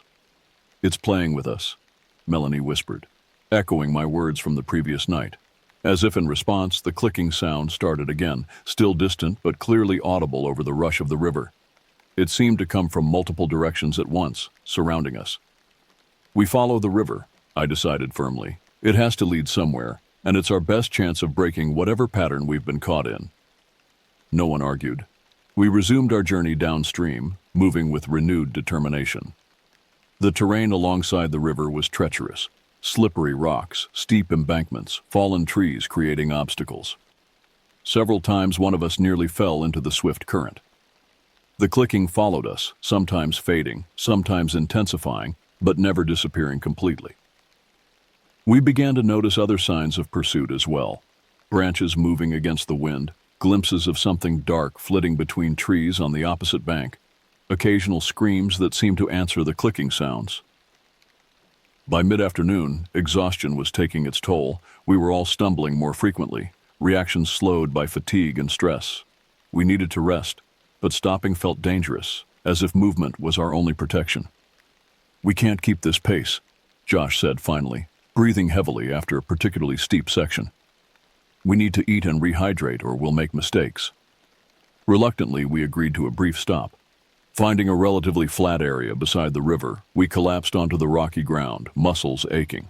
I distributed the remaining trail mix and energy bars, rationing carefully. Our food supplies were dwindling faster than planned. As we ate in silence, I noticed Darren staring intently across the river. "What is it?" I asked. "There's something on the other side," he said quietly. "In those trees." I followed his gaze but saw nothing unusual. Then movement caught my eye, a dark shape shifting position behind a large pine. It was difficult to discern details at this distance, but its proportions seemed similar to the figure we'd glimpsed at dawn, unnaturally tall and thin. "It's watching us again," I confirmed, keeping my voice low. "I'm getting a picture," Josh said, slowly reaching for his phone. "Don't," Melanie hissed. "It might provoke it." "We need evidence of what's happening," Josh insisted. "No one will believe us otherwise." Before anyone could stop him, he raised his phone and snapped several photos of the area across the river. The clicking sound immediately intensified, becoming angry, agitated. The figure stepped out from behind the tree. Even at this distance, there was something profoundly wrong about its appearance. It stood at least 7 feet tall, its limbs too long and oddly articulated. Its skin, if it was skin, appeared dark and textured, blending with the forest behind it. The head was the worst part, elongated and angular, with features I couldn't quite process, as if my mind refused to register what my eyes were seeing. It raised one impossibly long arm and pointed directly at us. "Run," I whispered. We abandoned our gear, scrambling to our feet and bolting downstream. Behind us, the creature unleashed another of those terrible screams, now clearly identifiable as a hunting cry. The sound was answered by more clicking, coming from the forest on our side of the river. "They're on both sides," Darren shouted as we ran. The realization hit me with horrible clarity. We weren't being stalked by a single entity, but by multiple creatures, working in coordination to hurt us exactly where they wanted us to go. As we fled downstream, I caught glimpses of movement paralleling our course on both sides of the river, dark figures flitting between trees, always keeping pace, never falling behind despite our desperate speed. We were being hunted, and our hunters were playing with us. The chase continued until dusk, the creatures herding us downstream with calculated precision. Whenever we tried to veer away from the river, the clicking intensified, and dark shapes would appear ahead, forcing us back toward the water. By the time darkness fell, we were beyond exhaustion, muscles burning, lungs heaving, minds clouded with fatigue and terror. We had no choice but to stop, our bodies simply incapable of further flight. "We need shelter," I gasped, scanning our surroundings in the failing light. About 50 yards from the river, a rocky outcropping created a shallow overhang, not a cave, but better than completely exposed ground. We staggered toward it, collapsing beneath its meager protection. "What do they want?" Melanie whispered, her voice raw. No one answered. We had no water, no food, having abandoned our packs during our panicked flight. All that remained were the clothes on our backs and whatever was in our pockets. Josh's phone, now dead, my hunting knife, a lighter, a small first aid kit Darren had been carrying. The temperature dropped rapidly with nightfall. Huddled together for warmth, we took stock of our situation. "They could have caught us if they wanted to," Darren observed. "They're faster. They know the terrain better." "They're toying with us," Josh said bitterly. "Or hurting us," I suggested. "Notice how they keep pushing us downstream? They want us somewhere specific." This realization did nothing to comfort us.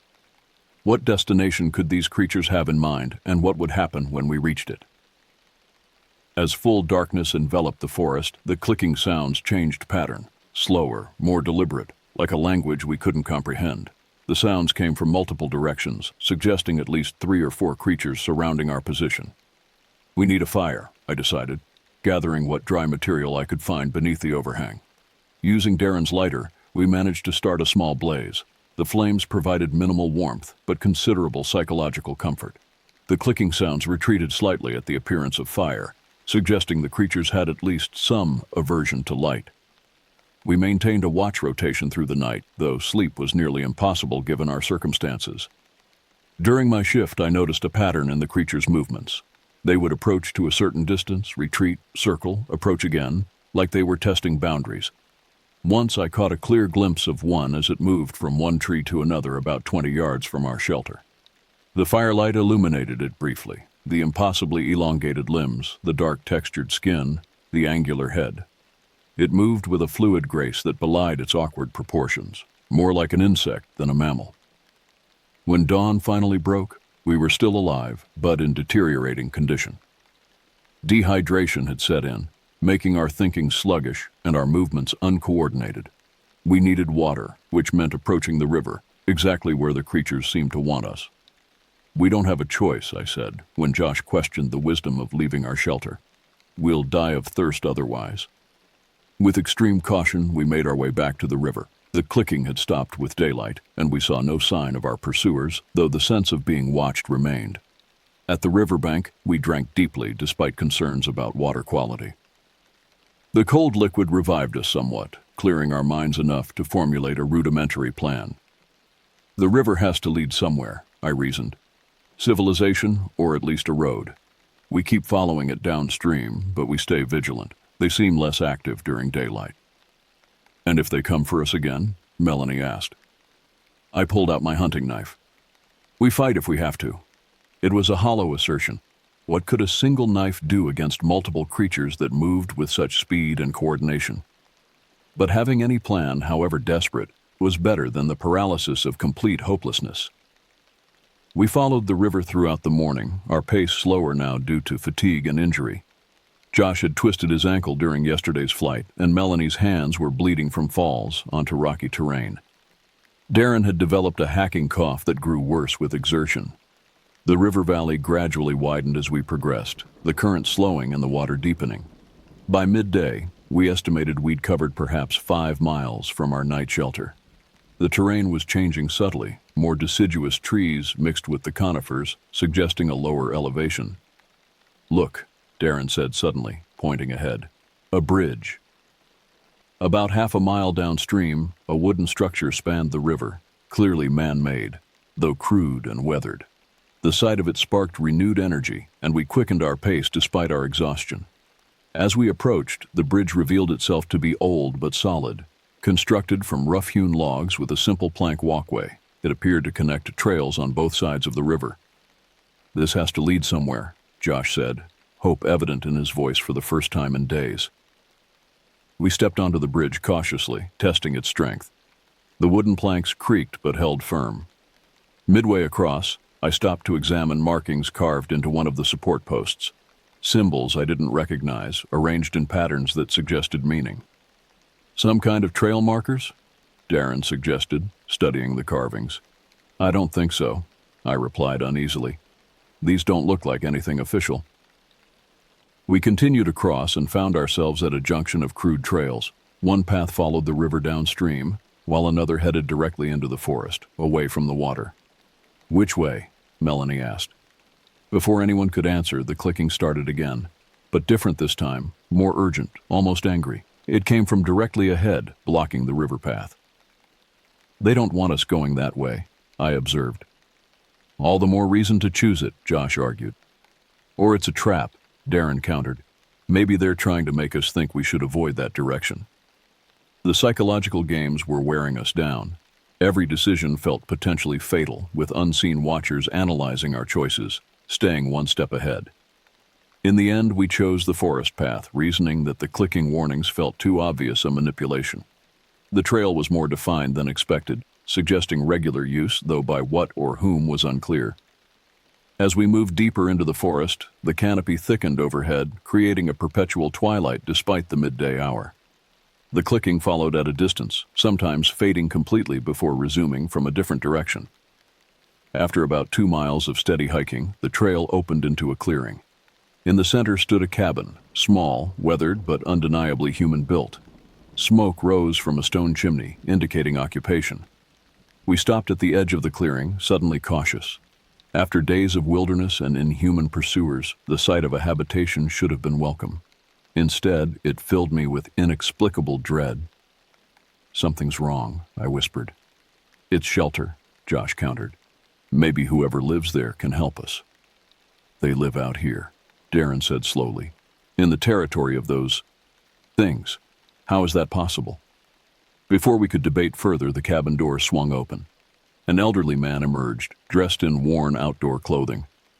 He appeared entirely ordinary, white-bearded, slightly stooped with age, face weathered from exposure. He looked directly at us, showing no surprise at finding 4 bedraggled hikers at the edge of his clearing. "Been expecting you," he called out, his voice carrying clearly across the open space. "Come on in before dark falls. Not safe out there after sunset." We exchanged glances, torn between suspicion and desperate need for shelter and assistance. "How did you know we were coming?" I called back. The old man smiled, the expression not reaching his eyes. "The woods have a way of sending people my direction when they need help. Come in. I've got food and water, and you look like you could use both." Against my better judgment, we approached the cabin. As we crossed the clearing, I noticed small bundles hanging from the surrounding trees. Collections of bones, feathers, and unidentifiable objects tied with sinew and twine. The old man saw me looking. "Protection," he said simply. "Been out here 40 years. You learn ways to stay safe." Inside, the cabin was a single room with sparse furnishings, a wood stove, a rough table with chairs, a narrow bed in one corner, shelves lined with jars and books. Animal pelts hung from the walls, alongside tools and weapons. "Sit," the man instructed, gesturing to the table. "Name's Hansen. Used to be Forest Service back when they staffed the stations year-round. Decided to stay on when they pulled out." He ladled stew from a pot on the stove into wooden bowls, placing them before us with chunks of hard bread. Despite my misgivings, the smell was irresistible after days of inadequate nutrition. As we ate, Hansen asked no questions about our journey or what we'd encountered. Instead, he spoke of the forest, of weather patterns and animal migrations, of the changing seasons and the isolation of wilderness living. Only when we'd finished eating did he address what had brought us to his cabin. "You've seen them, haven't you?" he asked, his tone matter-of-fact. "The Watchers." We exchanged glances, unsure how to respond. "It's all right," he continued. "Everyone who finds my cabin has seen them. That's how it works." "What are they?" Josh asked, breaking our silence. Hansen shrugged. "Got different names in different cultures. Navajo call them skinwalkers. Other tribes have their own terms. Scientists who come through looking for them never find anything, of course. They only show themselves to who they choose." "Why are they hunting us?" Melanie asked, her voice trembling. "Hunting?" Hansen laughed, a harsh sound without humor. "If they were hunting you, you wouldn't be sitting at my table.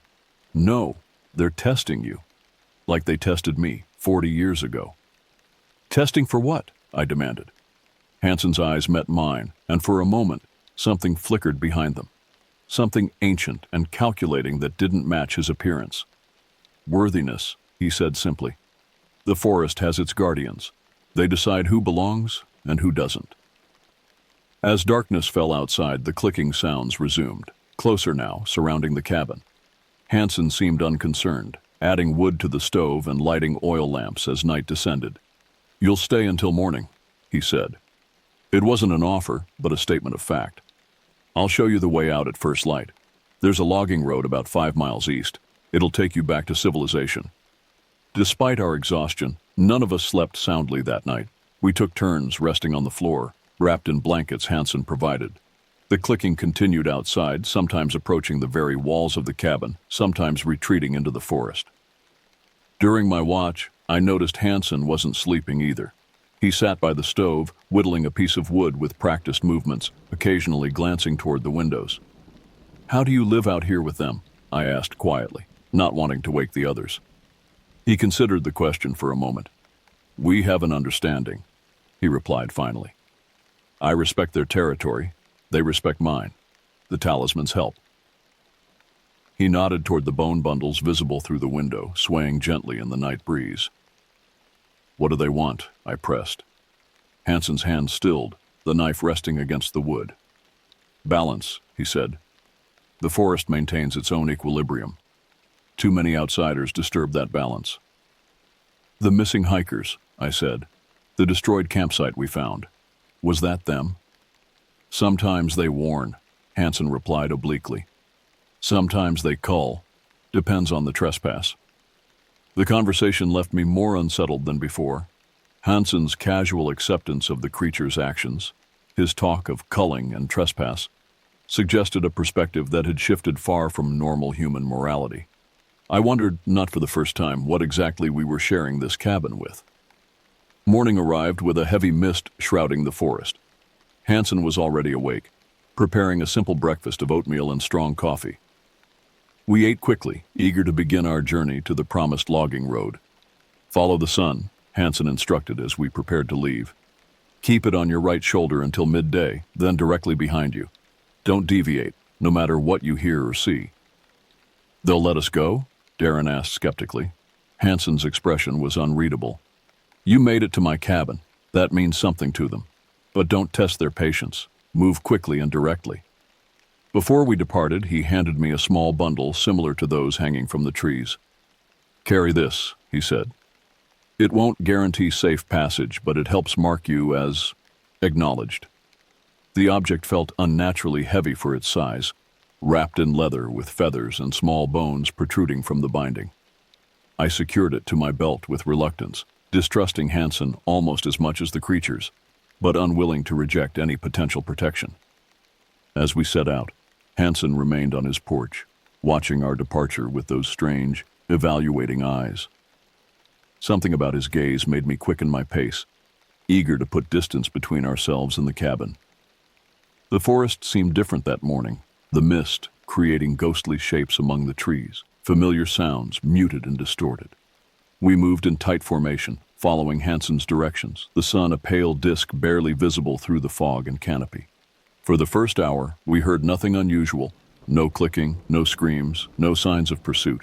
Gradually, our pace increased, confidence building with each unchallenged step. "Maybe we're actually going to make it," Josh said cautiously, breaking the tense silence. "Don't jinx it," Melanie muttered. We continued eastward, the terrain gradually descending.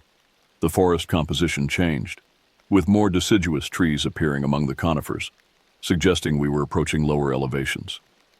According to Hansen, the logging road should be accessible within a few hours of hiking. Around midday, we paused briefly to rest and reorient. The sun had strengthened, burning through patches of mist, making navigation easier. I checked the bundle Hansen had given me, still secured to my belt, though I couldn't shake the sensation that it had grown warmer, almost pulsing against my hip. As we prepared to resume our journey, Darren froze suddenly. "Listen," he whispered. At first, I heard nothing unusual. Then it registered. The absence of sound. The forest had gone silent again. That unnatural quiet that had preceded each encounter with the creatures. "Keep moving," I urged, fighting rising panic. Hansen said don't stop, no matter what. We quickened our pace, no longer trying to move quietly. Speed was our priority now, distance our only defense. The silence followed us, creating a bubble of emptiness that moved with our progress. After another mile, the clicking started again, distant at first, then gradually closing. It came from behind us this time, as if following rather than hurting. "Don't look back," I instructed. "Just keep moving forward." The terrain grew steeper, forcing us to scramble over fallen logs and navigate around dense underbrush. Each obstacle slowed our progress, allowing the sounds behind us to draw closer. The clicking accelerated, becoming more agitated. "They're gaining," Josh said, his breath coming in ragged gasps. I felt the bundle at my belt grow hotter, almost burning through the fabric of my pants. Acting on instinct, I pulled it free and held it aloft. The clicking stopped abruptly. "Keep moving," I said, still holding the bundle high. "I think this is working." We continued forward at a steady pace, the bundle seemingly holding our pursuers at bay. For nearly half an hour, we hiked in tense silence, the absence of clicking somehow more unnerving than its presence had been. Then, without warning, a scream tore through the forest, directly ahead of us. We stopped dead, confronted with an impossible choice. Behind us, the clicking had resumed, closing rapidly. Ahead, something waited, announcing its presence with that terrible cry. "They've surrounded us," Melanie whispered. I raised the bundle higher, turning in a slow circle. "We keep going forward," I decided. Hansen said straight east, no matter what. We resumed our advance, moving more cautiously now. The terrain began to level out, and through the trees ahead, I could make out what appeared to be a clearing, wider and more regular than a natural feature. "The logging road," Darren said, hope evident in his voice. As we approached the clearing, the clicking intensified from all directions, no longer just behind us, but surrounding us completely. The bundle in my hand began to vibrate, the feathers and bones trembling as if alive. 50 yards from what was indeed a crude dirt road, a figure stepped out from the trees directly in our path. It was one of them, taller than any human, limbs impossibly elongated, skin textured like bark. Its head was the worst part, vaguely humanoid in shape but with features that seemed to shift and change when viewed directly, as if refusing to resolve into anything recognizable. It raised one arm, pointing not at us, but at the bundle I held. Understanding came with sudden clarity.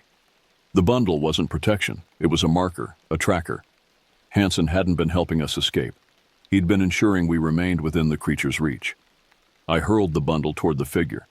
It caught the object with unnatural speed, those long fingers closing around it precisely. For a moment it stood motionless, examining what I'd thrown. Then it stepped aside, clearing our path to the road. "Run," I said quietly. "Now." We broke into a sprint, covering the remaining distance to the road in seconds. The clicking followed but remained at the tree line, not pursuing across the open ground of the road itself. The road stretched in both directions, crude but definitely man-made, rutted from vehicle traffic. We turned left, moving as quickly as our exhausted bodies allowed, putting distance between ourselves and the forest edge. After about a mile, we heard the distant sound of an engine. A battered pickup truck appeared around a bend, driven by an older man in forestry service clothing. He stopped when he saw us, taking in our disheveled appearance with obvious concern. "You folks lost?" he called through the open window. "Hikers," I explained breathlessly. "We got separated from our group, been lost for days." He nodded, not questioning our story. "Hop in the back, I'm heading to town." As we climbed into the truck bed, I glanced back toward the forest. At the tree line, barely visible in the shadows, stood multiple tall figures, motionless, watching. The old forester followed my gaze but showed no reaction, as if he couldn't see what I was staring at. "Something wrong?" he asked. I turned away. "No, just glad to be found." The truck pulled away, carrying us toward civilization. None of us spoke during the journey, each processing the nightmare we'd escaped. The creatures hadn't followed, perhaps unable or unwilling to leave their territory, or perhaps simply satisfied with the test they'd administered. Hansen's words echoed in my mind. Sometimes they warn, sometimes they cull. We had been warned. Others had been culled. The distinction felt arbitrary, a matter of chance rather than merit. What made us worthy of warning rather than elimination? What criteria had we satisfied by reaching Hansen's cabin? The forester dropped us in a small town about 20 miles from the wilderness boundary.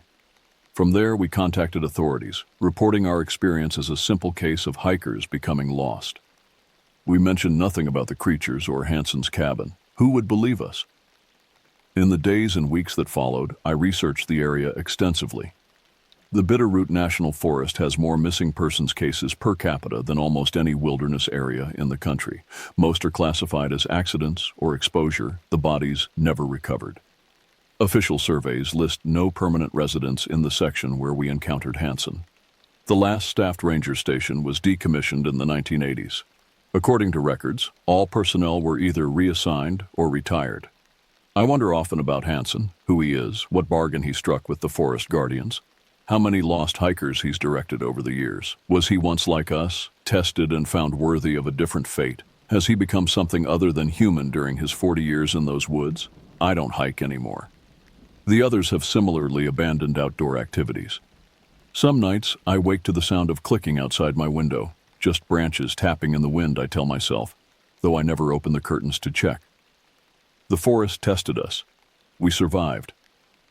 But I can't shake the feeling that we're still being watched, still being evaluated.